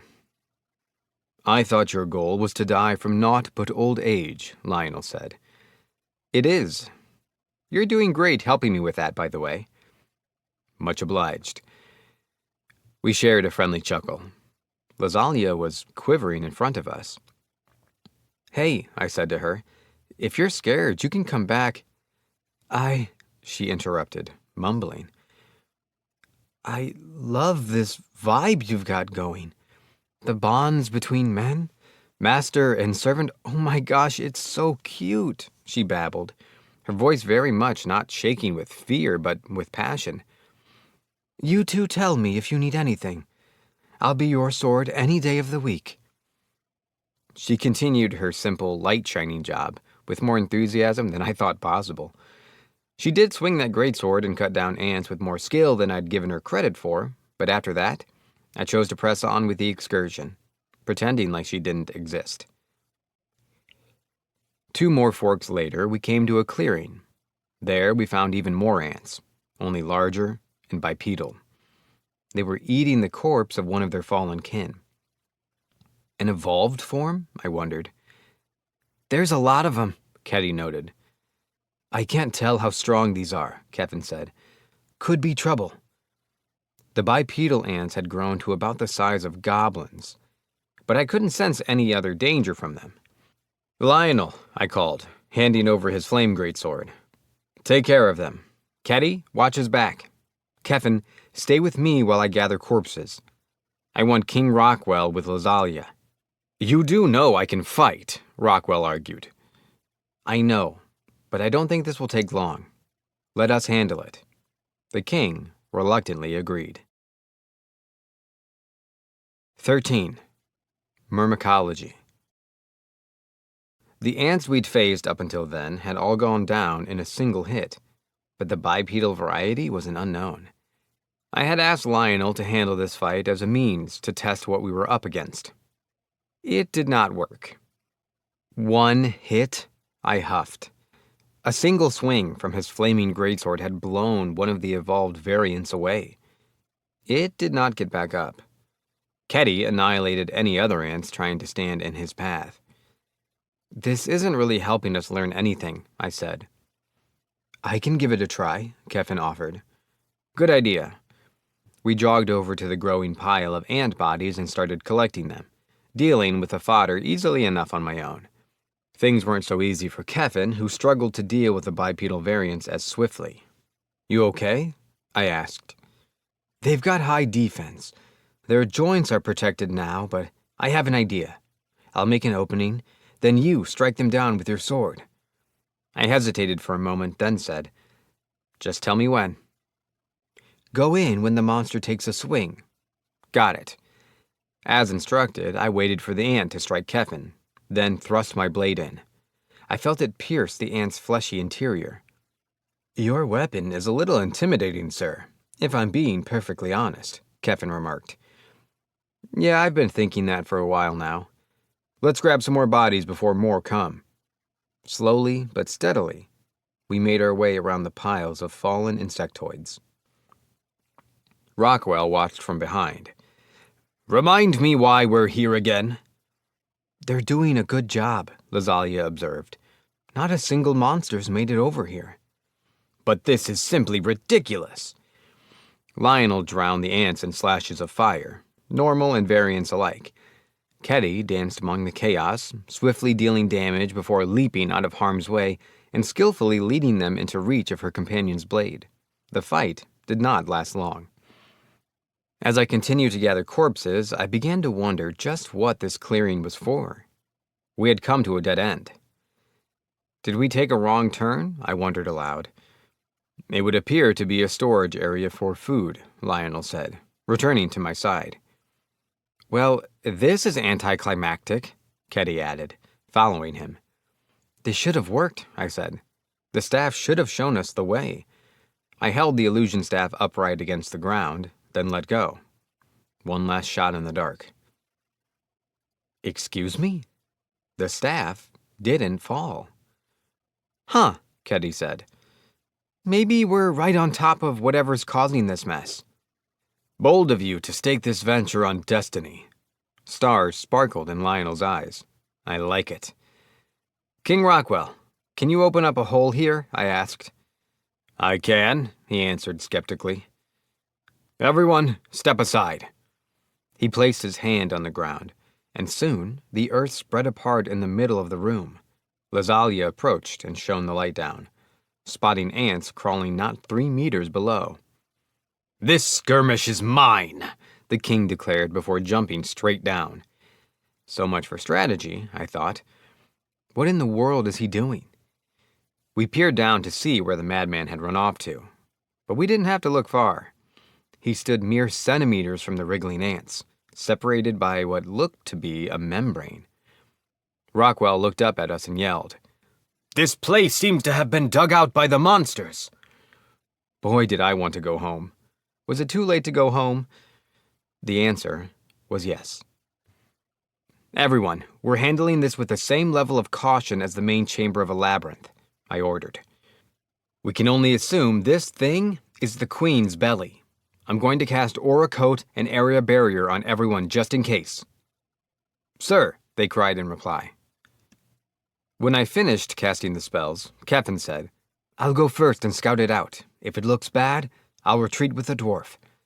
"Be careful." "Be sure to check how big the room is and how many enemies there are," Keddy reminded him. "Right." Keffin leaped down, then came right back up just as quickly. "What was it?" I asked. "Is everything okay?" "I've got good news and bad news," he said. "The good news is you were right. The bad news is King Rockwell is standing on top of the queen. The cave was small, but that's definitely where the ants are coming from. So many monsters have been born from a single parent? This threat went beyond the kingdom of dwarves or Rockford. If we didn't act here, they could pose a threat to the whole world. Had Lord Rainstar done this? Had the creation of Rockford and the immense magic used in its construction mirrored the birth of a labyrinth too closely? I found myself wrapped around that man's finger yet again.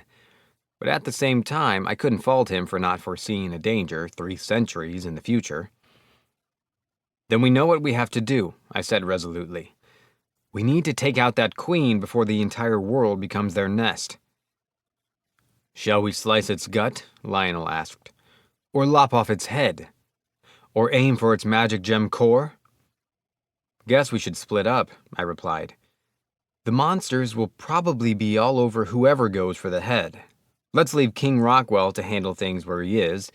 Keffin and I will find the magic stone, and Lionel and Ketty will take the head. Lazalia, keep shining that light and fill Rockwell in. Everyone had their roles. Rockwell still hadn't fully earned my trust, and I had no idea how strong Lazalia was. I would have to have Keffin look into it later. I took a deep breath and descended. The queen's back was squishier than expected, and vast.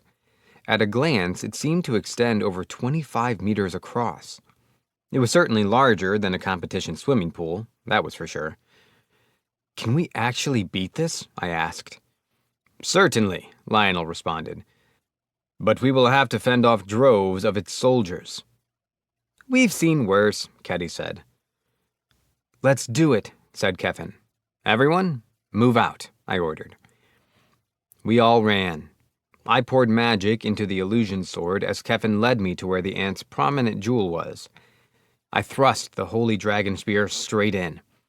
If this had been a labyrinth, the ant queen would have let out a dramatic shriek, then disappeared, leaving behind a single stone.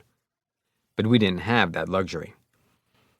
The ants inside the queen's body began to eat their way out, and the innumerable holes leading to the chamber overflowed with subjects flocking to their fallen matriarch. I tried to put her body into my magic bag, but the ants still within her prevented me. We've got the stone, but there'll be no end to those evolved variants if we let them eat her body, I said. Rockwell, I need you to seal as many holes as you can. Lionel, start dicing the queen apart so I can put her away. Everyone else, keep them off us. I didn't wait for the replies and dashed straight for Lionel. He removed the queen's head first, which I promptly collected and swung at an ant that had crawled too close. I took solace in the fact that there was no single attack I couldn't easily heal from. Lionel carved the queen apart, and I gathered each individual piece, taking out the increasingly angry minions, with Ketty and Keffin in the meantime. Half an hour passed before we finished clearing the queen away entirely, and then we fought her subjects. They were endless. Keffin's weapon broke on numerous occasions, and he nearly met his end. But otherwise, no one suffered any substantial injuries. Seeing Lazalia surpass even Keffin in combat ability, I made a mental note to myself to be more cautious around her in the future. 14. The man behind the menace. The ant corpses ended up filling 3 of my 5 magic bags by the time it was over. It had been an overwhelming battle, thinking back on it, but I'd made it out with the help of my trusty weapon and reliable companions. One question was still on my mind, though. How? How had this been allowed to happen? I shot a scornful look at the panting Dwarf King, even though he and his kingdom were technically victims.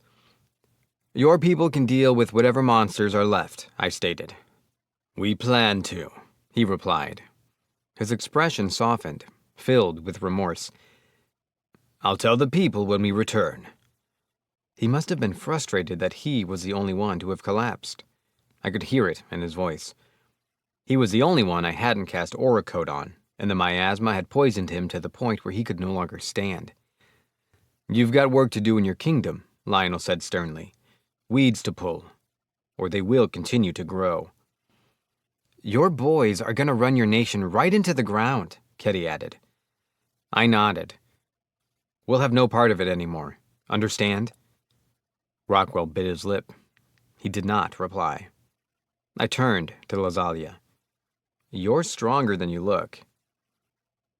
The spirits bless me with their power, she replied simply. Huh. Something about her, something I couldn't describe, felt wrong. Except, not exactly. Was it simply distrust, or something else entirely? In any case, the first thing on my mind was getting out of the cave as fast as possible. I looked up to where we had come in and realized I hadn't exactly thought things through. The hole was at least 10 feet above us. I don't think we can jump that high, I sighed. Just as I was casting the spell on Rockwell, Lionel said, You have a rope, do you not, sir? Yeah, why? I took out a coil, but Ketty held out her hand first, and I gave it to her. Be cautious, Lionel warned her. Always am, she replied.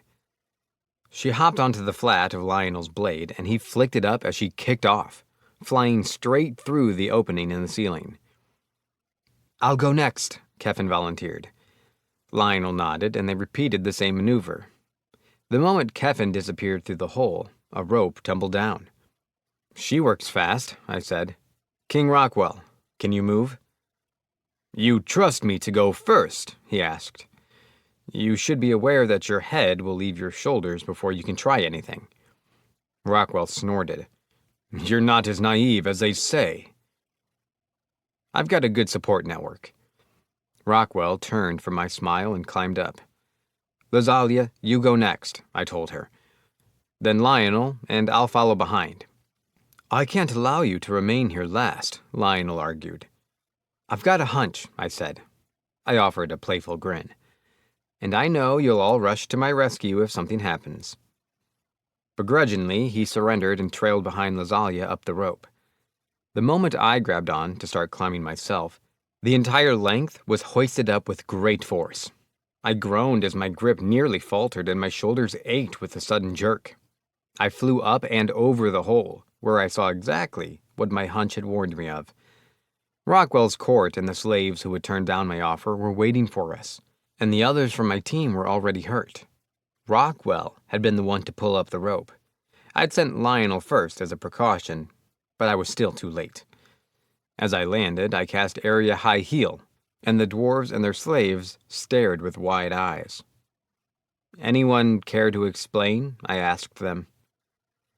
These punks showed up right when Rockwell came up, Ketty reported. Fired off a bunch of spells before we even saw him. I looked at the king accusingly. Your Highness? I'm sorry, he said gravely. I will see to this personally. I remember your conditions, but I will deal with these slaves myself. Oh, father, Gryo scoffed. You've gone soft in your old age. Yes, centuries ago our people witnessed a human wield enough power to decimate old Rockford. But that was 300 years ago, he shouted. The monster is dead and gone. And soon, you and that human you bow to will share his fate. And then I will rule all humans from beneath their very feet. Gryos, his father growled. You would even bare your fangs at your own father. The prince shook with laughter. Compared to my dear brother, you mean? How blind you are.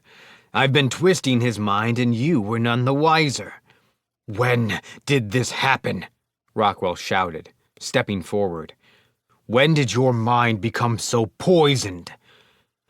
Oh, a few years ago.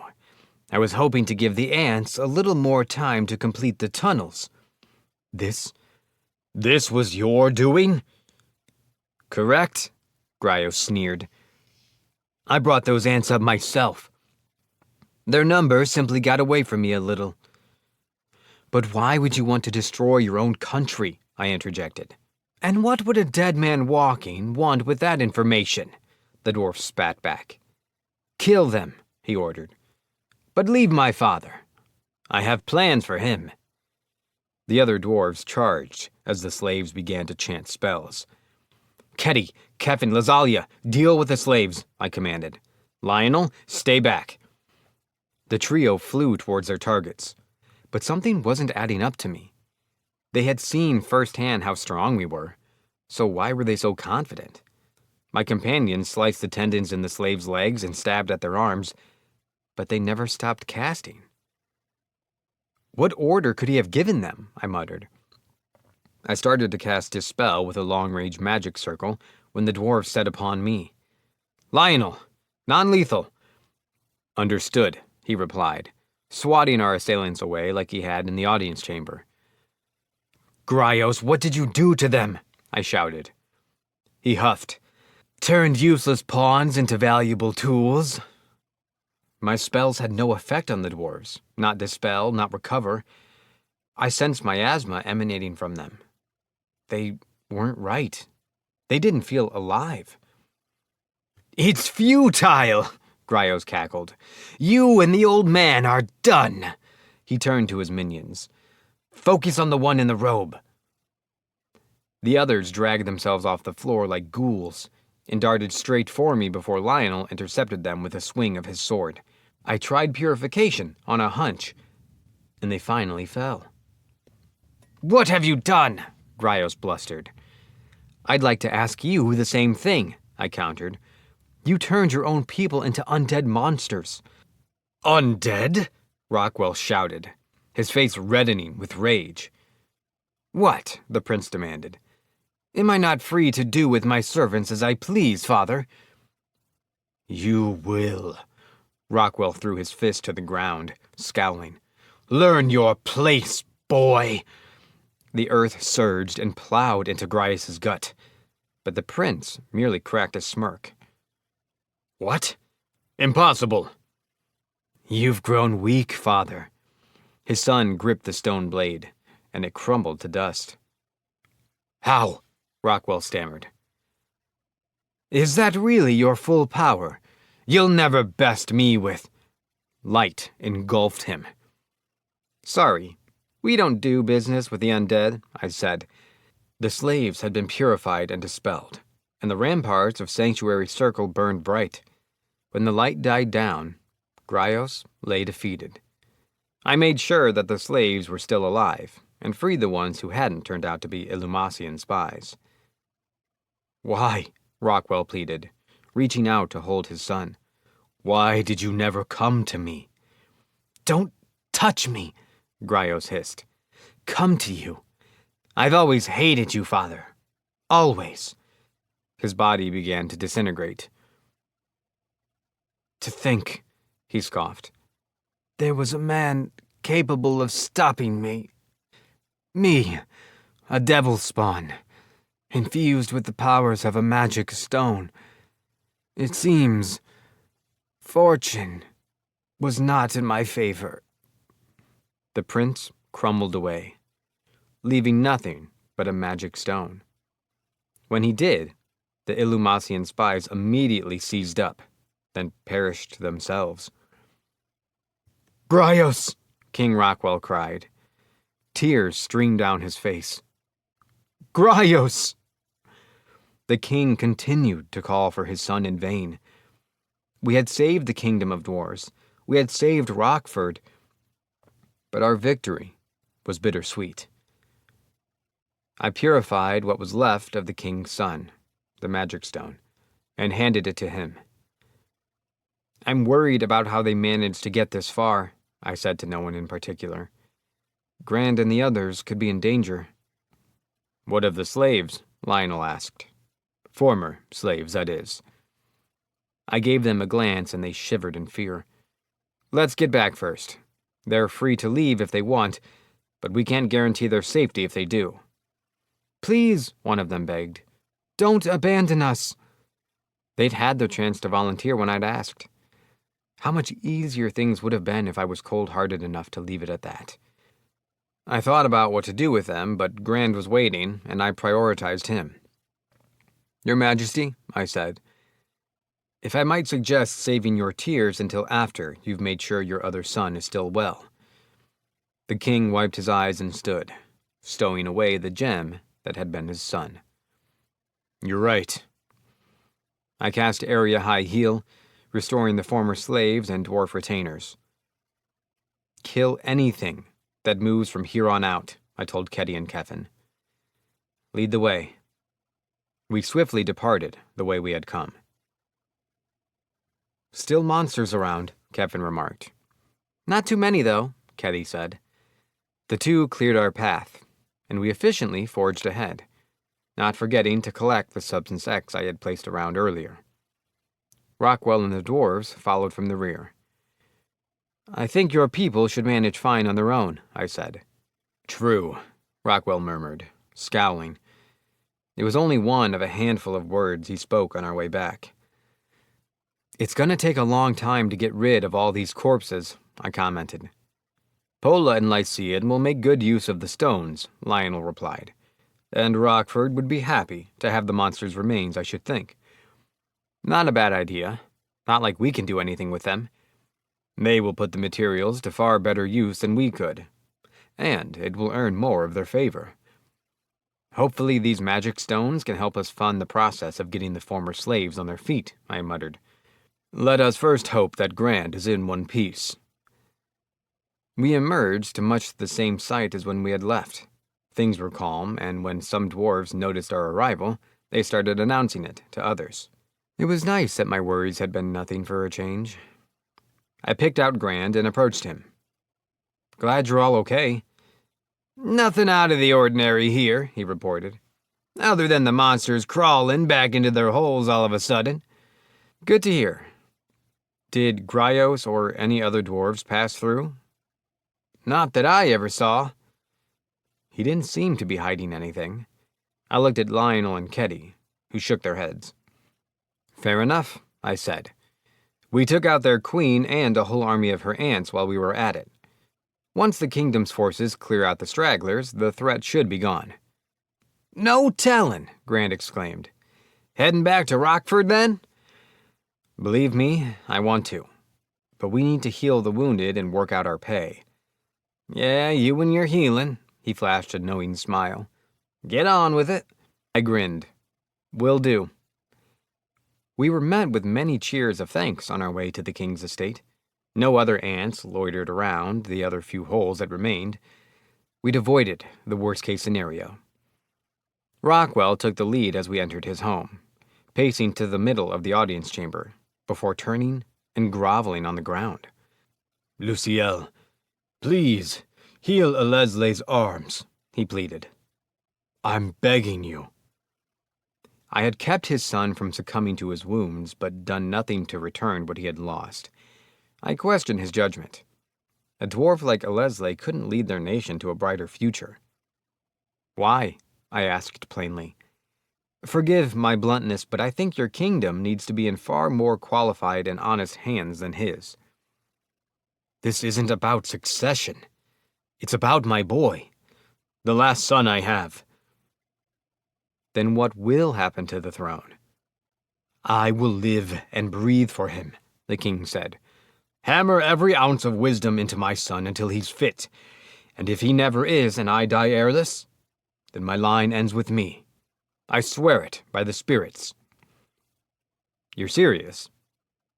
He was willing to throw the entire monarchy away, to bet his entire country on his ability as a father.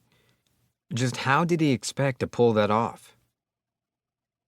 "Nothing less could atone for the mess I made for you and my people." The man was sincere. That much was clear. I decided to accept, on several conditions, of course. "All right," I said. "Spirits, are you listening?" There was silence. Then Rockwell said, "They seem to be hiding." "From what?" "Perhaps—" King Rockwell trailed off, but I caught his drift. "Everyone except for Lionel, Kedi, and Kefin, return to the slave quarters," I ordered, including Lazalia. Surprisingly, everyone left without much resistance, except for Lazalia. "Get a move on," Kedi barked. "What, cat got your tongue?" "No, ma'am," she replied quietly, turning to leave. I stopped her. "Leave the magic item and weapons. Okay, she acquiesced. She placed the light, sword, and shield on the floor, then left the room. Rockwell manifested a stone door behind them to give us some privacy. "Spirits of land," the king called, "reveal yourselves." Even a voice would suffice. At once, the spirits appeared, and their words began to echo. "The heck was that?" "Like a shadow. Gave me the creeps." "Hey, meathead, doofus, what are you two doing bringing our nemesis here?" "You sure you're gonna trust that? The big baddie in the ground is gone, but there was a big baddie right next to us and we never knew. Only Dusk's ever managed to do that." "I didn't feel Dusk's blessing, though." "I need to ask something," I said. "How did none of you notice Gryos' transformation? Couldn't you have warned us?" "Does it have something to do with why you were hiding?" Rockwell asked. I'm not about to be someone's puppet. We tried to warn Gryos." "Why didn't we notice?" "That thing's dangerous. You better kill it before it gets out of hand." "It's why we've been too scared to manifest. It'll swallow us up." "Wait, who are you referring to?" Rockwell asked. But there was only one person who wasn't there. "It's Lazalia," I murmured. Lionel voiced his concerns first. "Sir," he said, "who is this Lazalia you speak of?" "Doesn't ring a bell," Ketty said. "Was she with the former slaves?" Kefin asked. "What are you guys talking about?" I asked them, baffled. "The arcanist swordsman who fought the Ant Queen with us?" Lionel replied with complete confidence, "We did battle with the 5 of us here, did we not?" "Yeah," Ketty affirmed. "You need a catnap, Chief." "The exhaustion may be getting to you," Kefin added. Rockwell shared their confused expressions. They had completely forgotten, as if their memories had been rewritten. "Spirits, what's happening here?" I demanded. "A bit of forced forgetfulness. Illusions, I think. It's supposed to be Dusk's power, but she doesn't have Dusk's blessing." "You're protected against it, doofus, so guess you got lucky." "You're welcome. We accept donations in the form of mana or honey." "She's strong, so be careful. It's a spiritual power, but without spirits." "But not even you realized that when she was here," I said. "'Cause all her powers besides holy magic were sealed away when she was enslaved. We couldn't sense anything weird in her mana." "That massive wave we got when her pact was undone? Yikes. Felt like we were gonna get sucked right in. I ain't ever getting near that thing again. Be careful so you can give us more mana and honey. Your life will be in danger. So yeah, watch out and stuff." With those ominous words, they vanished. They had mentioned a Dusk, so this girl was using the powers of a Dusk spirit, but without its blessing. King Rockwell was still agape and incredulous at what he had just heard. He collected himself. "I don't know who this former slave is," he said, "but if they're a threat to my son, then I will deal with them personally." I relayed what the spirits had said to my team about the 6th member of the group who had defeated the Ant Queen, and gradually they felt the uncomfortably missing pieces in their memories. "She played us," Lionel muttered. "Had us right in the palm of her hand." Ketty shuddered. "I don't want to mess with any Dusk spirits." "Maybe it's not an illusion so much as a kind of one-way telepathy," Kevin mused. "If the spirit of Dusk truly is unrelated to this incident, then it bears investigating," Lionel said. Unperturbed, my team was already looking forward. I pulled out my Arcling crystal to discuss the situation with Her Holiness, and to verify whether those 5 healers really were with the church. I described the situation to her, and she promised to look into the matter, and told me to distance myself from anything involving the Empire. I ended the transmission. "King Rockwell, I will uphold my part of the deal," I said, "but we need to take care of Lazalia quickly. Can you lower the stone?" "Of course," he agreed, crumbling the door to the ground. "We need to incapacitate her," I announced. "Then we can get the truth from her." The team cried out in the affirmative. To be honest, I was a little disappointed. I had half expected her to be one of those partners I was destined to meet, courtesy of the spirits. Not that I had any basis for thinking it, but I felt stupid for trying to act all cool and aloof around her. We entered the slave quarters, but Lazalia was nowhere to be seen. We asked if anyone had seen a stranger among them and came up empty. She was gone. Did she realize I hadn't been affected? I wondered aloud. Reluctantly, I gave up, and we met with Leslie. I restored his arms in private with extra heal, and King Rockwell offered many thanks upon seeing his son back to normal. "No thanks needed," I insisted. "Doran will be around at a later date, so I expect you to offer him an apology, as well as the contents of your treasure room." "I will," he said. "Are you leaving?" "I wish, but I need to work out what's going to happen to the freed slaves, talk with Grand, and figure out what we're going to do about Lazalia." "Understood. What will you do with the former slaves?" "I don't really want to dump them in Rockford. Can we keep them here for the time being?" "You're certain?" "They can earn their keep by helping to take out the monsters that are left, so they'll get on fine. I'll be back for them as soon as I can." "If you say so." I returned to the slave quarters and explained that I would sort out the issue of carriages and money, but some were itching to leave as soon as possible. "You're free to leave as you please, so long as you swear under contract to never cause trouble for me or the dwarves," I said. Several made their oaths and immediately departed. "Keep these guys fed," I told Rockwell for the rest. "We will," he replied. We bid him farewell and left the building, where we found Grand waiting outside. "You could have come and said hi," I said. "Just taking in the sights," he answered. "Don't come home often." "I understand. We're heading back to Rockford." "Then let's be off."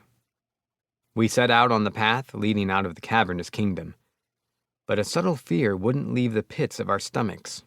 Its name was Lazalia. 15. Lazalia. The sky outside the cave leading to the kingdom of dwarves was bright and sunny. "If you're trying to ambush us, you'll have to try harder," I said to the person awaiting us at the tunnel's mouth. "Do you remember me?" she shouted. "Lazalia," I said. "You've got a lot of questions to—" She burst into tears. "Oh, thank God!" The gears in my head creaked as I tried to understand what in the world this girl was doing. She was peppy and excited, but somehow crying her eyes out at the same time. Was she mentally unstable, or was this some side effect of dark magic? "This is Lazalia," Lionel asked. "She's just a little girl," Ketty remarked. "And we've supposedly met her before?" asked Kevin. No doubt about it, those three were clueless. But something still stuck out to me. With her powers, how had she become a slave in the first place? Her tears almost made me falter, but those were easy enough for someone skilled to fake. I couldn't let my guard down. "This is her, all right," I said. "Listen, crying won't make me any less suspicious of you. Why weren't you in the slave quarters?" "Because a dusk spirit appeared to me. They usually don't," she added. "And I used its power, and everyone forgot me." "Go on." "It got mad and tried to hurt people, so I left." "What happened to the spirit?" "Dusk spirits can only manifest at night, or in caves." It made sense, but it was still too dangerous to risk taking her into Rockford, and the spirits of land had said she shouldn't have had the spirit of Dusk's blessing. "All right, well, good luck," I dismissed her. Her face wrinkled in panic. "Don't leave me here." I couldn't let her potentially manipulate my emotions. I decided to hear her out once, and only once. "The land spirits told me that you're dangerous. Can you explain why they would say that?" She shuddered, Then the waterworks started to flow again. "I just want to be their friend," she blubbered, then proceeded to explain herself. Taking her at her word, it seemed she wasn't abusing the spirits on purpose. She was simply reacting to danger and instinctively borrowing their powers, but in an uncontrolled manner. She was essentially stealing their essence by accident. Then the spirits might have been right, I muttered to myself. Lazalia froze and hung her head. "Why can't you ask the dusk spirit to help you train so you stop robbing them of their power?" "Because they told me I'd learn to control it in time," Lazalia replied. "The spirits?" "The people who raised me. The spirit of dusk lends me its power, but I think it's shy. It doesn't show itself a lot." Was this lack of control normal, or was her family mistaken? Flawed teachers weren't uncommon after all. Broad came to mind. I wondered if Lazalia might have been one of the reincarnated. Maybe my reasoning was a little funny, but to be frank, she came across as the sort of person who had an extensive yaoi collection. Now, I wasn't familiar with this world's creative fiction enough to know if that stereotype existed here or not. But still, she had an oddly modern vibe about her. That said, I had to wonder where she had learned to fight, if she had indeed been reincarnated. "How old are you?" I asked. 17, she answered. That took me aback. Was I wrong? She should have been my age if she'd been reincarnated like me. Perhaps the people who had raised her were the reincarnated ones. "When did you start hearing and seeing spirits?" "When I was little, I was really weak," she replied. "Like on death's door weak. So my parents sent me somewhere they said would cure me.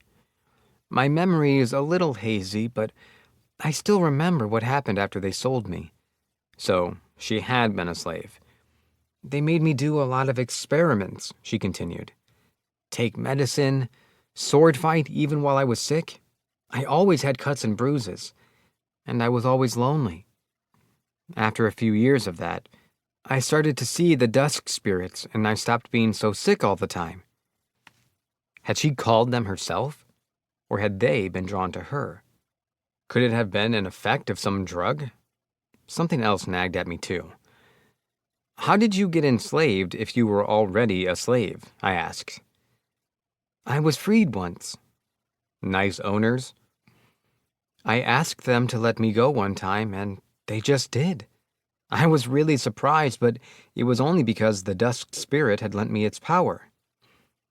Then she had had access to this power from a young age. "Something's been bugging me," I said. "You used some kind of amnesia-inducing magic when you left the audience chamber, right? How did you do that without leaving a single trace, and without the land spirits ever finding out?" "My power has a price," she replied. "What kind?" She cast her eyes down. "When we were fighting the Ant Queen, I used the spirit's power. I stole their life force, except for Dusk's, and to give it back, it takes rest. When that happens, the Dusk spirit takes over and creates a kind of interference effect around me." "And that's the price you have to pay." "Right," she said. "To be precise, it was already happening after the fight with the Ant Queen ended. You should have all forgotten about me then and there. But you never did, Mr. Luciel." I didn't sense insincerity in her tone, and her eyes were looking straight at me. Her words were logical, but something about her still felt off to me. This wasn't the whole truth. She was after something. I had no idea whether this girl was trustworthy or not. If she was, we could have taken her to Rockford with us. But I didn't have that kind of confidence in her. The one mystery that hadn't been solved was how she was using the powers of the spirit of dusk without its blessing. If this spirit really existed, it could have spoken to me like the spirit of tides, or the land spirits had. "I have no way of knowing if it's the spirits going berserk, or you losing control of yourself," I said. "Either way, there are enough threats in this world to me and my companions without adding you to it." "Yeah," she murmured, dejected. before forcing a smile. "You're right. You freed me from slavery. I should be grateful for that." I wavered. I couldn't find it in myself to abandon her, so I decided to delay things until I had enough information to know what was right. "I'll let you borrow the greatsword and shield," I told her. "I'll write a letter for you to show King Rockwell. Wait in the kingdom of dwarves until I come back." She shot me a look of pure surprise. Unfortunately, I'm not quite jaded enough to abandon someone in need. "Thank you," she cried. "Thank you so much." I took some parchment from the magic bag and penned a short letter to Rockwell, as Lazalia continued to thank me repeatedly. The spirits were enigmas, and if Lazalia was clean, she could provide a better understanding of them. Or so I hoped. "The plan is to be back in 10 days, I said. "Stay in the kingdom of dwarves until then." "I will. I'll wait right here until we meet again." I called Forte Noir from the hermit key space and prepared to mount her, when she suddenly reared up at the sight of Lazalia. "Oh," Lazalia jumped.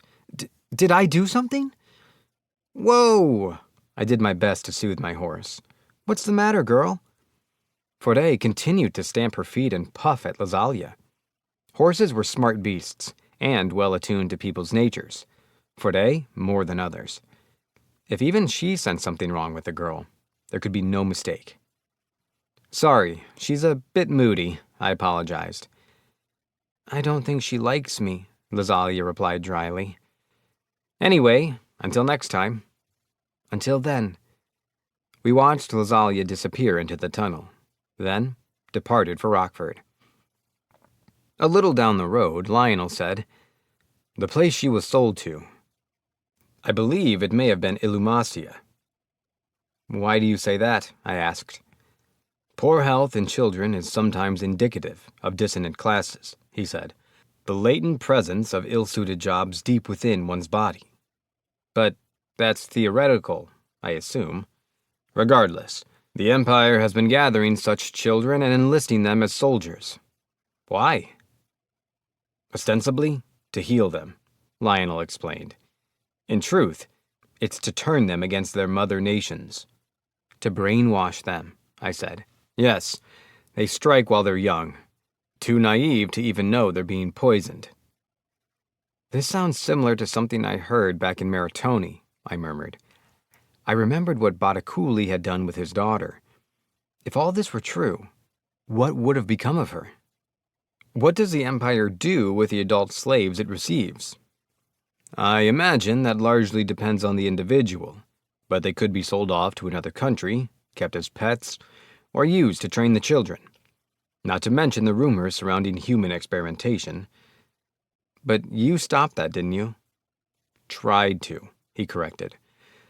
"The matter proved more complicated than I had ever anticipated." "I still don't understand something," I said. "Why would Illumacia go out of its way to essentially kidnap children based on something entirely theoretical?" "Because it is not theoretical to them," Lionel replied. "The Emperor himself experienced it firsthand. As a child, his body was weak, but upon reaching adulthood, he obtained power. With the attainment of a single class, he became the ruler of a nation." "So, what does that mean for the child slaves?" "I can only speak based on rumors. Supposedly, the initiative has borne fruit, but those who fail to provide noteworthy classes are sold off. I wish I had been able to investigate the facilities where the experiments take place, but alas. Something tells me we might have bitten off more than we can chew." "Why would the Empire spend a fortune purchasing child slaves, raising them, feeding them, clothing them, and training them only to get rid of them right after?" I had to remember to ask Lazalia for answers. If she was willing to give them, that is. 16. The Near Future. As we approached the entrance to the fake town leading to Rockford, Ketty reported an absence of hostile presences. We continued on. "Hopefully things are still quiet," Lionel murmured. Inside the town, all was well. There was no rubble, no sunken earth, and Pola's golem stood in the distance. Relieved, I began to head towards it. The plaza was littered with corpses and new holes in the ground, the signs of battle evident. "Is everyone okay?" I said. "We're back. Show me to the wounded." Upon hearing my voice, Pola's golem disappeared, and she crumbled to the ground. "Pola!" I cried. Doran caught her before me. "Thank the spirits," he said. He looked up at me. "Help me close these holes." There were indeed more cracks in the ground than he'd be able to seal on his own. "Grand, lend him a hand," I said. "Everyone else, watch for monsters." "Mind if we make use of some magic stones?" Grand asked. "Sure. It shouldn't take too many, so you can pull some out from the ants piled up over there. Or from the ones we gathered. Lord knows we have enough." "Got it." The work was done quickly, but even the little effort it took seemed to be too much for Doran and Lycian, who had been guarding the town through the night. They could barely remain standing, and Estia's magic had run dry. "We'll take care of things from here. Everyone else, go get something to eat and get some rest," I said. "Let me know if anyone needs healing." I treated a few people, and then the dwarves left for their forges, with gruff expressions of thanks. "You don't need to eat?" I asked Doran, who had stayed behind. "Had some of the stuff you left behind," he replied. "How's Tret?" "Can't fight, so he's been butchering the monsters." Disassembling them for magic stones and minerals, no doubt. "All right, you get some rest." Doran dipped his head, then headed off with Pola on his back. Lycian and Estia leaned on each other as they made their way back as well. "Now we can finally return to those measurements," I said to Grand. "Not heading back yet?" he asked. "I'm going to collect my thoughts a little first. Lionel, Ketty, Keffin, you can go on if you want." Grand nodded and followed behind Doran. The others left as well, while Lionel remained next to me. "I'd like to think that your days of falling down holes are over," he said, "but one can never be too careful." I thought about arguing, but the moment I opened my mouth, I realized he had a point. I looked aside towards the plaza. "That's entirely possible, I guess. You have found yourself in a position of leadership, and leaders are accompanied by their followers," Lionel said. "You really ought to get used to it." "That might be difficult. Give it a decade." The thought of such an incredible length of time made me anxious. Would Lionel and Ketty let me free them by then? Would they finally be true companions? Maybe that was wishful thinking.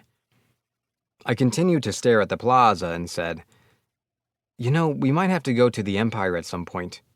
Can you handle that?" "I will have no choice as long as I am a slave," he replied.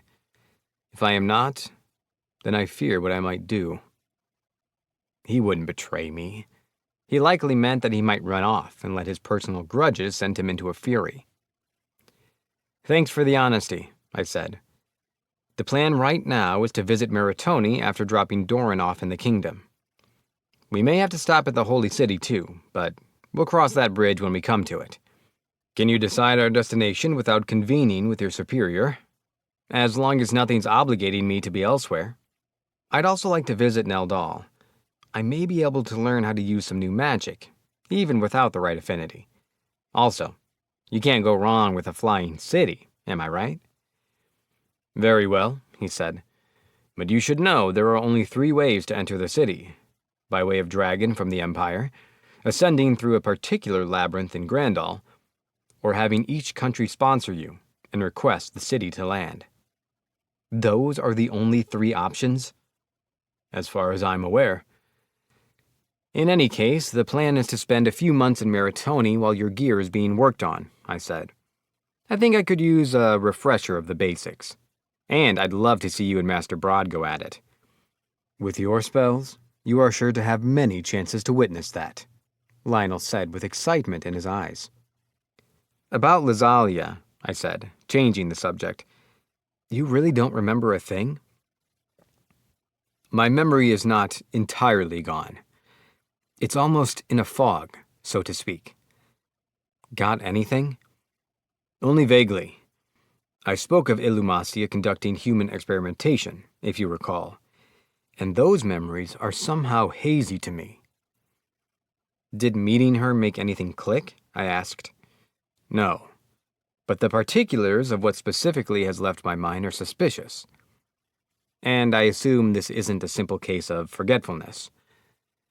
It's like a kind of subliminal masking effect on my mind, similar to Keffen's ninjutsu. I believe a resistance to it can be developed. What are your thoughts on her in general? If she is an Illumacian spy, her being a slave could have been a mere ploy to gain entry, and it would have been easy given her magical talent for deception. But if we are to combat an enemy we cannot perceive, the Empire must not get to her first. Well, if there's holes interacting, that's good, but what worries me is what the spirits have to do with it. She didn't strike me as particularly malicious, Lionel admitted, so I would not object if she joins us, but I recommend caution. I would normally agree, I said, but Foray didn't seem to like her. Your steed? Yeah. Animals have better instincts than people because ours are based on memory and learned experience, while theirs are innate.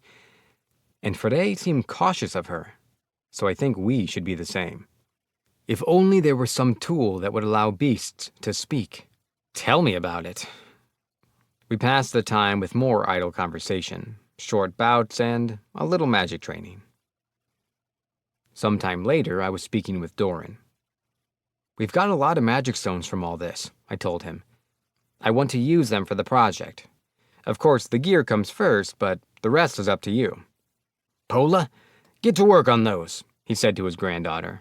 Lycian, start refining those affinities. Fine, Pola replied flatly. May we work on our own projects when our job is done? Lycian asked. To your heart's content, I said. I'll join you both tomorrow. I know it's a lot, but we'll get through it together. Ignoring Grand's glances, I got to work cooking dinner, and let everyone know we'd be calling it a day early. After dinner, I returned to my room and contacted Her Holiness via ArcLink. I've yet to verify matters regarding your prior request, she said. Foray Noir's behavior is indeed suspicious. This one called Lazalia worries me. Me as well, Your Holiness. You have rid the girl of her slave crest, yes? Bring Estia to her, and you may find answers. Estia? She is knowledgeable in the way of spirits. I will say no more. Yes, Your Holiness. I anticipate that we will visit the Holy City before making for Meritoni. Go with luck. I fear you may need it. Yes, Your Holiness. The transmission ended. Everything seemed to be linked to Illumacia. Lionel was reluctant to visit the Empire, and I wasn't itching to go myself. The quickest way to find answers was talking with Lazalia again, and just when I thought we were through with all the drama after Yanis, there was no end to it. Not that I was too overwhelmed or anything, but I would have liked a day or two off. Dragons, the Wicked One, capricious spirits. It seemed like I was getting tossed around like a rag doll. The blessings felt like a curse in disguise. I was receiving them for a reason, but in reality, I found them extremely binding. Like I was slowly losing any agency in my own life. I could only lament my lot in vain as I began my daily magic practice, and then went to sleep. The next day, Tret helped us with extracting the magic stones from the ant corpses. I gave him a weak smile. In the time you can take apart an entire body, I get a single gem out. I'm feeling a little inadequate over here. You haven't been doing this since you could walk, Tret smiled back. The day you outdo me is the day I vanquish gender for good. Uh-huh, I said, without even blinking. Let's save all that energy for the task at hand. I focused on my work, only a little bit exasperated. Everyone was extremely thankful for my cleansing magic, which I made sure to cast every 30 minutes or so to keep the place from reeking. As we toiled away, I thought of something. Lycian, I said, you use spirit magic, right? Correct. The wind variety, to be precise, she replied. Say, hypothetically, that you tried to use earth. What would happen? I've never tested it, she confessed. But it would take an exorbitant amount of magical energy to do so. A person's affinity with the spirits affects how much mana it takes to use their powers. So you could, for example, use the Spirit of Dawn's light magic? With the correct technique, much like how I'm refining the affinities of these stones through the corresponding spirits. Are there any types of stones that are impossible for even you and Pola to make? I asked. Of course. No amount of magic alone can create a light or dark type stone. Sometimes it takes special items, like holy water for dark types. Sounds rough. Now you see why I admire Lord Rainstar so.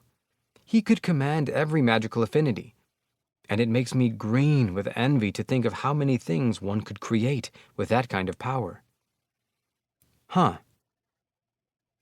I could see Luciel being one of those fancy sages one day, Tret said. Be a dear, and promise we'll collaborate together when that happens. If it does, I'll make sure I'm single, Pola said. Add me to the list of marriage candidates, if you please, Lycian added. Yeah, like you two would ever take your noses out of your work long enough to maintain a relationship, I laughed.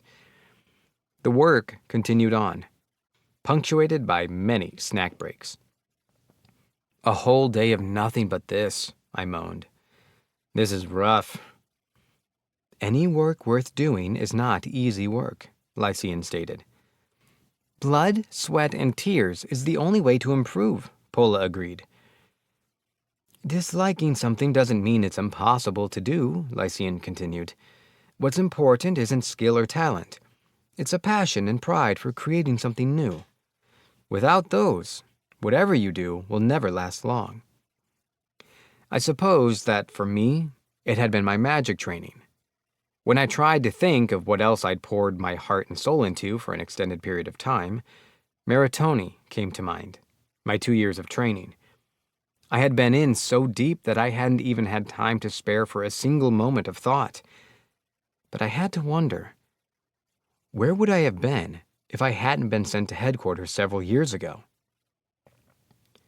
So, what's Luciel's passion? Pola wondered.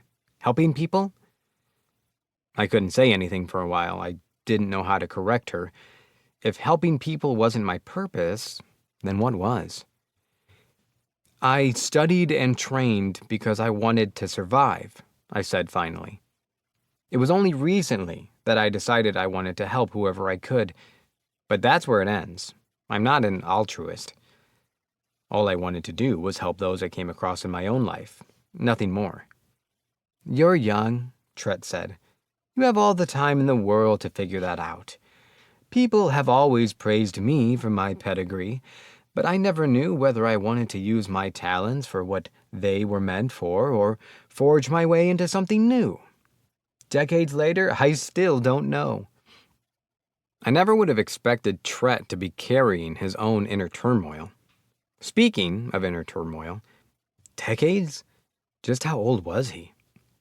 No, that was a train of thought that I should not, must not, entertain. For my own sake. My goal is to be a master artificer and max out my skill level, Pola declared. And to make something even better than Master Tret one day. I want to be a revolutionary, Lycian stated with pride. A pioneer of bold new inventions. The girls weren't pressing on blindly, they were striving for something.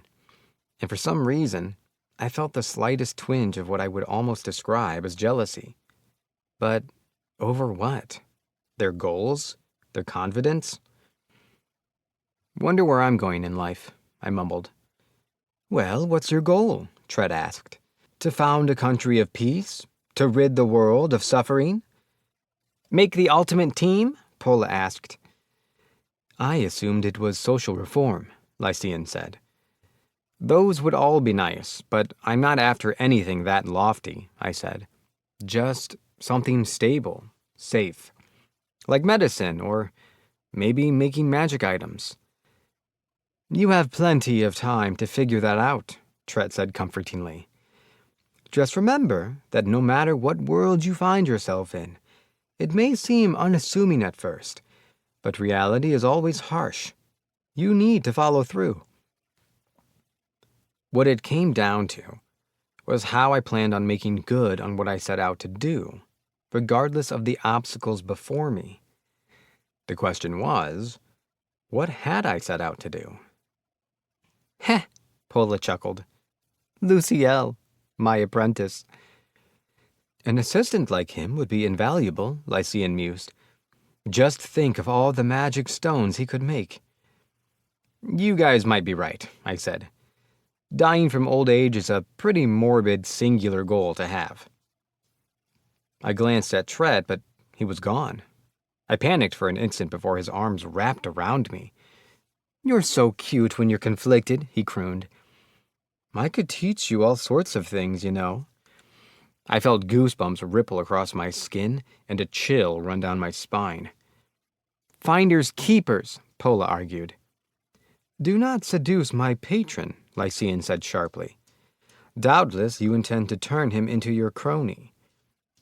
What are you going to do about it? Tret challenged her. Make magic items till I die, Pola replied. Stand by Luciel until his short human lifespan comes to an end, Lycian declared. I have a partner and rival now who I need to impress. Out of context, that could have easily been construed as a proposal. Thanks for the advice, I said. I'm going to take some time to think about what sort of things I want to do in the near future. It took us 3 long days to get through all of the ant corpses. I began a new training regimen the next day, involving several spells at once with multiple magic circles. Goals and aspirations were still on my mind, but that didn't mean I could slack on constantly improving.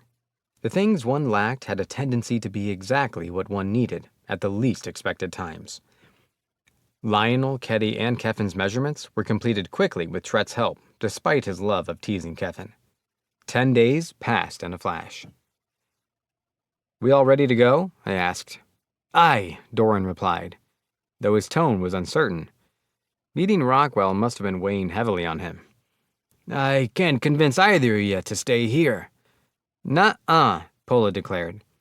Like they say, know thy enemy, Lycian agreed. Was she really Lycian's enemy? Those two were really getting along like the best of friends now.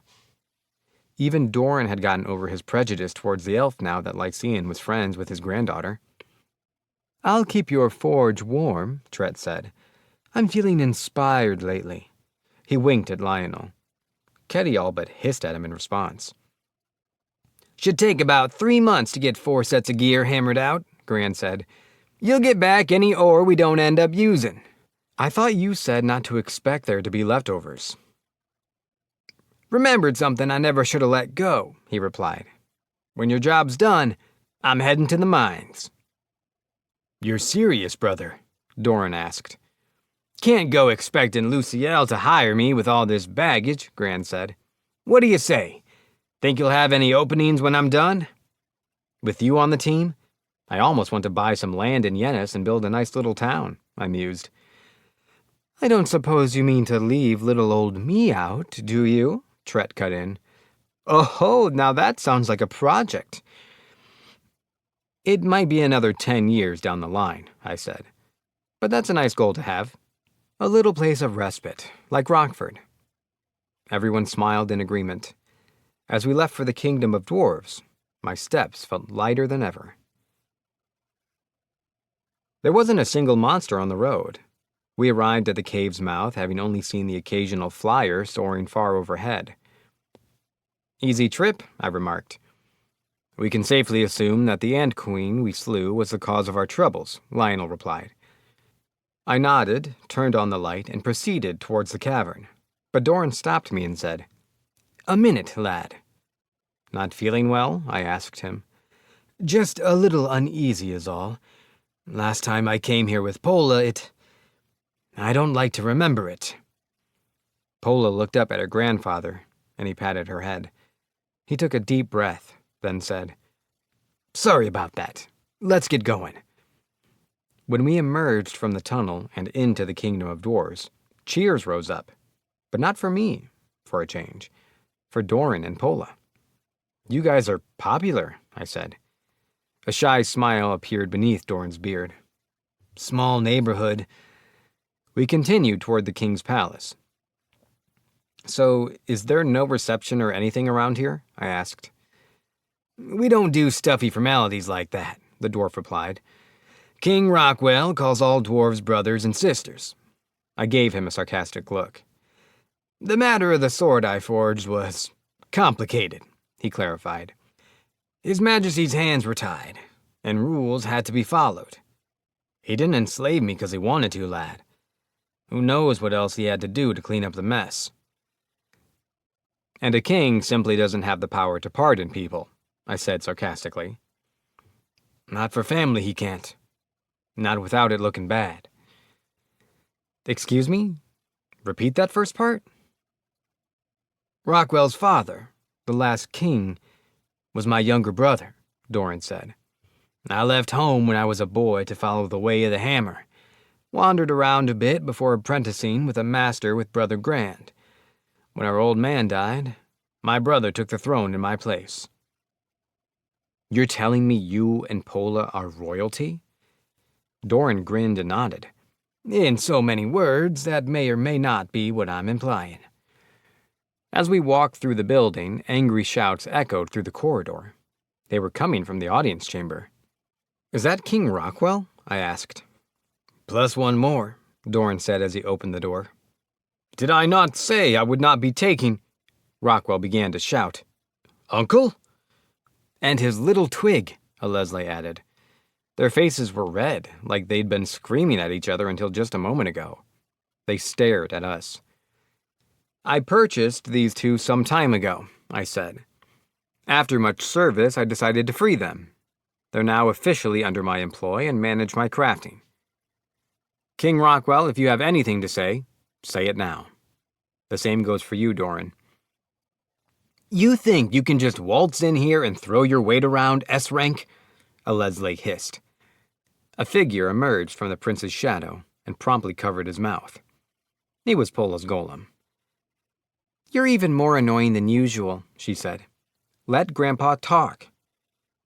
"My apologies, Pola," Rockwell said. "Uncle Doran, it's been too long." "I caused you a lot of pain and trouble," Doran said, somehow with more remorse in his voice than the king. "All because of my own failure. I'm sorry, Your Majesty." "Do not apologize to me. It's my fault. I should never have sold Pola with you, no matter how much she begged me. What I did was unforgivable." "But I got to stay with Grandpa because of you," Pola argued. "Truth be told, I thought you were a cold man when you sold her," Doran confessed. "But that's what it takes to be a king. Toss your guilt to the wind, boy." He stood up straight and continued. "You acted as a ruler. If you still want to do with the apologies, I'll accept it and move on. Water under the bridge." "Uncle," the king began to cry. "How I regret what I did to you." Leslie watched in awe. A king crying before his subjects. Rockwell carried a great deal of hidden stress, and he had lost one of his two sons. His arrogance and bombastic nature was likely a mask he put on to assuage his people, when, in reality, he was creaking under the weight. It made me wonder what I would have done had I not had people to lean on in Yennis. The Healers Guild probably would have taken far longer to establish, at the very least. I sympathized with the king. Perhaps if Doran and Grand had been here, he would have been able to control his sons better, and none of this would have happened. Leslie struggled against Pola's golem, uttering something that was too muffled to make out. "I've heard the story," Doran said, looking pitifully at the prince. how you plan to disinherit your son if he doesn't change in the next few years. I'll stand by you if it comes to that. I'm partly to blame, after all." "You agree?" Rockwell asked. "We dwarves should be the best at controlling golems. And if he can't dismantle that one there, I worry for our kingdom if we're ever invaded again." Doran grunted. "In 5 years, we may have to find ourselves a new dwarf king, if your boy can't learn better." "That we may." Leslie watched his father. Pola tilted her head and said, "I can dismantle it. Does that make me queen?" At that moment, Leslie passed out from the lack of oxygen, making it through the golem's hand. Rockwell sighed. "Pitiful. But as his father, I am more so. About the treasury, it seems Gryos and his people took off with quite a few things. We have several items missing. Uncle, whatever you want from what remains, it's yours." "Don't worry about how valuable anything is," I said. "We just need anything we can make use of. Nothing else." We left Leslie where he was and headed for the treasury. Directly behind the throne was a door. "You don't keep a lock on this thing?" I asked. "No one's getting in without their mana being properly registered," Rockwell explained. "My sons were given access in the unlikely event that I perished." The king put his hand to the door, and a light shone in the shape of a crest, just like the doors the eternal dragons slumbered behind. "Who made this thing?" "The human legend, Lord Rainstar, the one who is credited with causing the decline of the kingdom of dwarves." For a man who could create a floating city, a door was probably child's play, so that checked out. But the decline of the kingdom of dwarves? What had that man done this time? "What exactly did Lord Rainstar do to you?" I asked. "It begins in Rockford. Before it was Rockford," the king said. "It was once the site of a mine, but Lord Rainstar destroyed it with a single spell to defeat a powerful monster. It terrified the dwarves, and they feared he might do the same to them." Did that mean the fake town leading to Rockford was the aftermath of Rainstar blowing apart an entire mountain? Yeah, I would have been terrified too. I know he's an intimidating guy, but that can't be everything. Lord Rainstar then came to our kingdom, seeking to cooperate in the invention of new ideas. He wanted to take up trade, something dwarves have historically failed at, and improve our people's understanding and abilities. That makes sense.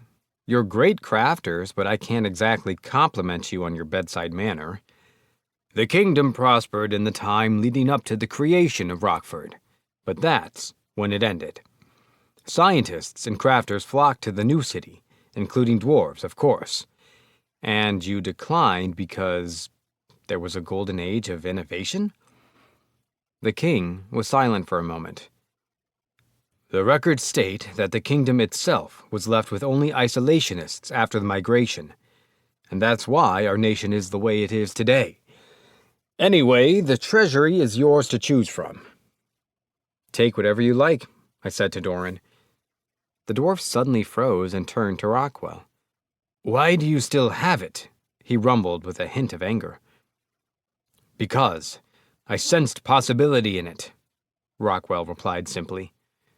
Doran took a single sword from the vault, a particularly large one-hander. I'd like this, Mr. Luciel. I'm guessing that's the sword that caused you to become a slave, I asked. It is. I thought for a moment. If you can promise me that the past isn't going to drag you down, you can have it. King Rockwell? I can't refuse a request from my dear uncle. Appreciate it, Doran replied. Grand had once said that Rockwell had fallen into a depression after enslaving Doran and Pola. It explained why he might have chosen to hold on to the sword that had started it, to cherish a failed creation. All right, I said, shifting gears. Can you take me to where the former slaves are? Some have begun working, but, well, some committed crimes, Rockwell replied. So we put them behind bars. 10 days. They couldn't have just stayed calm for 10 measly days. What do you mean, crimes? Theft. Some try to assault people with magic. Idiots, I sighed. They agreed to the terms of the contract. I want to talk to them, and if they have nothing to say for themselves, you can punish them to the extent of your laws. You're sure? I freed them because they would have died if I hadn't. If they want to waste their lives as criminals, that's their prerogative. Can you take me to them? This way. Shutting the treasury door behind him, King Rockwell walked off and picked up a Leslie from the floor. I followed behind them. Rockwell handed his son to attendants in the hallway, then led us to a door next to the slave quarters. Behind the door was a staircase leading down. Careful. It reeks, the king warned us. Mind if I take care of that? By all means. The smell's not for decoration. I cast purification as we descended. Lionel followed directly behind Rockwell, while Ketty and Kevin took my flanks. They had fallen into the formation all on their own, without me even realizing it. My companions sure were competent. The cells soon came into view. This looks a lot like the prison you made in Yennis, I told Doran. Same design, he said. Pola's version caused fatigue and suppressed spells with magic items, but this here's the original. Interesting, I said. Doran was clearly back to his old self if he felt good enough to brag about his granddaughter in response to a simple comment. Meanwhile, we approached the former slaves in their cells. Repeat offenders common around here, or what? I mumbled to myself. I spoke with each person individually, and although I'd bound them to speak truthfully by contract, they got around it by simply not talking at all. They were doomed to become slaves of the kingdom of dwarves again. Sorry to waste your time, I said to Rockwell. You can deal with them however you see fit. I'd like to see the former slaves who haven't committed any felonies this time. This lot will be enslaved again, if that's all right with you. They couldn't go 10 days in their new lives without throwing them away. Clearly, I'm still too incompetent to do anything for them. I had thought that by showing them a new path, they might choose a better way, but I was still green. The day I would learn otherwise was evidently far off. In the quarters where the ex-slaves were staying, we found 8 people. Excuse me, everyone, I called out. You have a decision to make. You can either stay and work here in the kingdom, or come with me to the holy city. I cannot guarantee anything after we arrive there, except compensation in the way of 20 silver pieces. But that's all. I don't know what kind of lives you'll lead in the kingdom of dwarves, but chances are your work will consist of what you've been doing for the last 10 days. One man raised his hand. I'll go. One after the other, 5 others joined him. The 2 of you left should be taken care of by King Rockwell, I said, glancing at His Majesty. He nodded with a compliant smile. More ex-slaves appeared then, along with the healers. Word seemed to have spread that I was back. And they were out of breath, but smiling. I repeated what I had told the others. As for the 4 healers, I'll need to take you in for questioning, so you'll be coming with us to the holy city. What will the rest of you do? Surprisingly, 5 of the 10 chose to stay in the kingdom this time. They're yours, Rockwell. They'll receive the same treatment as dwarven citizens, he reassured me. You know, the kingdom doesn't have much experience with international relations and whatnot, Doran noted. If you want to change that, you ought to talk with Yennis or Sharul. Rockwell looked at his uncle with emotional eyes and nodded. Luciel, can I expect your good word? As long as you promise to not send any snobs this time, I said. You drive a hard bargain. We quickly finished forging the necessary contracts. Next time I visit, I'll bring some drinks, I said. Make sure you've got a feast ready. As long as you bring the hardest spirits you can find, he replied. We shared a firm handshake and a promise that we'd meet again under better circumstances. Then, with the former slaves in tow, my group departed for the holy city. Lazalia was nowhere to be seen. The past. Lumina and the mercenary. The Valkyries had successfully escorted the rogue mercenaries to a small southern cerulean town by the name of Kurth. The local mayor didn't even have time to exchange the most basic of courtesies before they were back on the road to the holy city. "That's it?" Sagius said incredulously as the carriage rocked. "You want us to cook in Cherul? You know we're from the same group as those guys we just left behind. Everything's just going to be wiped away?" Sagius and his 11 men, lacking the hardened mentality necessary to take a life, missed the relative comfort they had enjoyed with Luciel. Lumina recognized the need to remain pleasant and said honestly, "No, you are not being entirely acquitted." "Then why are you taking us to the holy city?" "Because Luciel is a merciful S-rank. Personally, I would count my blessings. The penalty for assaulting a man of his rank would normally be death. Or would you rather have joined your guildmates in their cells?" Sagius shook his head vehemently. "I thought not. Now, there is a reason the Valkyries in particular were sent to escort you. Ostensibly, it's for surveillance, and to ensure no one tries to, shall we say, silence you." "Ostensibly? So there's another reason?" Sagius asked. "You are to open a dry eatery," Lumina said, "and you will be obligated to regularly provide free meals to needy citizens within the capital." "How is that a punishment?"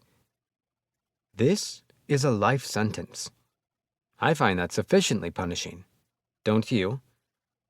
I mean, it felt too easy, like they were getting off scot-free. Lumina looked away and said, "The capital is a beautiful city, but its people are never happy. Always angry and always struggling. I've never liked it," she confessed. "I've never liked the finality of it all. Never changing. Until it did. A few years ago." "How so?" he asked. Lumina found herself at a loss for words for a moment. "When Luciel came, my regiment started returning from deployments to smiles, cheers, applause. The town started to improve and the people were happier. I liked it." Sagius was silent. "But only a year after his departure, the city began to regress into the place I detested. Sometimes, events would change the tide ever so slightly. When news came in of the Dragon Slayer, of the new member of Yennis's council, of the scuffles and scrapes he survived, the hate would dissipate, but only briefly."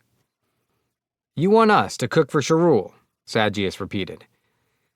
"I'm not so naive as to expect it to fix everything that's wrong, but the people might live fuller lives on full stomachs, perhaps without the fear of where the day's meal will come from.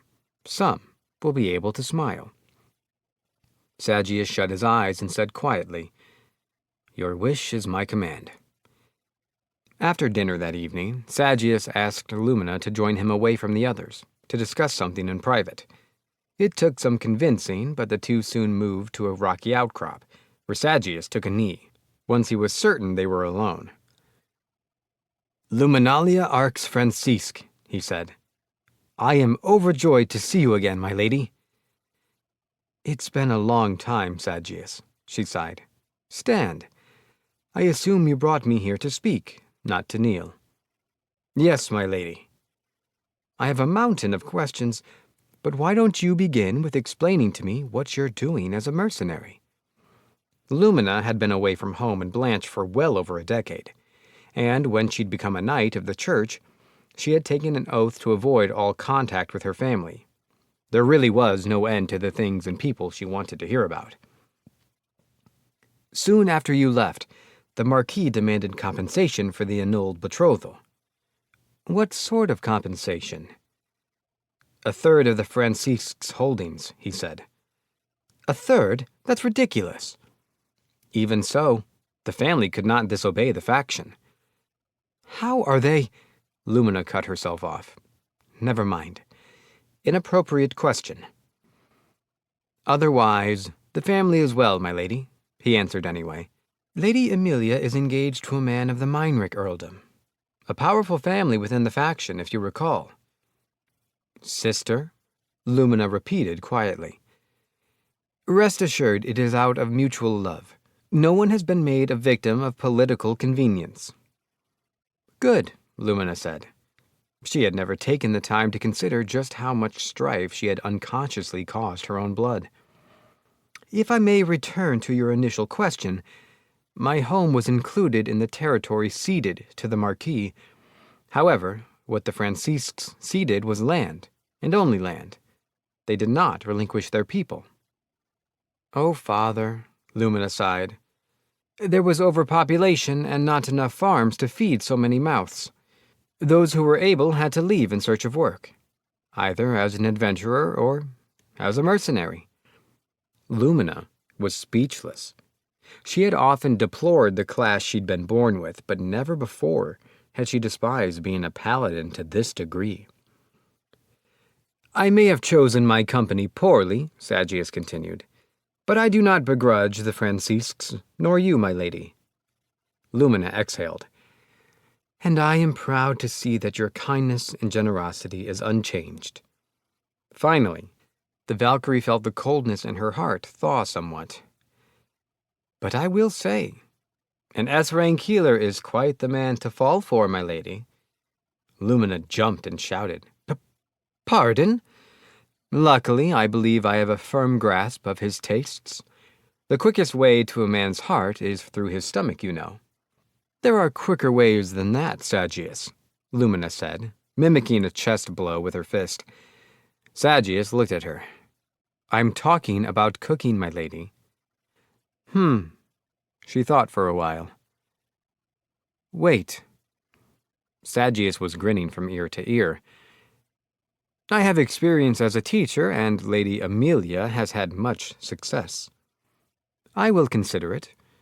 If you wished it, Lady Luminalia, I would return to my chef's duties. I will provide the necessary capital and ingredients. You need bring only smiles, she replied. Your wish is my command.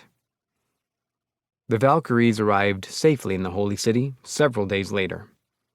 In their report to Captain Catherine, Lumina stated that the apprehended men were not mercenaries, but in fact chefs, and that she wished to hire them. When pressed for her reasoning, she explained that she simply wanted to make the Holy City a brighter place, like before Luciel's departure. Catherine was hardly surprised and gave the ambitious girl her full support. Some time later, one of the many vacant lots in the slums of the Holy City was converted into a restaurant. The reincarnated owner of Comedia Artifacts, Rena, was never one to let a business opportunity slip by and supplied a plethora of magic kitchenware, selling herself rather highly as St. Weirdo's favorite store in the capital. On opening day, the Holy City enjoyed its first food bank. The lineage of the White Wolf. Yennis. Unbeknownst to them, the lineage of the White Wolf had arrived in Yennis 1 week after Luciel had already left. At last, back in their hometown with their new families, the party found themselves overcome not with nostalgia or happiness, but with the crushing fatigue of a long journey. It wasn't homesickness or even a desire to congratulate Luciel on slaying a dragon that had brought the lineage back to their birthplace. It was simple dissatisfaction with their old home in Grandal. Sekiros and Melina were parents now, as were Basura and Myrnal, and that meant their children were halflings, half beast, half human. The sad truth was halflings did not lead easy lives. From the haughty elves to beast folk to dwarves to humans, no one was especially welcoming of their kind. Even a country like Grandal saw itself divided among the races, and the family of halflings was essentially outcast in every community. The children of the A-rank adventuring party were no exceptions, and it caused their mothers no end of stress and mental degradation. The party's leader, Bazan, simply couldn't stand to watch it go on, and presented them with 2 options: return to Maritoni or follow Luciel to Yennis, where he was said to be making strides in racial equality. And so, there they were, in the City of Freedom, Bazan peered around for somewhere to park the carriage, scarcely believing how different everything looked. "Where do we find an inn around here?" "Maybe we should go see Luciel first," Sekiro suggested. "Yeah, he wouldn't do us wrong," Basara agreed. Evidently, the mental fatigue of their wives took precedence over their own physical fatigue. Bazan understood that. "All right, let's find the Healers Guild," he said. "I'll go ask where it is," Sekiros offered, running towards a nearby citizen. Bazan and Basra glanced around, and Bazan said, "It ain't just me, is it? Place has changed a lot." "Yeah, definitely not just you. I remember the races being way more divided, you know? Now, the passers-by they observed were beast races of every type, and they intermingled freely." Sekiros returned with a sullen expression. "What's up?" Bazan asked. "Well," Sekiros chose his words, "Luciel isn't here anymore." "What?" Bazan cried. "You're kidding me," said Basara. What remaining strength the party had vanished all at once. They had been betting on the young healer, hoping to see him far more than they'd realized. "I heard we can ask around the old guild hall where the slums used to be," Sekiros noted, his tone skeptically hopeful. "Or the main building in the medical district." "The slums?" Bazan repeated. "Right. That is where the guild used to be." "Hopefully it ain't a shack by now," Basara said sarcastically. "Actually," Sekiros went on, "the slums are gone, and they're calling the halflings twin bloods now." "Twin what?" his companion said in unison. "Luciel says it technically means the same thing as halfling, but it implies that mixed races aren't half. They're the best parts of both people combined into one greater whole." "Yeah, that sounds like some Luciel shit," Bazan replied. He couldn't lie. He liked the healer's ignorant idealism. "You can't tell me everyone was cool with that, though," Basara said. "They weren't, but apparently the halflings took it in stride and are trying to get behind the idea of it. It only took about half a year before people really started using the term." Basara grabbed Sekiros by the shoulders. "You for real right now?" Sekiros smiled and nodded. "Yeah, looks like Luciel's been cooking up a storm. If we want to hear more, we need to check out his residence at the old guild hall or the medical district." "That kid's getting bigger than any of us ever thought, isn't he?" Bazan said. "He did slay a dragon," Basra commented. "True," said Sekiros. "Oh, nearly forgot. I heard Galba's in charge around here now." "Galba," Bazan repeated. "No way," Basra said in disbelief. And that was when it happened. "Took your sweet time, did you?" a voice behind them said. "Also, try to remember that you have wives in the carriage. They look a little nervous. You know, being in a foreign country and all." A chill the trio had not felt for some time ran through their bones. "Galba," all three said at once. "Long time no see. You all must be exhausted. A retired old adventurer like me shouldn't be able to sneak up on veterans like you." Fear knotted the party's guts. The humble attitude was a load of bull, and they knew it. Galba approached the carriage and shared cheerful greetings with the ex-receptionists inside, then returned to the party when his pleasantries were finished.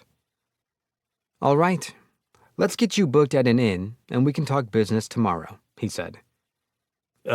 Care to point us in the right direction?" Bazan asked. "Things are a bit different from how we remember." True. I'll take you there." On the way, Galba recounted Luciel's many local escapades and successes. "So Melina and Myrnal should rest easy around here," he concluded. "Race is meaning less by the day in these parts, and Luciel's really made this a great place to raise kids."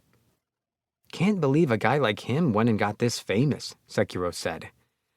"Oh, believe me when I say this is just the beginning. Speaking of beginnings, I have plenty of work for the lineage of the White Wolf to do. So, get comfortable."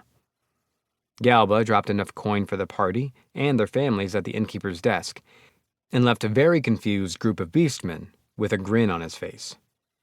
Bazan felt an odd combination of anxiety and hope for the future.